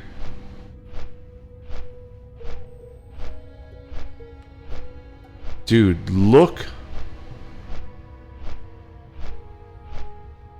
Duratar and the Barrens is insane, but also this area is pretty similar too. I guess like once you get through these lower level areas, once you get more abilities, it's not as easy to die, so to speak. Like you got a little bit more defense, a little bit more survivability, more utility. So it's the early levels that are toughest, probably like up to 30 or so.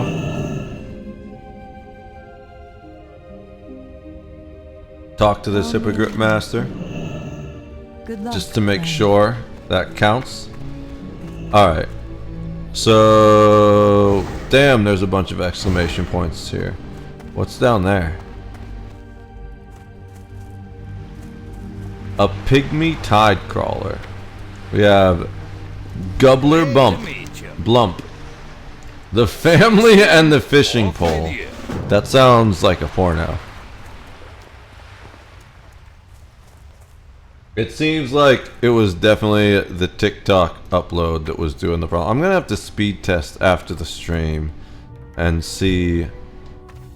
Ishnu Allah. Goddess, watch over you. Elon, light your path.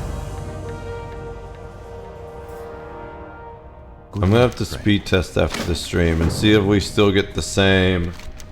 Hello, buddy. Can't stay long now, but I want to keep up with your journey.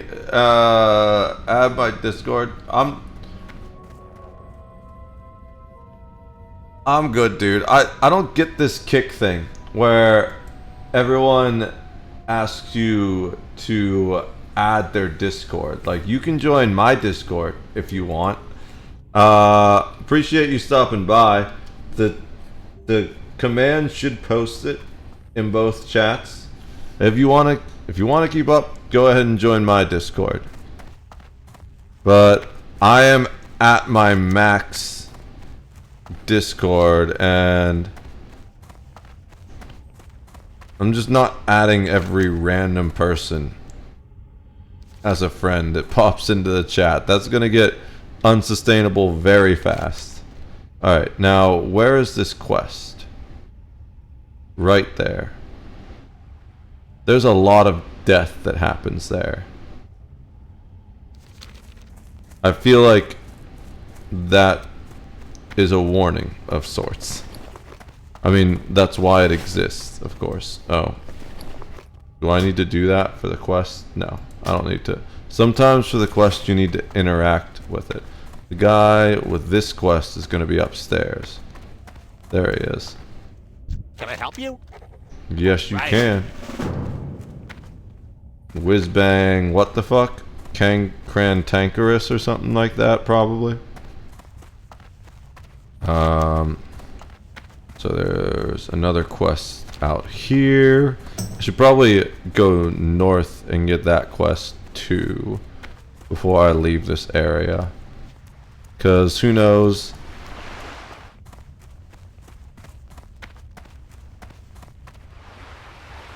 That actually makes me think of something. I want to...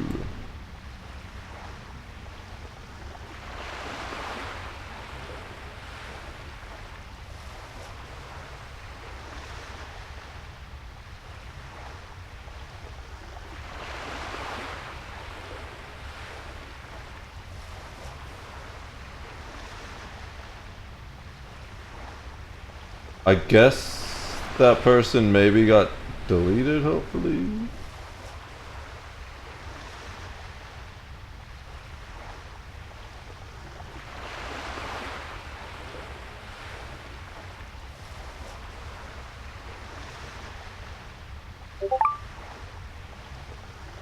It needs a file extension. Oh wait, I'm reading.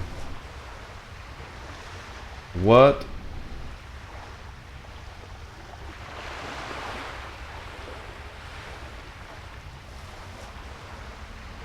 Where did that message even get sent? I don't see it anywhere. I just saw it pop up as a notification, and I can't open notifications.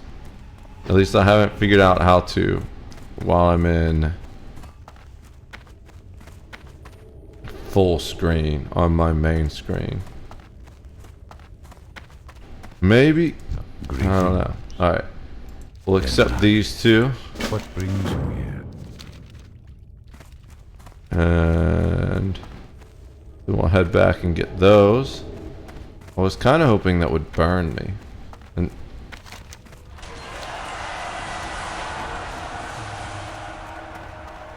And then after we get these two, we'll go get our bear form.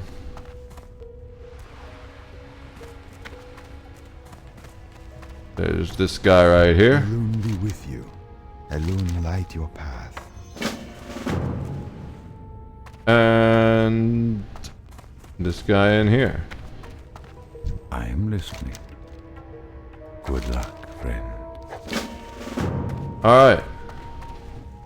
Bear form time. Dude, it's pretty thickly red. Not like super thick red, but I do have my concerns.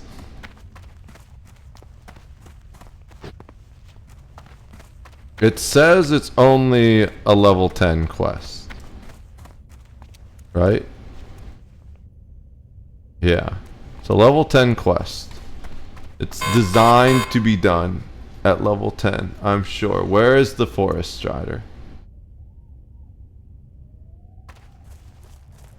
I don't like hills. That's a moonkin.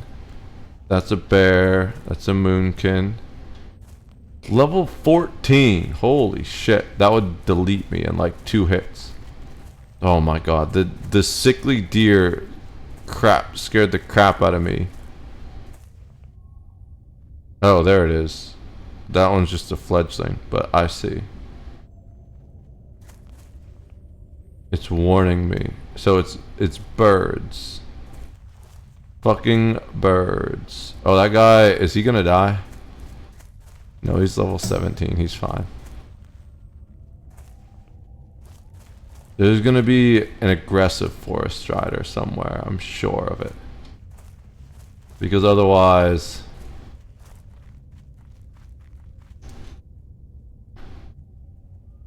That's only 437. The Moonkin. Ooh, that's level 13, bro? It wants me to come... There's no way I'm ready for the bear form yet.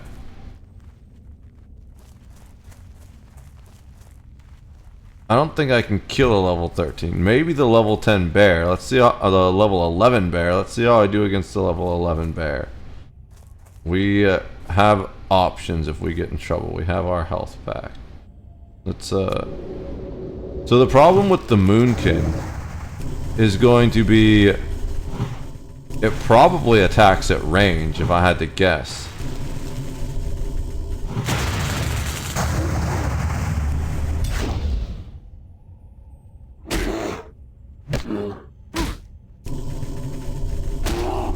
Yeah, we're struggling with this bear, so there's no way we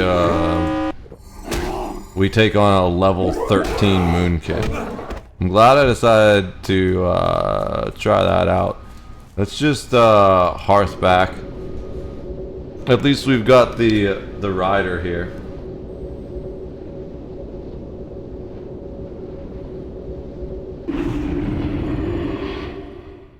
So it's gonna be a while before we get our bear form. We probably need level 14 minimum to get bear form, if I had to guess. So we'll just do quests here in the meantime, which means we're gonna have more talents to throw towards the bear stuff before we can even use that. We could save our talents for that, but I think it's better to get these Nature's Grasp talent first. That seems huge.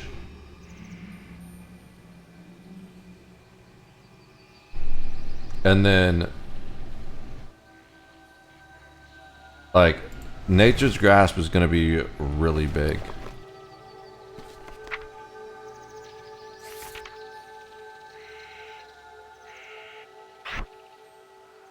Put that up here, I guess.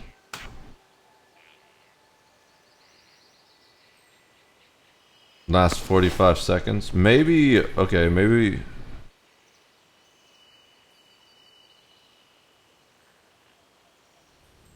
Maybe we put that here. Or... there? I don't know.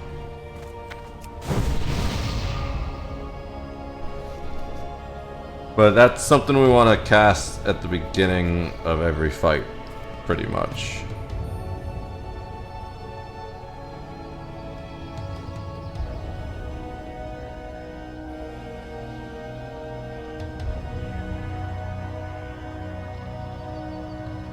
That's such a cool spell, just automatically cast Entangling Roots without spending mana.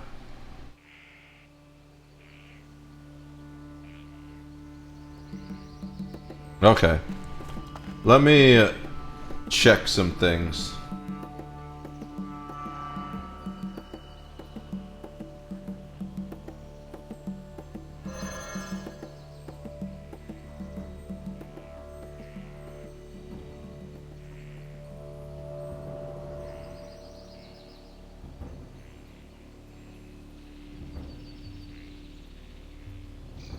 Alright, we're gonna do a thing. So let's, first of all, we're here safe, so we can log out. We'll switch characters.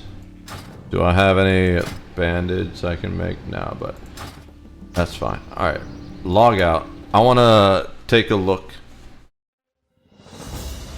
at the Warlock real quick. Oh, my titty itches.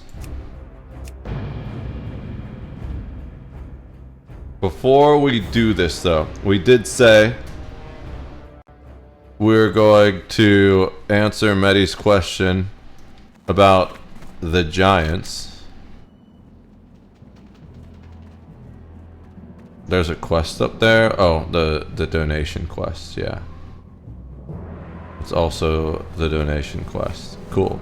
So I have a health stone. Is there any stuff I want to change? Because there's a lot of things I've changed about my default loadouts. Yes, change that. Change that. Change that. Change that. Do I have a health stone? I do not. So let's create a health stone. Okay. We have the bandage. Actually, I kind of want to. Oh, wait. Normally the health potion would be there. Yeah, and we don't need...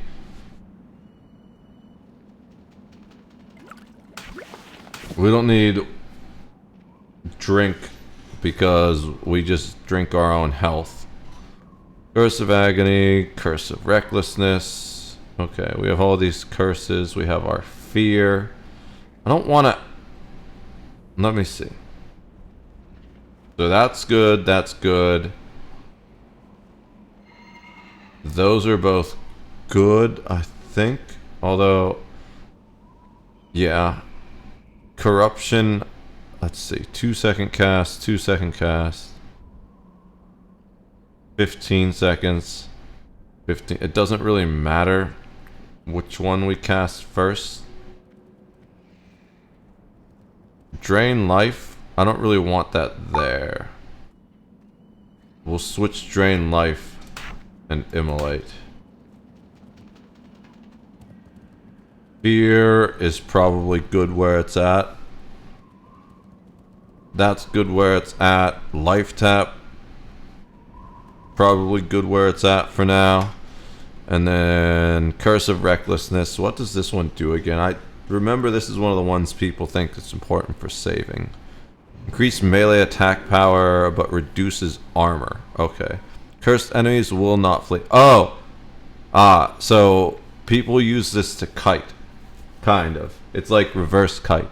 You scare something away with fear, and then you give it recklessness so it's not afraid.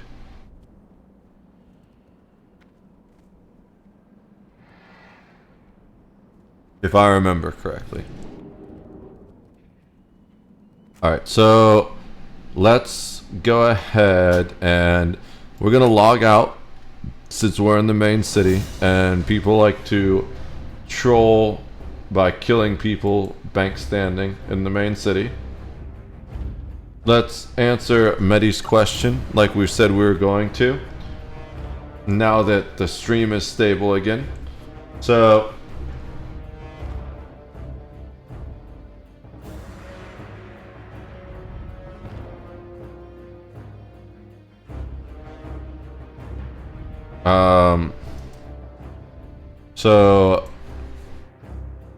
compare the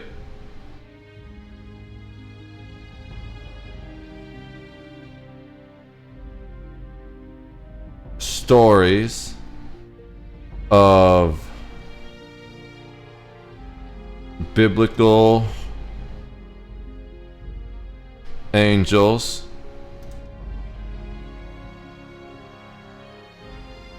and Eastern dragons and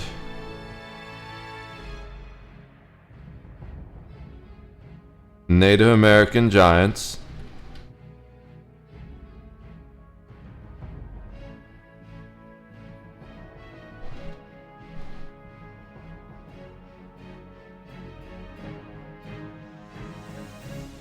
and in the context of the theory that our planet may have been previously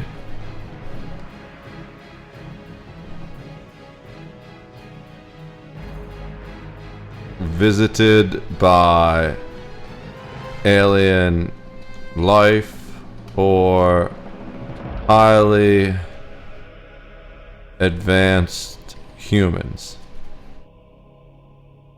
So we're doing this one for Medi. The stories of biblical angels, Eastern dragons, and Native American giants, when viewed through the lens of the theory that Earth may have been visited by alien life or highly advanced humans, often called the ancient astronaut hypothesis, reveal intriguing parallels and differences. Each tradition's mythical beings can be interpreted as potential reflections of encounters with advanced entities, though their cultural roles, attributes, and symbolic meanings varied significantly. Below, I compare these figures in the context of this speculative theory, focusing on their characteristics, narrative roles, and possible interpretations as evidence of extraterrestrial or advanced human contact. The characteristics of the beings. The biblical angels. Guys, if you have never heard a description of a biblical angel, they sound like something more out of a horror film than the ones you see like painted on the Sistine Chapel and stuff like that. Angels in the Bible are divine messengers of God, often depicted as humanoid with radiant and otherworldly features sometimes. Some, like seraphim or cherubim, have bizarre multi-faced or multi-winged forms. They like bib. I want you to see one of these. It's like a spinning wheel. I think maybe it's the seraphim. We'll just do angels and look at that. Yeah, dude, like this is what angels look like according to the Bible. I don't know about you, but that looks more like a spaceship than a being. This is the one I was talking about. The spinning wheel of eyes. Like, what the fuck is that thing? That's terrifying. Imagine you walk out of your house and there's just a flaming spinning eye wheel outside. Like, holy shit, dude. That's pants shitting stuff.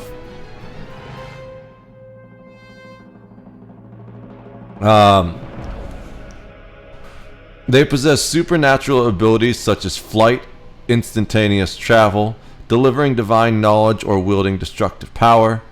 They were intermediaries between heaven, a higher realm, and earth. Concept in the ancient astronaut theory. Angels' otherworldly appearances and abilities descending from the sky, advanced knowledge could be interpreted as descriptions of extraterrestrial beings or advanced humans using technology. Their heavenly origin might reflect a misunderstanding of spacecraft or advanced civilizations. For example, Ezekiel's vision of a wheel within a wheel has been speculated to describe a UFO-like craft.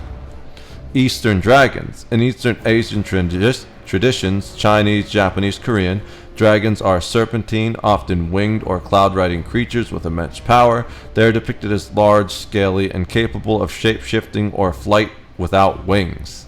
Dragons control natural elements like water, rain, or storms and are associated with wisdom, longevity, and divine authority. They often dwell in mountains, seas, or the heavens and are revered as protectors or rulers.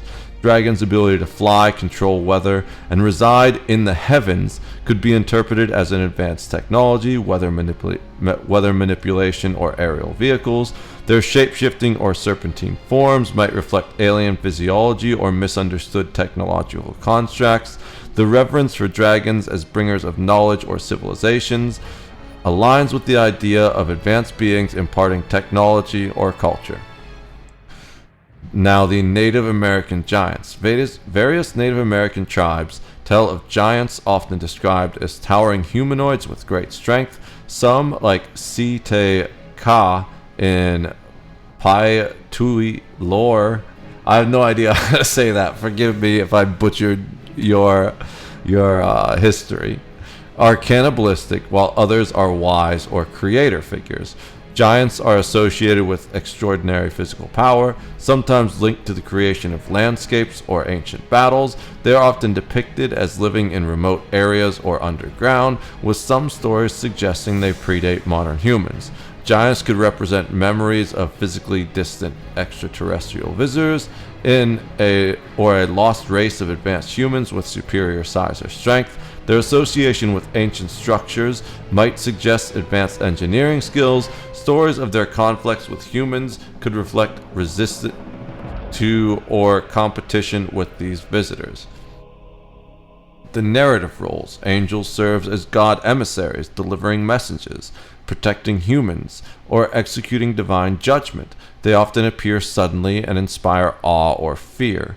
Their role as messengers or enforcers could reflect advanced beings communicating with or controlling early humans. Their sudden appearance and disappearance might suggest teleportation or cloaking technology. The fear not refrain in angelic encounters could indicate human shock at encountering unfamiliar entities.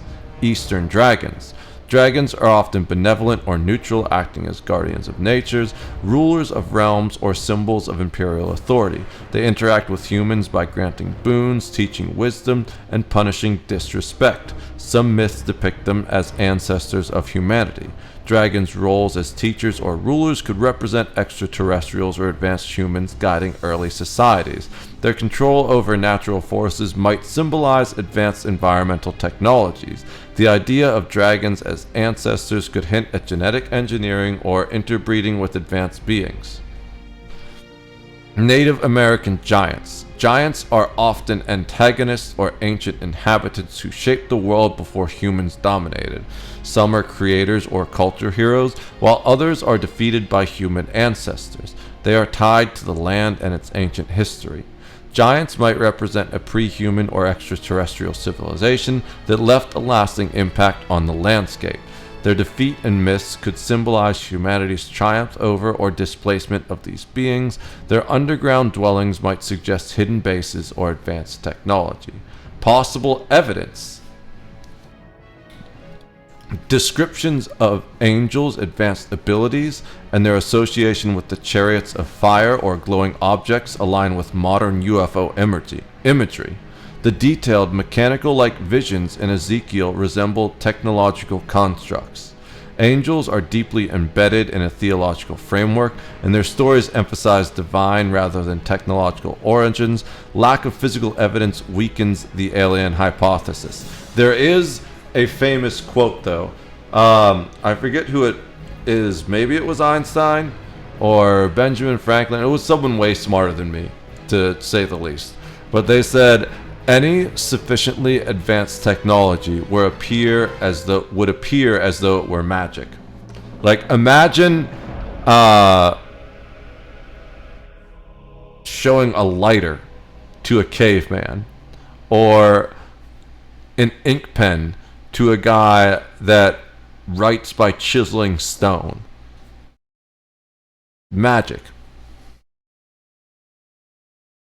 Eastern dragons. Dragons associated with the heavens, flight, and elemental control could reflect advanced aerial or environmental technologies. Myths of dragons teaching humans agriculture or writing suggest knowledge transfer, a hallmark of ancient astronaut theories. Ancient Chinese artifacts like the Hongshan culture's dragon-shaped jade might hint at veneration of such beings. Dragons are highly symbolic, tied to cosmology and philosophy. Their serpentine form may divine from natural phenomena rather than alien encounters. No clear archaeological existence supports a technological basis. Native American giants. Stories of giants align with global myths of large-statured beings, potentially reflecting a shared memory of distant humanoids. Archaeological finds like large skeletal remains, though often debunked or exaggerated, and megalithic structures fuel speculation. The mound-building cultures are sometimes linked to advanced prehistoric knowledge. Giant myths often serve cultural purposes. Many giant skeletons have been proven to be hoaxes or misinterpretations. The lack of consistent technological artifacts undermines the advanced human-alien hypothesis. Cultural and symbolic significance. Aliens reflect a monotheistic worldview, emphasizing divine order. Angels reflect a monotheistic worldview emphasizing divine order and human obedience. Their otherworldly nature reinforces the separation between mortal and divine realms. In the alien hypothesis, they might symbolize humanity's attempt to explain encounters with superior beings within a religious framework. Dragons embody harmony with nature and imperial legitimacy in East Asian culture. They are less divine than cosmic, balancing natural forces. As aliens, they could represent a revered advanced civilization integrated into cultural reverence rather than worship. Giants often symbolize the ancient, untamed world or the challenges faced by human ancestors. They are tied to the land and tribal identity. In the alien hypothesis, they might reflect memories of a lost or displaced advanced race interpreted through oral traditions. Key similarities. All three, angels from heaven, dragons from the sea or skies, and giants from ancient or underground realms are described as originating outside normal human experience, aligning with the idea of extraterrestrial or advanced visitors. Each possesses powers beyond human capability, flight, elemental control, immense strength, which could be interpreted as advanced technology or biology. All are credited with shaping human history, whether through divine messages, teaching civilization, or creating landscapes, suggesting a legacy of advanced influence. Encounters with these beings evoke awe, fear, or reverence, consistent with low humans might react to vastly superior entities. How humans? Low humans. I'm clearly getting tired. I can't read very well anymore. Key differences in the alien hypothesis context. Angels are humanoid or abstract, dragons are serpentine and elemental, and giants are exaggerated humanoids. These differences might reflect diverse alien species, varying technologies, or cultural filters applied to similar encounters. Moral role. Angels are divine and often benevolent, dragons are ambivalent but respected, and giants are frequently antagonistic. This suggests different perceptions of the visitor's intentions, guides, rulers, or threats. Evidence-based. Angels rely on textual descriptions, dragons on art and myth, and giants on oral traditions and disputed archaeology. The alien hypothesis is strongest for angels due to detailed visions, but weakest for giants due to lack of verifiable artifacts. Cultural integration.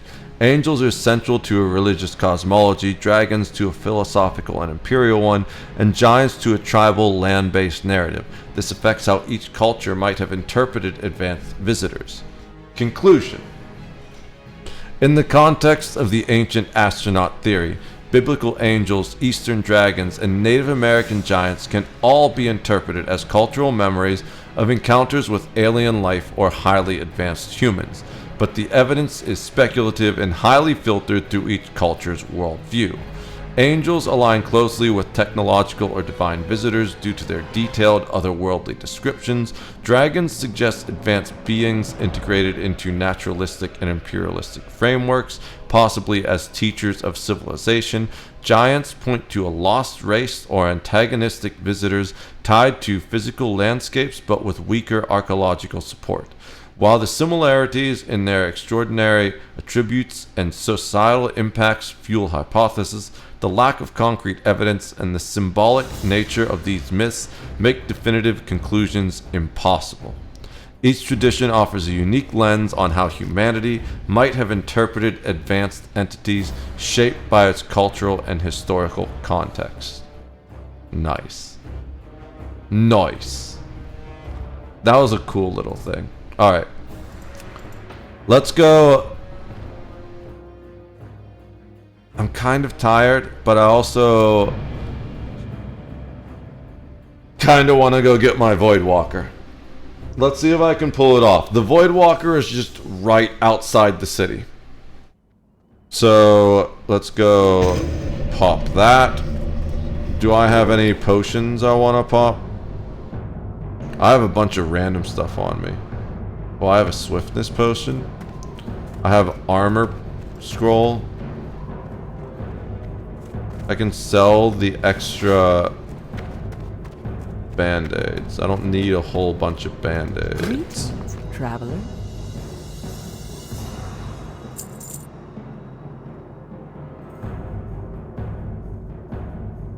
Oh, I still have that food? That's good. Okay. So we'll do all that. Mail the stuff to Wads. Do I have anything in the bank? This was the first character, and I made him before I had a bank. So let's see if there's stuff in the bank that I need to move to the bank. And honor.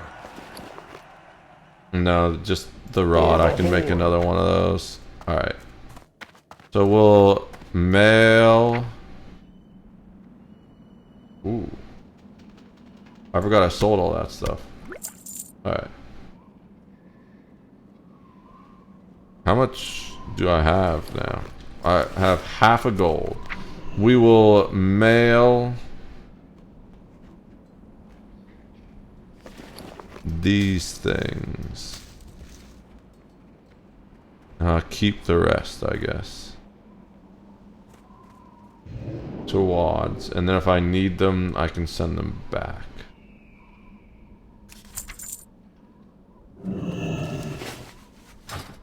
Alright. Let's go get our thing. Our Void Walker. I got 9 minutes on, I think this is Ren, what people call it. War Chief's Blessing. Which is huge at low levels.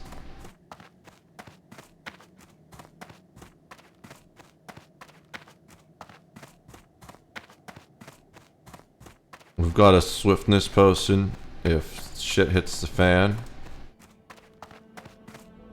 What's that do? Health funnel, that's right. Drain soul, that's shift 5. I don't know if I want that on shift 5. Maybe, yeah, that's probably not too bad. Actually,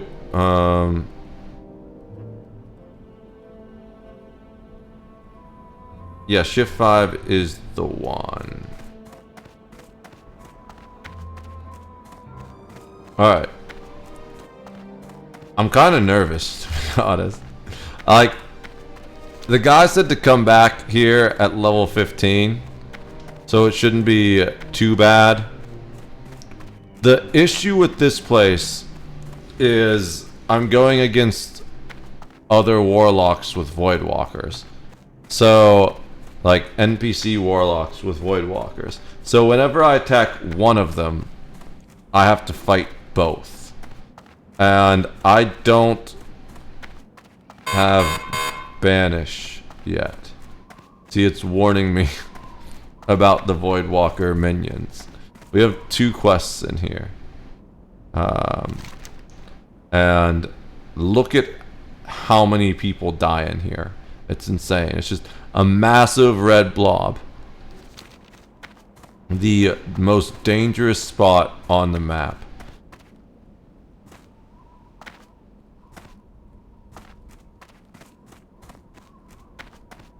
I'm so used to picking up plants.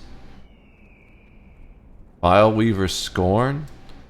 Okay, so the rare Fileweaver Scorn. Oh, he's near. He's level 11. We're level 15. Someone told me to come back when we were level 15. So we almost got into trouble here twice. We got so close to dying twice in this. I could not see how much health I had left at one point. Says you were playing Warframe, by the way. Oh, it probably so when I haven't figured out. Restream is not as good as it used to be. Yeah, it changed the name and everything. What is it? Some people just want to watch the world burn. So I'm streaming through Restream, and the interface is not as good as it used to be, where I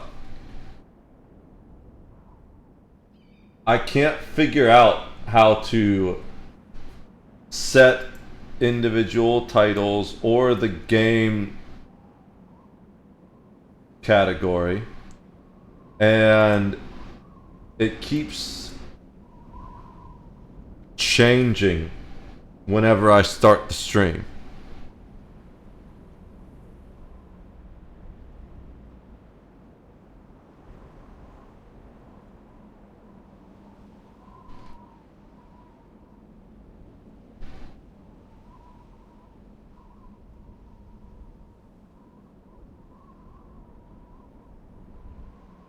So it's really frustrating because when we were having the stream connection issues, it must have entirely reset everything.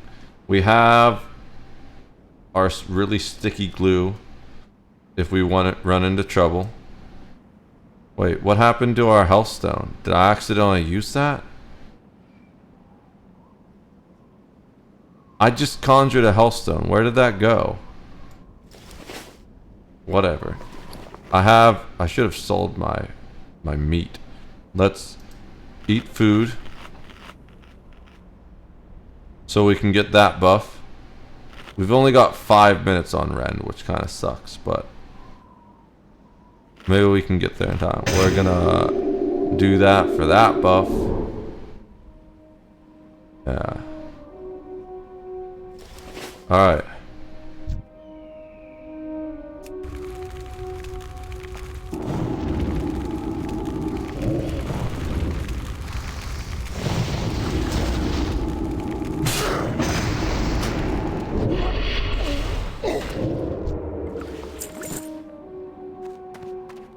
So, based off that, I don't think we'll have too much of a problem. This is the thing I'm more worried about.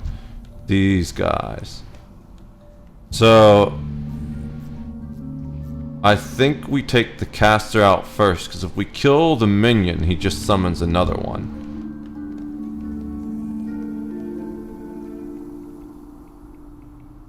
What I'm mostly worried about, I've also got to remember to kill them with drain life or drain soul so that I can get soul stones to make health stones.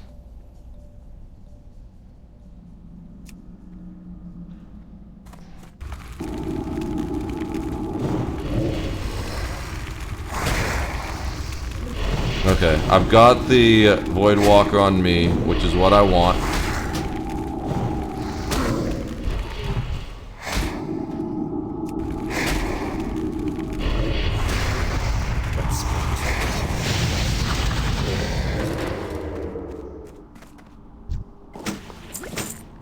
Alright.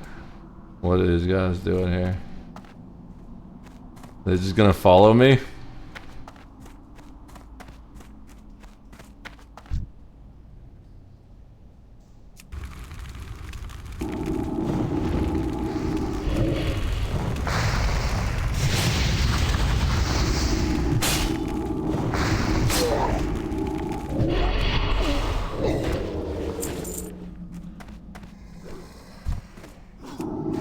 I mean, I'm gonna help them kill shit.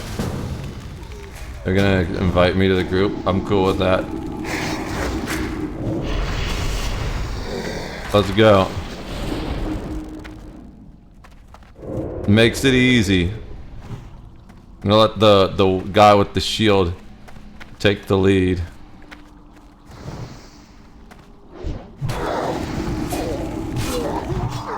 I need to target something first. If they're not gonna take the chest, I'll take the chest.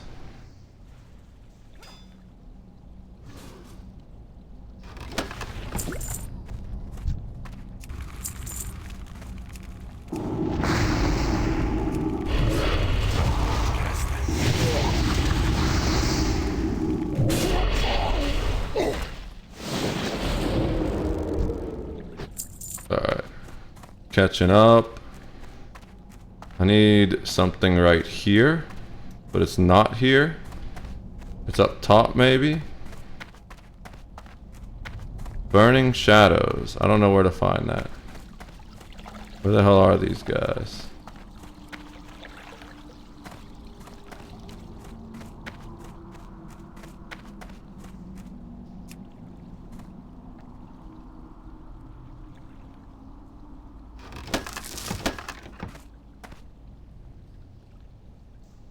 I'm just following them. Party.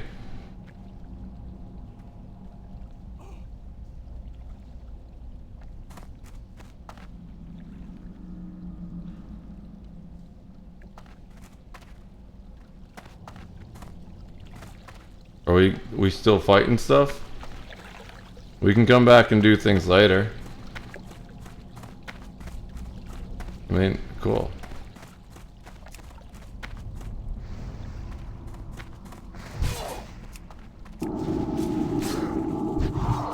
I don't know where my pet is. I'm going to... How do I dismiss it?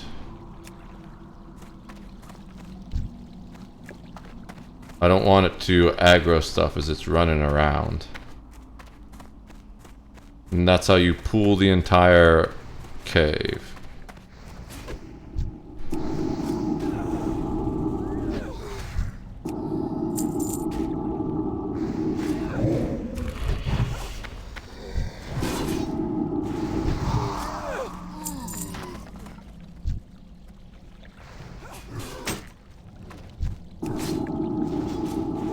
I don't need a sword. Oh, I want it? We all agreed rolled. Nice. I'll take it for disenchants.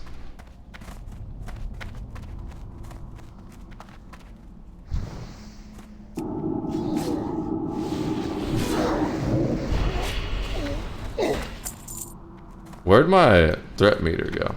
Am I just not paying attention to it? I need to move that shit out of the way.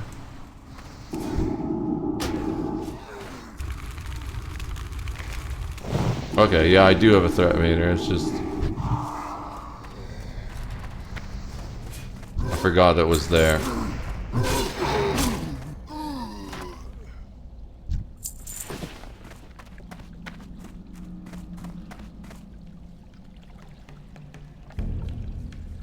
I guess they're just farming something. So I'm gonna summon my imp back. I dismissed it at some point.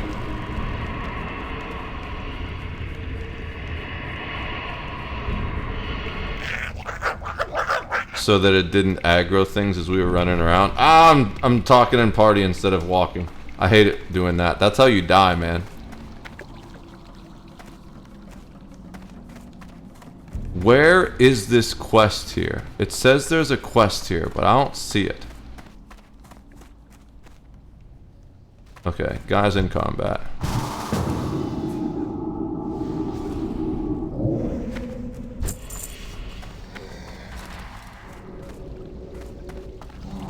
That's not our guy.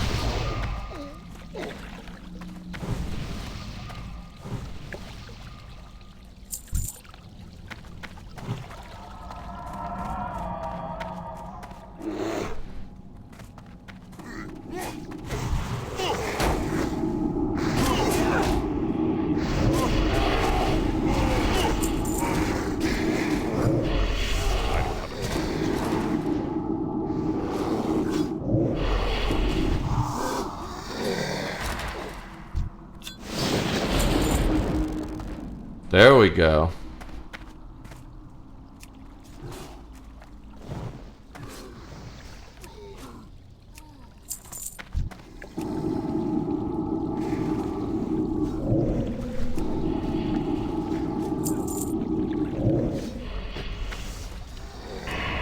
Let me re-summon my imp.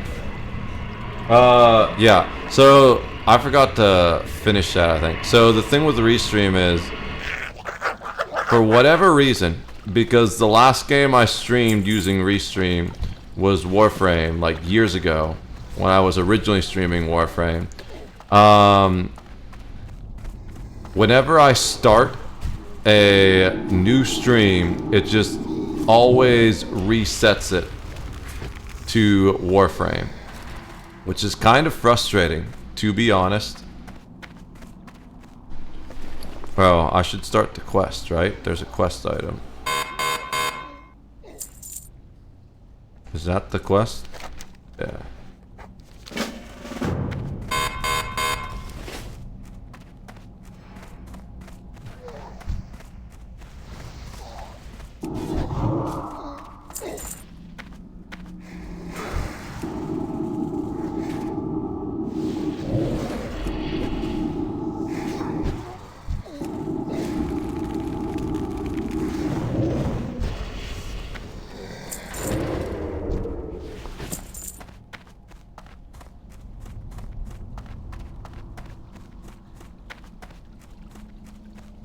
We're farming something for them. I don't know what they're after, but they helped me get my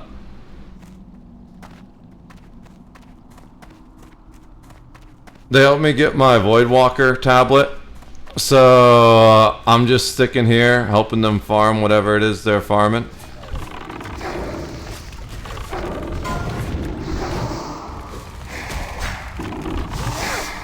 Dude, it takes me so long to you know, I should just use agony. Because, what is agony? 7. Alright.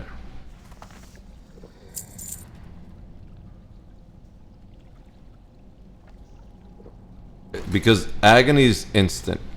And that way I'll actually at least feel like I'm doing something, you know?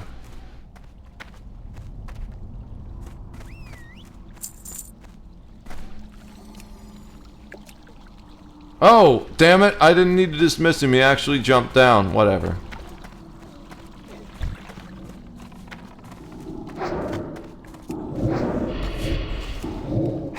Still recharging.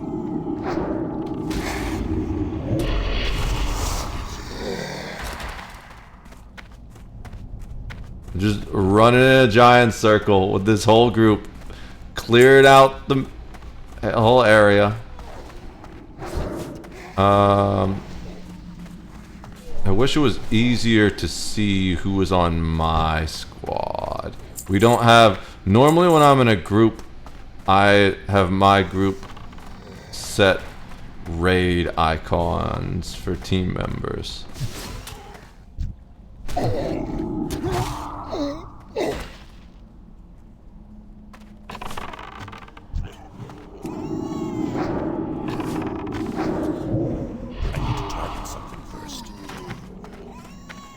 Alright.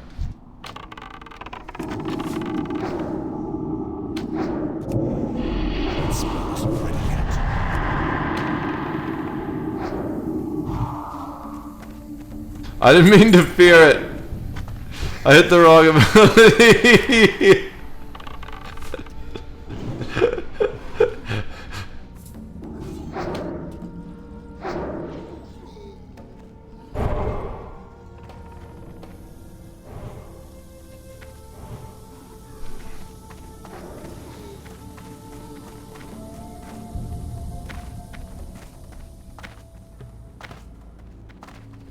Dude, look at this group.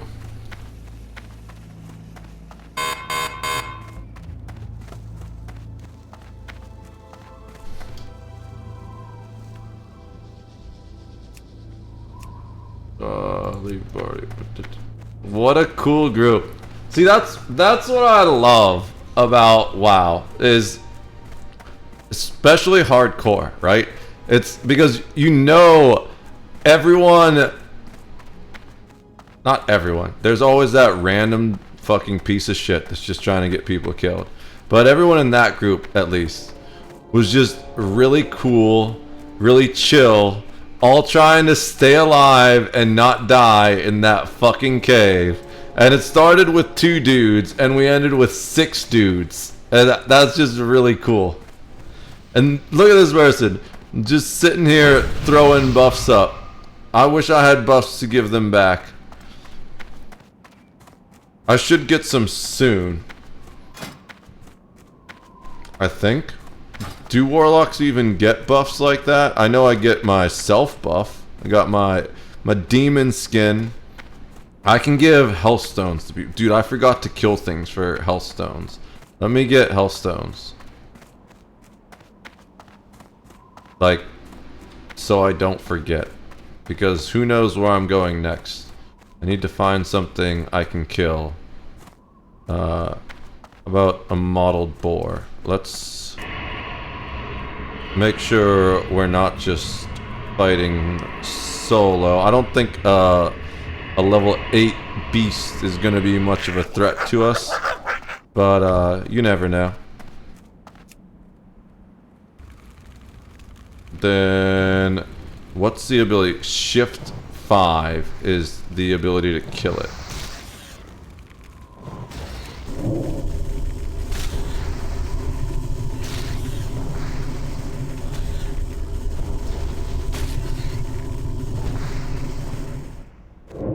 Cool.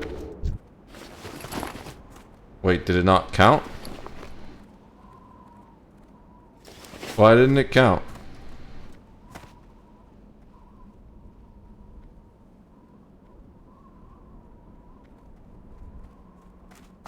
Weird that I didn't get a soul shard and then my health stones keep disappearing. I wonder if that's a bug. Did I not... Do I have to cast something else on it first? I didn't think so, but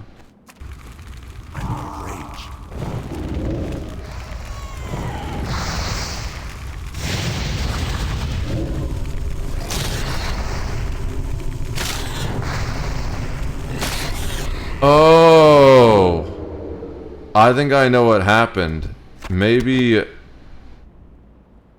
that applied a burning over time, and technically the imp is getting the kill, not me, because I need to kill it with the I shouldn't be applying my dots.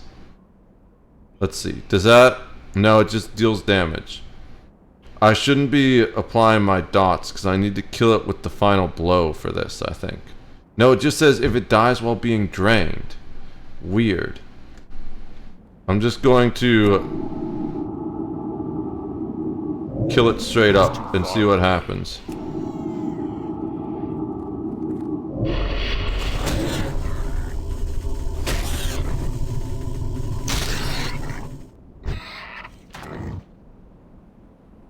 Drain Soul faded before it killed it, even though I wasn't done channeling, which is weird.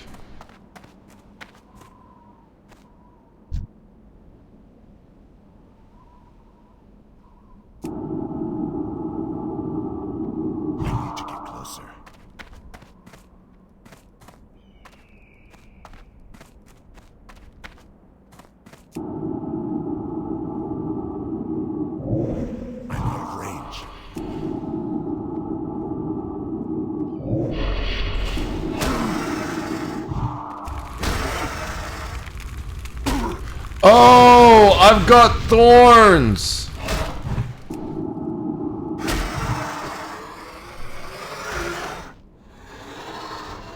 It's probably the thorns that's doing it. Let's try it now. Also, I was hitting Immolate instead of Drain Life on that one. But I was like, wait, why is he taking extra damage when he attacks me?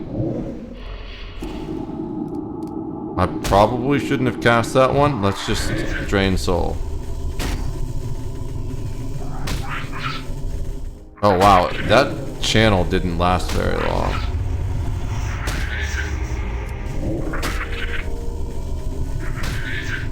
Why does it keep canceling the channel? Like it ticks down way faster than I expected. Is it like based on health?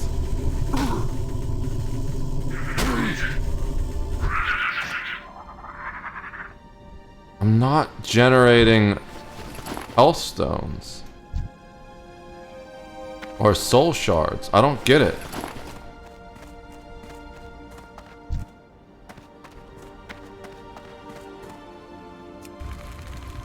And I've never had to...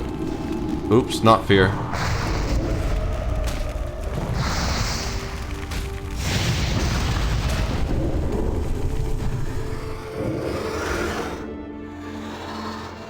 I'm confused why I'm not generating soul shards, but my health, I'm just utterly flabbergasted. It's alright, let's finish the quest. We got our Void Walker. We completed the other quest. We needed to get that stone. We're done in that deadly ass cave.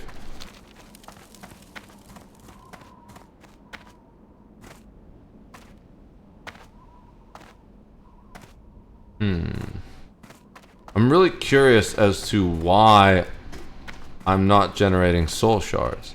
Because that's kind of a necessary thing. It literally says soul shards are required for other spells.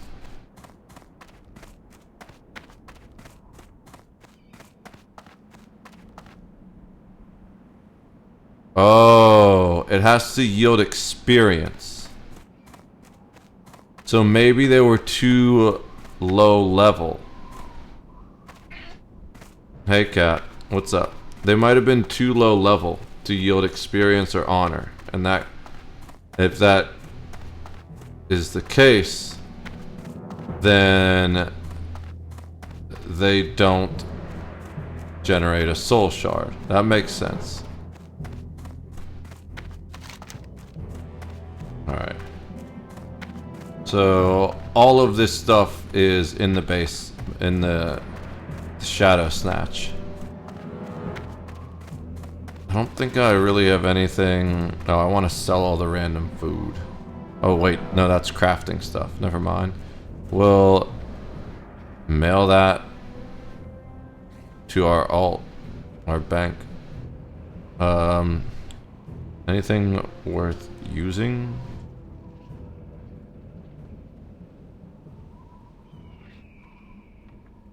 I don't even remember making these pants, but they're the same that we have on, except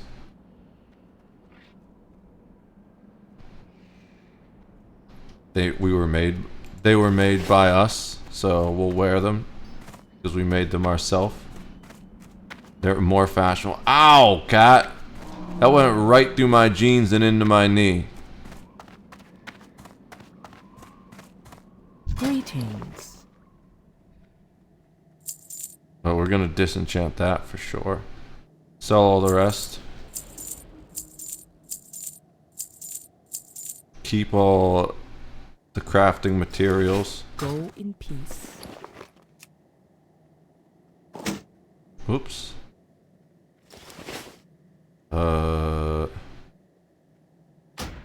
No.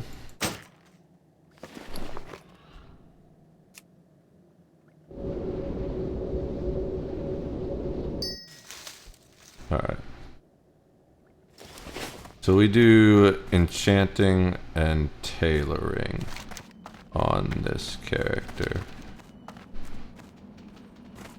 We might change enchanting once we get the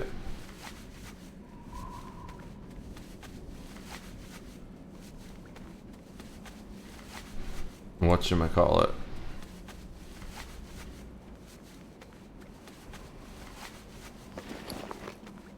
The high level wand.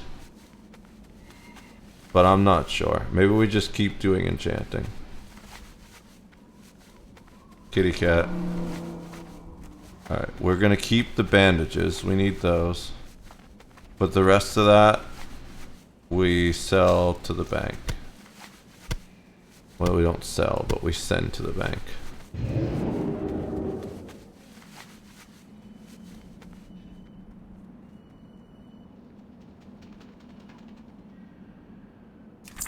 For now. We're gonna level enchanting at some point, but I want to make sure I have enough to get what we're trying to actually craft before I do that. Otherwise, we're just kind of wasting time. Sure. The Honor Guild. Why not? What is the Honor Guild?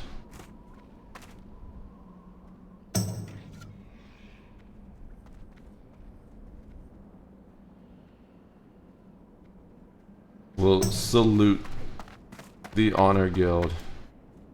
Is there anyone in this guild? Let's see. There's no 60s online. There are exactly as many people online as there are in the guild.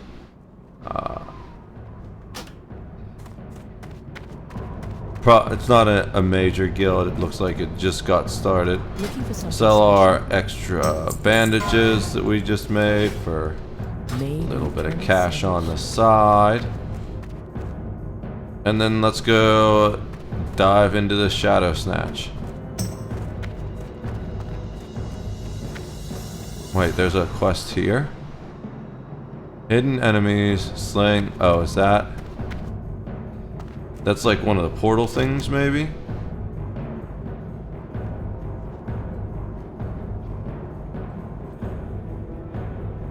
Yeah, right there. It's the portal. Oh, it's a dungeon. It says 16 plus. It says 13 to 18 for the dungeon, but the quest says 16 plus, so I don't know if we want to do that yet. Where am I going?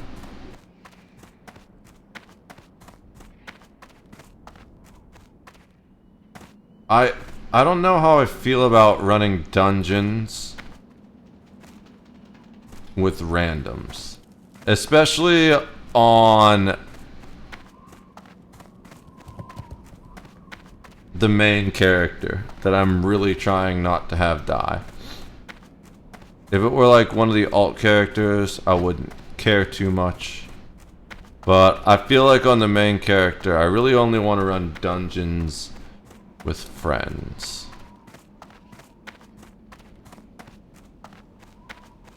Or guild members. If I end up joining a guild that I feel is like dungeon competent. In the meantime, we just accepted a random guild invite that's accepting everyone. So the answer is they're probably not very dungeon competent. Especially since there's no 60s. And everyone is in the guild that just joined it now. Alright, let's go talk to this guy. We're supposed to... Strength and honor. Turn this in. Listen closely to what you are told, and do not quickly trust or distrust. Oh, that's not the quest. This is the quest. You have something vital to report? I can sense it behind your eyes. We've got this Eye of Burning Shadow. Farewell. Examines the Eye of Burning Shadow. Intriguing. The voice you heard mentioned my name. I am known for hunting down enemies of our war chief, but it is strange that I was singled out. Stranger still, that you have the Burning Blade cultists, that the Burning Blade cultists from whom you recovered this pendant have a name so close to my own. I must study this pendant. I must study and must ponder the meaning of its message. Thank you for bringing this to my attention, Steel Drifter. You have done your people a great service.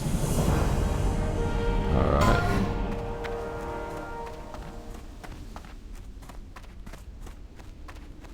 Now let's go over here.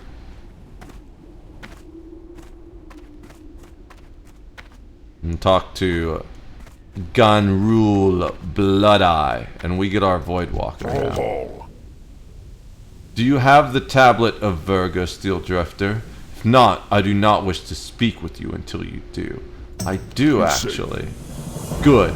I hope you inflicted some other losses on the Burning Blade when you went to retrieve this. Oh, plenty. We just wiped out their entire group for like an entire 30 minutes over and over again.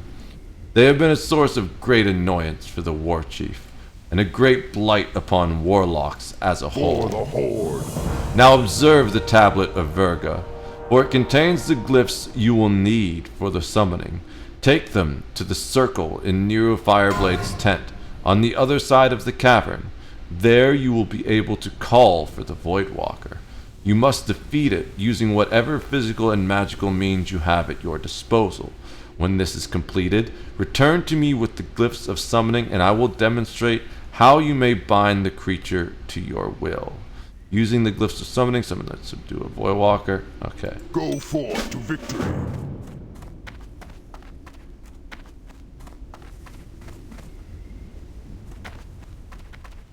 Craven. I thought it said Craven Dick for a second.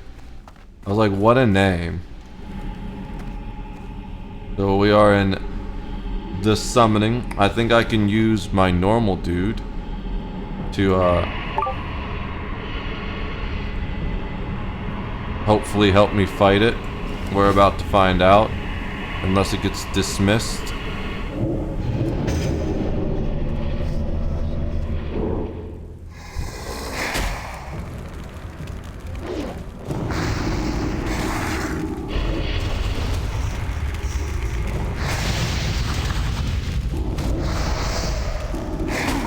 It stands no chance. Alright. And then we return over here. Kitty cat. Tour, it was speaking in demon. Tor Gula Revlar Lok Modas Aslok Kiel. Tor Kiel Zen Belaros Za Belaros Gul Ante Azgolada Kaidals. I don't know what any of that means. I hope I didn't curse my viewers. Sorry guys if any of you like just randomly evacuated your bowels in your chair or something. What do you need? The Voidwalker is a powerful creature. I remember when it was that I was in your shoes, Steel Drifter. Over the years, my own Voidwalker has grown to fight me less, though I suspect that is only because it hopes I will let my guard down. Strength. You have done well, Steel Drifter. I will show you how to summon the Voidwalker, similar to the one you just defeated. You should know that we have high expectations for you, and you have so far matched them. Do not let it go to your head, however, as the tasks that still lie before you will make this seem as simple as waking in the morning. Waking in the morning is not simple. What are you talking about, dude? That is the most challenging part of my life, is getting the fuck out of bed. Okay. So I can just summon Voidwalkers now? Fuck yeah, bro. Let's drag that down there. It requires a soul shard. Which means I need to find something high level to kill. I gotta start carrying more soul shard. I don't know what happened to my healthstone. Maybe I accidentally... No, because it's not keybound to the mouse anymore, because my mouse doesn't have that many buttons. I have no idea what happened to my soul shard. It just dissipated. It's soul sharded. Okay. Demon trainer? There we go. Makra. What do you got? Firebolt, Blood Pact. Can I not do the Voidwalker ones until don't. Oh, is it for which one you have summoned?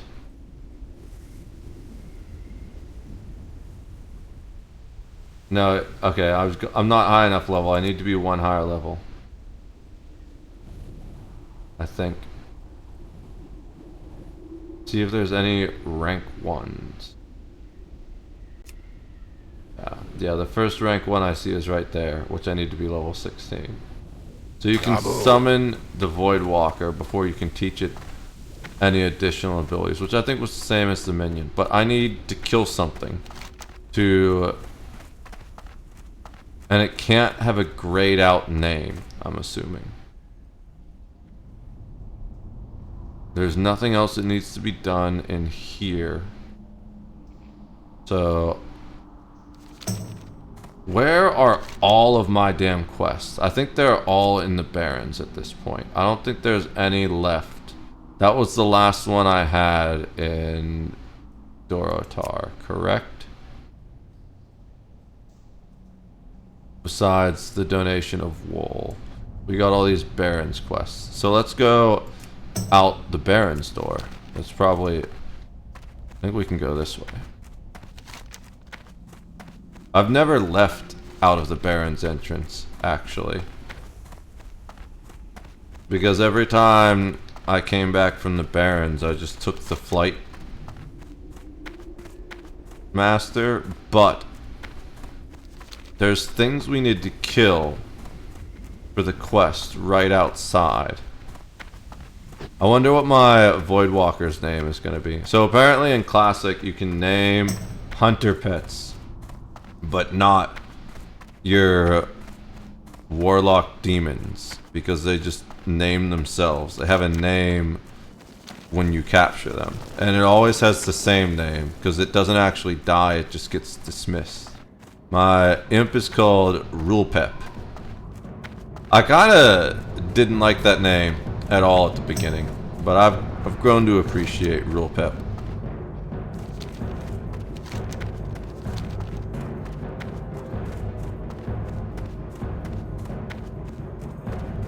What rank do I need to be on this? 80, I think. We're almost there. I need 2 more. Let's double check while we're here, since we're walking past it anyways. Rulpep just jumped up there on the fire. Totally fine. Not bothered by it.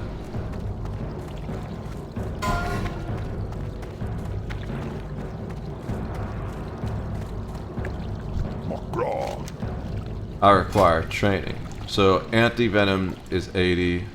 Wool bandage is 80. Yeah. Strength. So we need to get to 80. I wonder what we need to kill out here if it's gonna drop us those linens we need. What do you think, Kitty?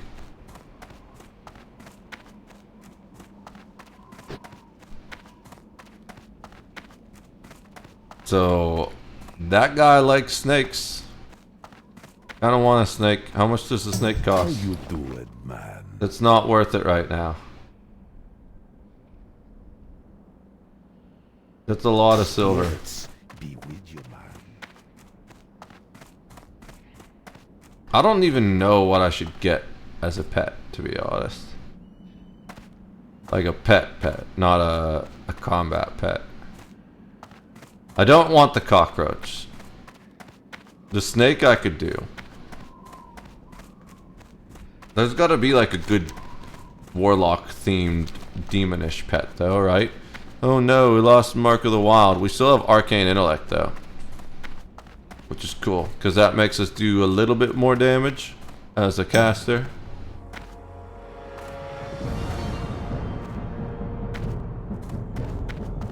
I wonder how many people die on this bridge.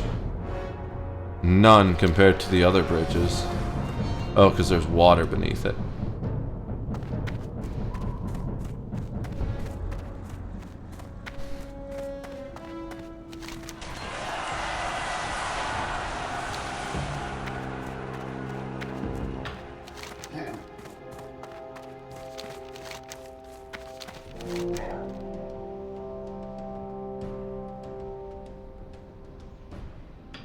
Oh, this says level 18 though. I don't know if we should be in this part. It's red. Maybe we just go and we take the flight path down. I don't want to die before. If I had the Void Walker, I'd be more open to trying this. But because I don't have a soul shard to summon the Void Walker instead of the imp,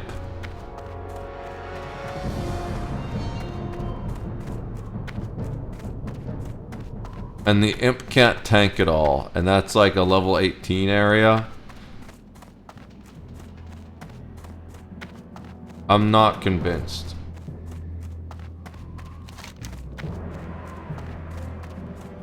Right about now I'm wishing I was a rogue.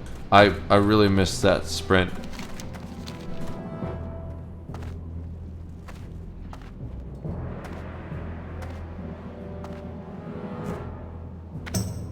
I'm just gonna buy the snake. No, I'm kidding.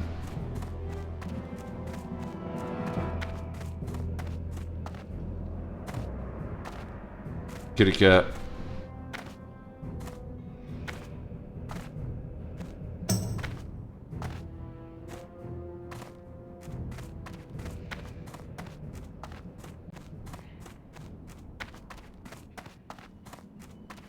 Oh wait, we're doing the flight path, which means we go this way.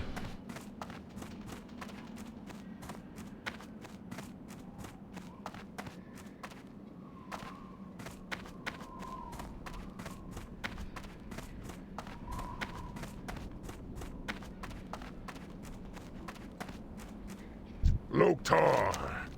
I need a ride. Crossroads, maybe? We can always go... Oh, Thunderbluff. Yeah, we don't want to go Thunderbluff. We go Crossroads.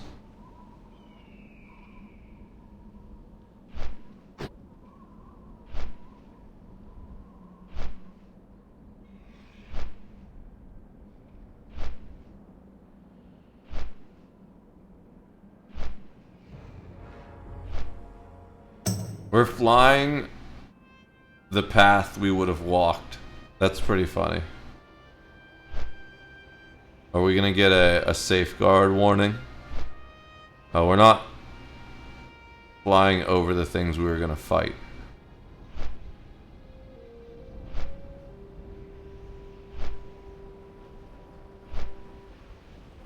We're flying over one of the things we were gonna fight. I guess it doesn't trigger it. Level 16. Yeah. We're not... I'm glad we didn't decide to fight those yet. It doesn't trigger safeguard when you're flying. So that's nice, because that would get kind of frustrating.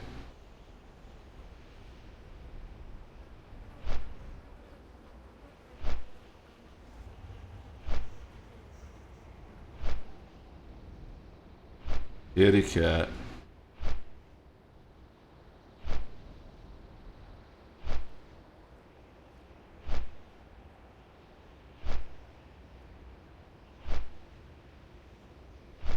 The Gold Road. The Barrens. And back to the Gold Road. And back to the Barrens again. We're almost there. We're landing right about now. Alright. So, let's see. The closest thing I have is right there. Level 15. We're level 15. There's a quest over there. So 2 quests. Oh, but we're like, oh, we have exactly enough space for that. Let's just go over here. I just want to get my Void Walker. That's the main thing I want. So we're just looking for something to kill.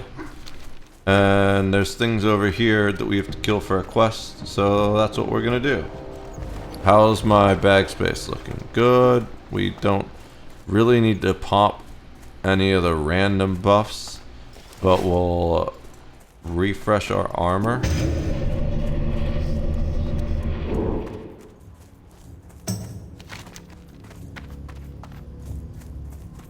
This is the closest thing. Does it tell me? Oh, it's set to Orgrimmar? That's not what I want. I don't know if that's a global cooldown. Like, if I press that, I think maybe it will still be on cooldown next time I log back in. I'm not sure, because you keep your buffs. I don't know if your Hearthstone also keeps its cooldown.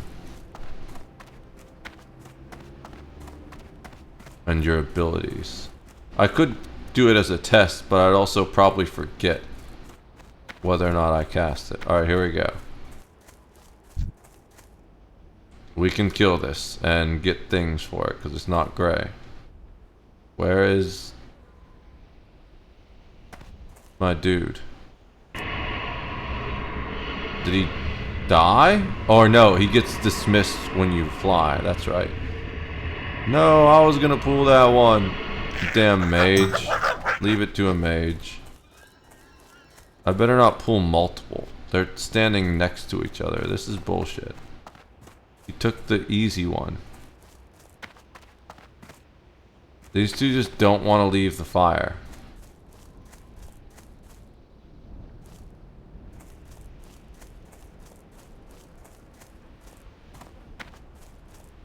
There's one over there he's gonna get too.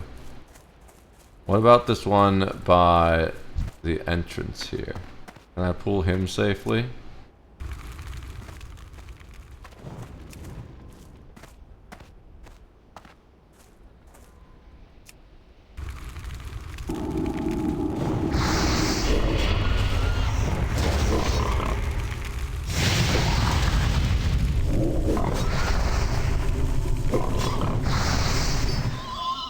Got him. I heard it.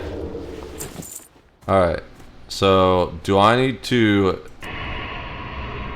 Yeah, it's gonna automatically dismiss him when I summon the Void Walker. Sweet. That's kind of cool. Alright. I wasn't sure if I needed to dismiss him personally. This place. I don't like this place. What is his name? Jasmine. That's sick. That's a real cool name. I have a Void Walker named Jasmine. I don't like this place. Neither do I, man. So we can suffer through it together. Now the problem with him is he is melee. So I've got a pool using my spells. I still have spells to pool with though. I hate classes that can't range pool.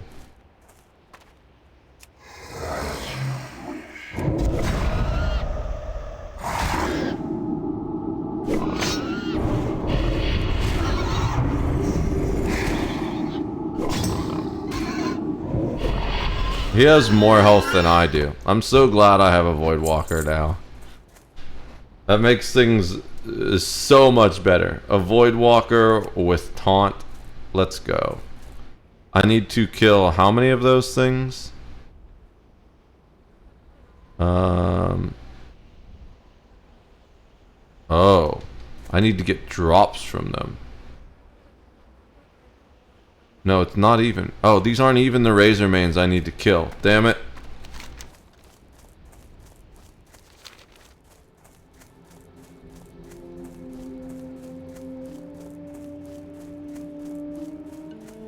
These are the wrong Razor Mains. Oops.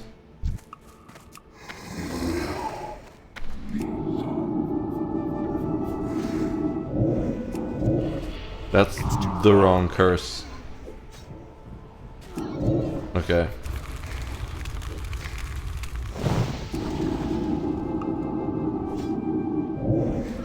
I'm pretty sure my Void Walker could have just soloed that.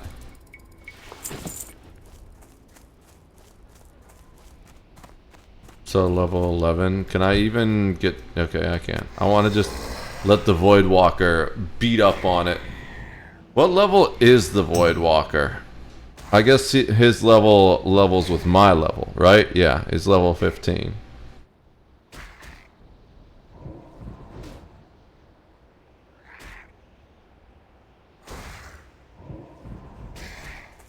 I want to at least see my threat, so I'm going to hit it with one Shadow Bolt. Look at that threat! 400 threat! Okay. 500 threat. Oh, it's running? Finish him off. Dude, the Void Walker is so fast. No wonder they kill so many people. Void Walker is pretty high ranked in the number of people that it kills.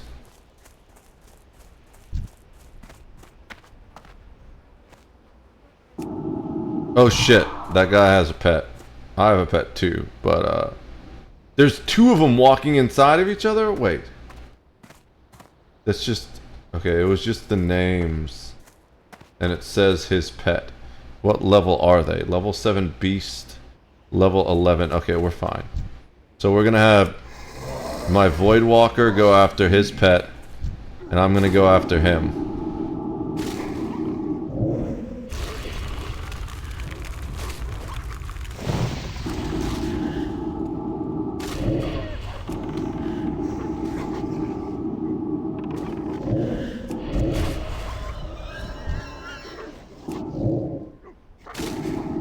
Dude, the Void Walker is so sick. I'm so happy.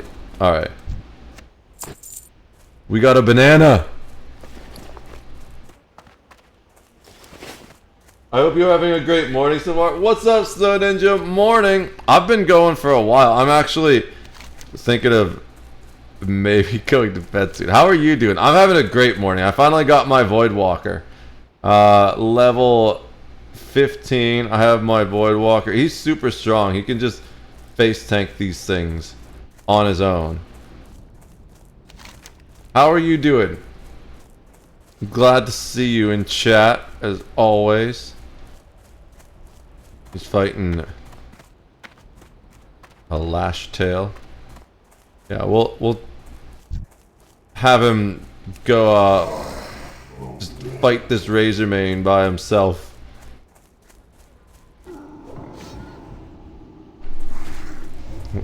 It's a significant upgrade for the imp. This is the tanking demon.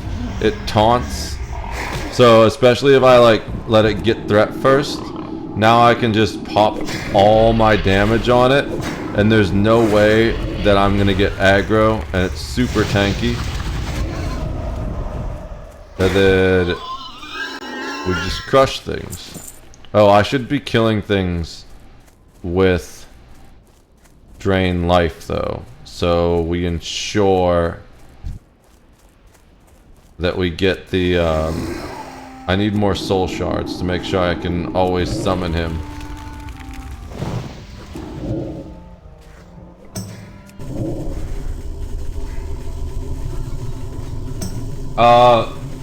I went to Dunkin', got a cold brew, and now I'm back. It's such a nice day out. That's awesome.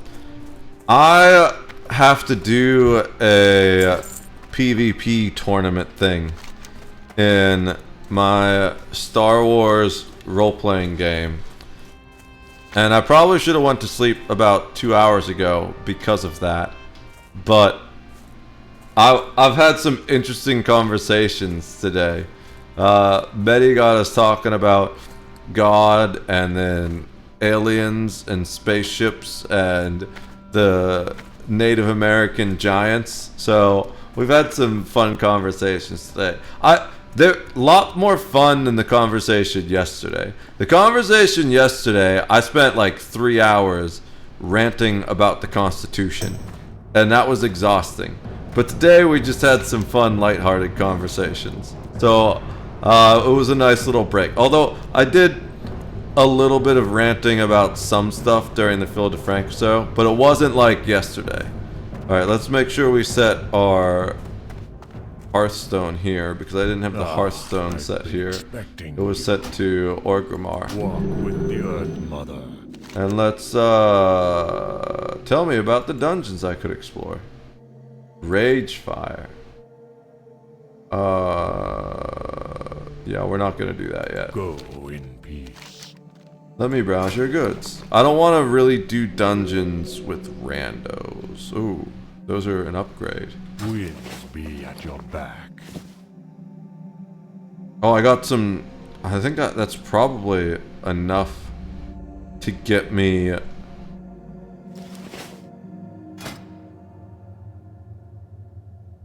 It's at least gonna get me close. Because once you get to the higher levels, you don't get a level per item anymore. Which obviously makes sense. We're going to be 79. Nope. We still need a little bit more to get that rank 80. So, Steel, what's up, Manny?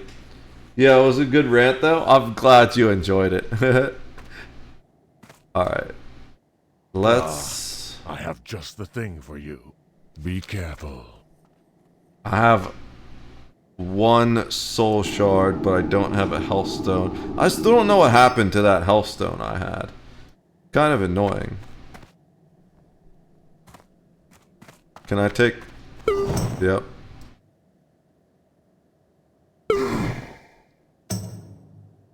The cool thing that I like about flames is when you take flame damage, it's not just you, but you like chain the flame. Jasmine is taking flame too. I love that my Voidwalker is called Jasmine. You don't get to choose your demon names in Classic. In Classic, you just summon a random demon, and his name's Jasmine, or its name's Jasmine. And then we have a imp, but I'm not going to summon that because I don't have a soul shard to resummon the Voidwalker. Our imp is called Rule Pep or something like that. Let's say that yes, all these different cultures around the world had a different view of what a UFO and alien was. Could the aliens themselves be angels? Yes, theoretically. So,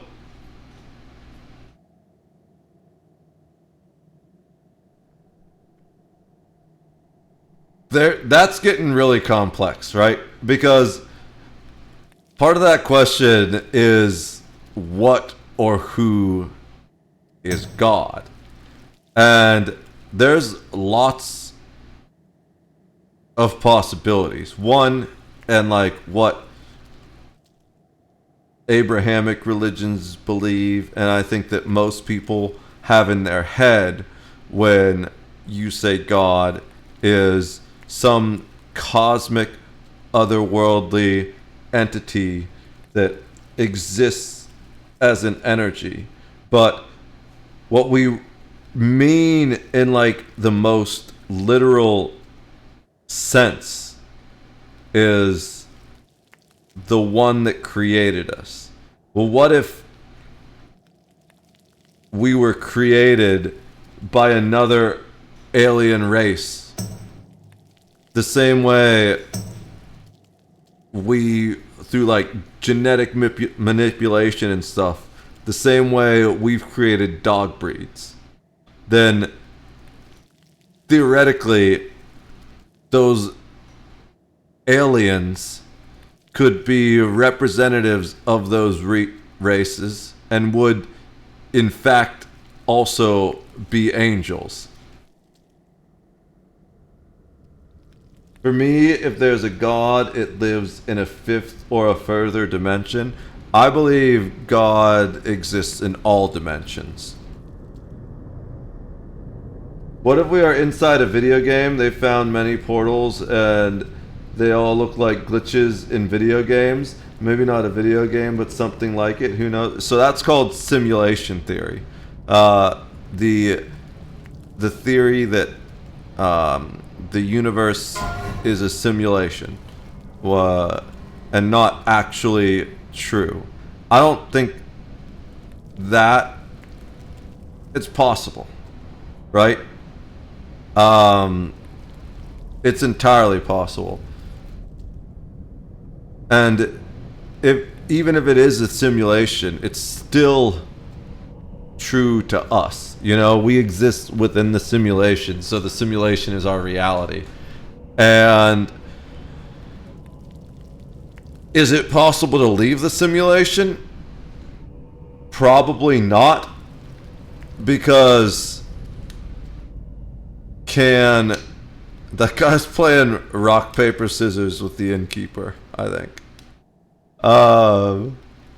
Right there. Oh, you can't see him. Put him on the other side. Is it possible to leave the simulation? Probably not, because how is my character gonna get outside of the game? And here's the thing. Even when they do die, they don't leave the game. They just go to a different server. Right? So when our characters die, they go over to Dream Scythe.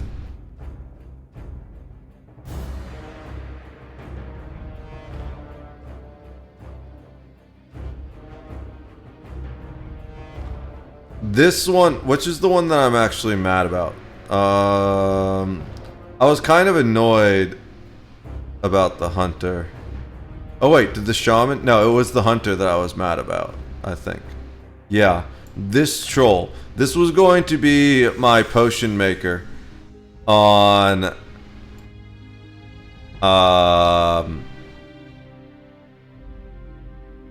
Doomhowl for Horde. And I forget how I died with him. I was really tired and I got aggroed by something that I didn't see. I think it respawned on me. And that's the only death that actually really pissed me off. This one kind of annoyed me a little bit. I backed into something. That was my fault. Dimrod, I kind of killed him on purpose because I was mad that someone stole the rare spawn that I was trying to capture as a pet. Baldwads, I also kind of killed on purpose for views for the stream because we got a raid, and I was like, this was my first solo death. I was like, I've never had a solo death. And then these two, we died with Snow Ninja. But they found many glitches in the world, like the ocean. What do you mean by that? It's painful dying in this game? It can be, yeah. It's definitely frustrating. That's why I've been very careful with the Warlock. Because the Warlock is the one that I'd get really mad if he died. And that's why, oh, that reminds me. I've got to log into the bank and accept the stuff I mailed to him. I should probably do that for both of them. I've kind of pushed the limit with the Paladin. Because I wouldn't be too mad if the Paladin dies, but the Druid and the Warlock, I'm playing it kind of safe on. I don't know if I'm gonna like Druid, but I want to at least get to the point where I'm shape-shifting. That's not the character I meant to log into. I want to at least get to the place where I'm shape-shifting before I decide I don't want to play Druid. They say that the ocean doesn't have a bottom, stuff like that I've seen, that the ocean is the real space. I've watched videos on that, and it's very interesting. So I'm gonna say it's important to be careful what you read or watch on the internet. There's really no evidence to suggest that exists. As far as all of our physics say, the ocean has to have a bottom. There's no way it doesn't. What am I doing all the way up here? Oh, that's right. I was picking up I was accepting engineering. Did I get engineering? I did. So, engineering... Wait.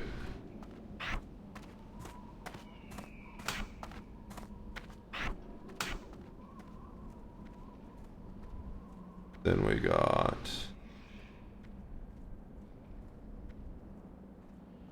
enchanting. We're gonna do it that way.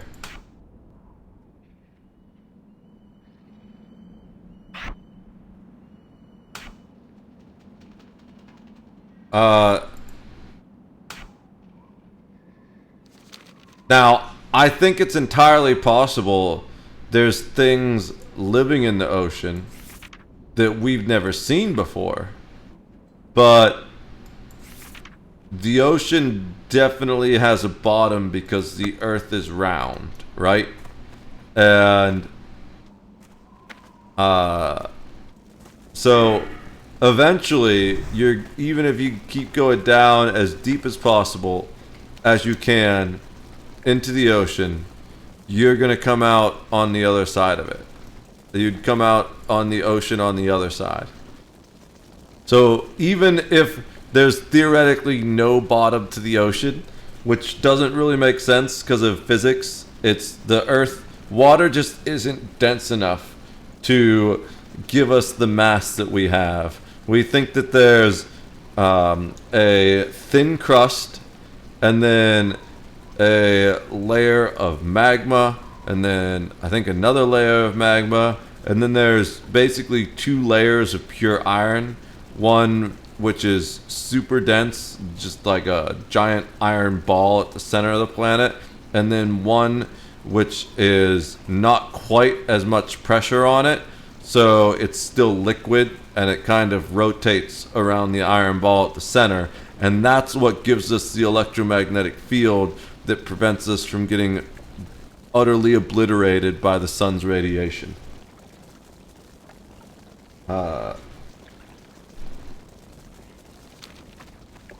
Alright, where can I get a dagger? Probably any random...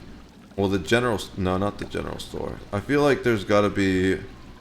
I don't have a second dagger on this character. Because I didn't think to save one, because this was the first rogue I leveled. Wait.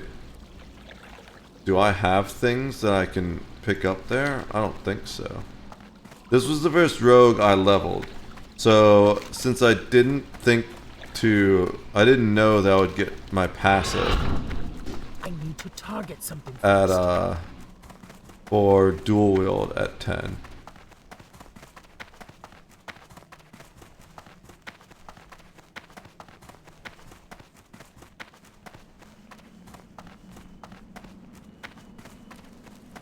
Is there a blacksmith along the way we're going?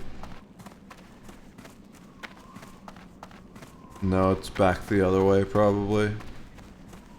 Oh, it's not here at all. Someone sell me a dagger, not the bag vendor. General goods merchant, maybe? Oh, trade goods merchant. That's just gonna be other stuff. Yeah. Oh, skinning knife, but I can't... Oh, I can use that as a dagger. This is actually better than my current dagger.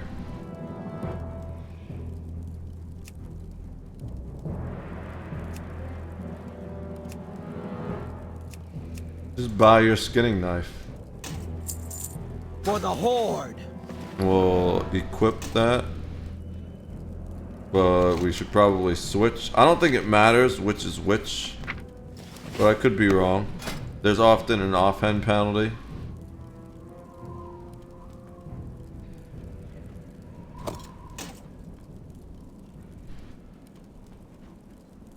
Alright. Now we got 2 daggers. Like a real rogue should. So, we need to pick up our mail.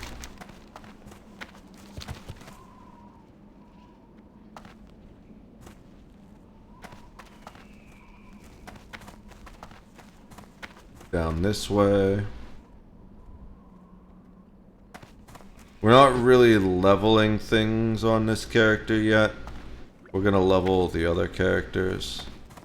But maybe I do just level enchanting on this character, and I don't worry about leveling enchanting on my main anymore. I feel like having... Because like enchanting and engineering are 2 of the safest ones. Because you don't really need to leave the city to level them. You just mail stuff to the character. So that's why we have our bank alts do that. Like the things we just mailed here. That's enchanting stuff. And other things. So what am I gonna do on... Maybe we do skinning. And I don't want to do herb on...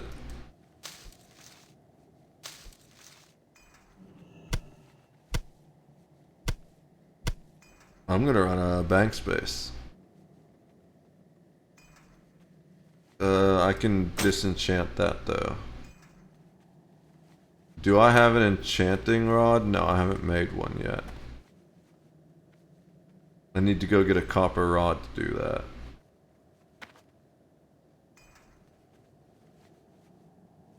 Leatherworking, tailoring, alchemy. Yeah, maybe I do skinning to go with... But, strength. No, that's tailoring. I don't think skinning helps tailoring. Interesting. I wonder what a good thing for tailoring is. Yeah, we're gonna do disenchant. We're gonna do enchanting on this character. Are you liking the orc? I love orcs. Orcs are my favorite. I got 3 orcs. My bank alt is an orc. I got the orc we were playing together, which I don't touch unless we're playing that together. And then I've got my main original character is an orc too. This is my bank alt, wads, because she's got wads of cash. Get it? Then we've got this is my original character, Steel Drifter, my warlock. And then we've got the warrior I was playing with you, Bald Ord Orc. I haven't touched my orc or either. Sweet. Yeah, we can play. I'm wrapping up soon, but we could definitely play. I want to play this a bit before my whatchamacallit, my subscription expires, and then after that I'll do schedule 1, I think. But I want to get, dude, this is the spot where the video happened. I'll show you the video I'm talking about, but it gives me the willies sitting there because of the video. Anything worth disenchanting? Nope. It's just all regents and stuff. Or recents, not regents.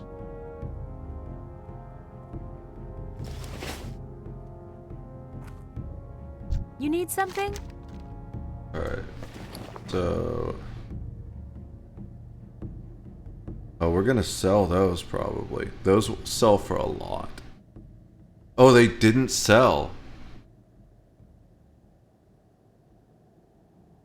Weird that they're priced so high, but they didn't sell. Maybe people just decide that they're not worth it.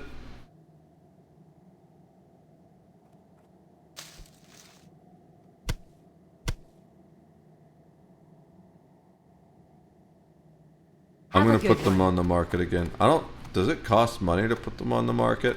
I'll show you guys the video I was talking about in a second. And this is why we do rogues. You only need to be level 10 to get sprint on a rogue. Which is almost as good as a mount when this is the only distance you're traveling. From there to there. Alright.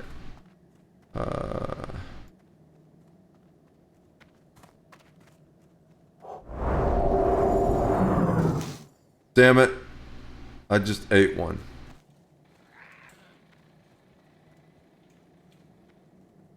I shouldn't have been doing it in my bag. So much for all that gold. Dude, they came down in price insanely. That's fine. That means people are buying them probably. I just ate like 2 gold worth of roots, but whatever. I've got a strength boost for 10 minutes that I'm not going to use. Or increased melee damage.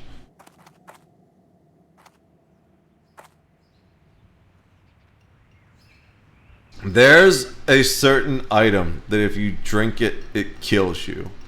And I think that's really funny.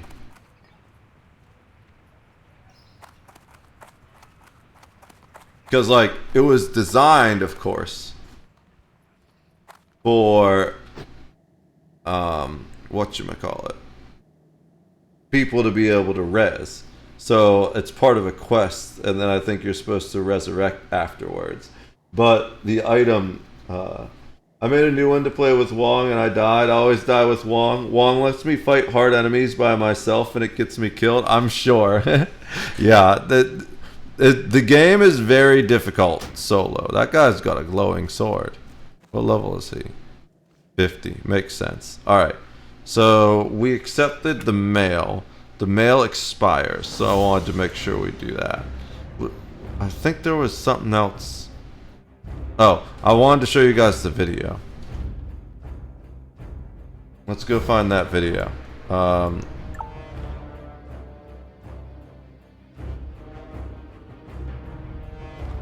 It was a Zaryu video.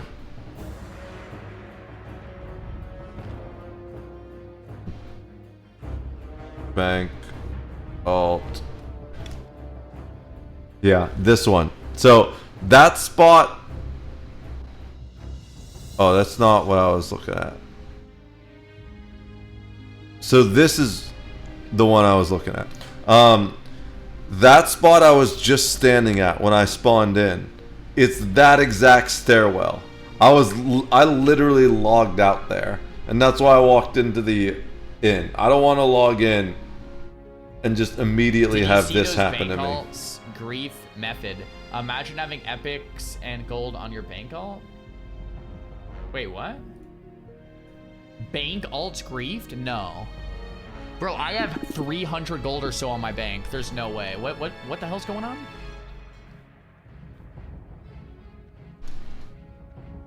Okay, you're... Oh, no. Oh my gosh. This haunting spear is just killing everyone. Oh, it's slaying all of the level 1 bank alts. Oh my gosh. Bro. Oh. Imagine having like epics and like 1,000 gold on the bank alt because you want to be safe, and then someone griefs your ass with a freaking ghost in town. Oh my gosh. Haunting Spirit level 22. Yeah. That's a permaban? You guys think they're gonna ban for that? No, I think that's just... Oh, that sucks. So you can see it from right here. Okay, you're... Right there. I don't know, it's like a debuff or something you can get on a certain item or from a dungeon that will spawn these, and people can carry it into the city and then switch items and it will cause it to spawn or something like that. I'm not exactly sure how it works, but it's something really janky like that. And yeah, so then they let this go in the city right by the mailbox, which is next to the bank. And you had all these level 1s just standing here. And it deleted one, walks up, one shots another. It's just killing everyone. One shots a third. It's just walking up and instantly deleting things. All of the level 1 bank alts. Oh my gosh. Bro. Imagine having like epics and like 1,000 gold on the bank alt because you want to be safe. So that's why. And someone griefs your ass. One of the reasons why my bank alts are both level 10, not only do they get that sprint, but they also have evasion, which allows them to dodge some damage. So in the case that one of those pops in, it's sprint, evasion, health pot, and hope you survive. Now, I'm not focusing on leveling them now, but assuming I keep playing this for a long period of time, eventually I'll level my bank alts to at least 20. Probably at 25. I think there's... Or it's 24. I think there's a good rogue skill you get at 24. Let's see. WoW Classic Rogue 24. That's a quest. I don't want the quest. Maybe the leveling guide.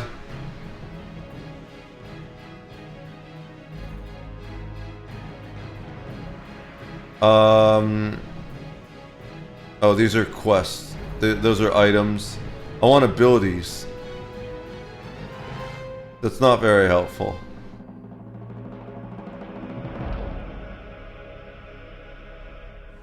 Rogue Classic abilities. Level...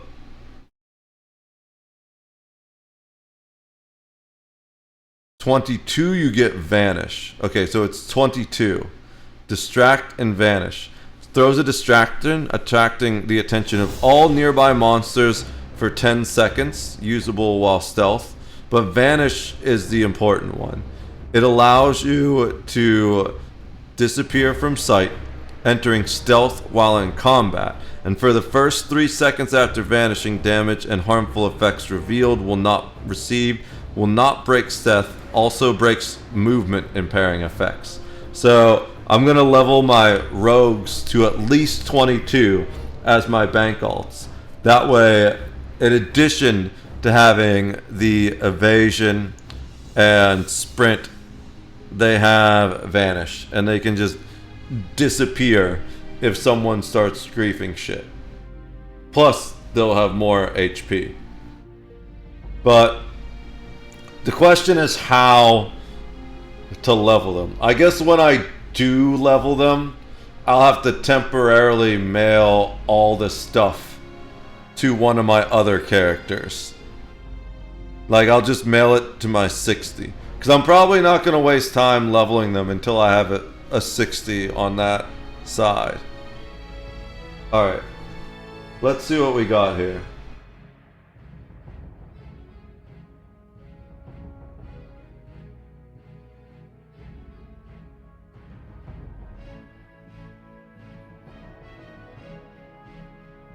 I need to do that thing that, what the fuck's it called? God, my brain is fried. I've been awake too long.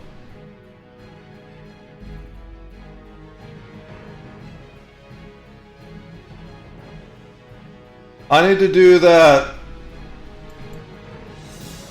tournament for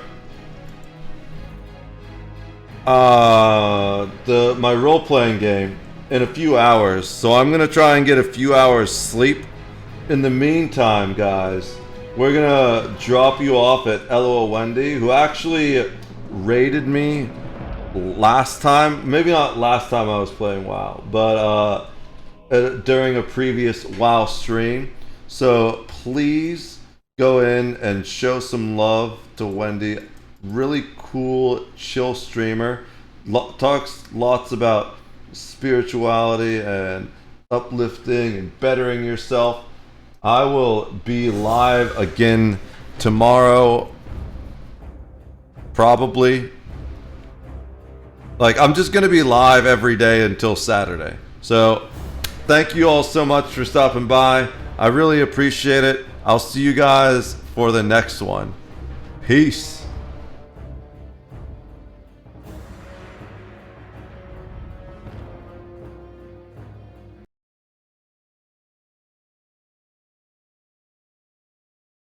Oh, thank you, Steel Drifter. Thank you very much for the red. Welcome, guys. Thank you a lot. That's very nice of you. I hope you're doing good. I hope you're nice and fine. Many thanks for thinking of me and reading me.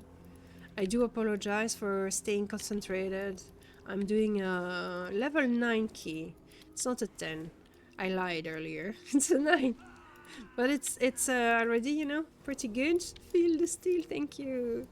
Thank you. Many thanks. Hi guys, welcome. I'm Eloa. I'm a content creator on YouTube and on Twitch, and I am focusing on World of Warcraft nowadays. Right now I'm pushing my priest into high keys. Or high keys, no, I'm lying. Keys. It's not high yet. High is after 10, I guess.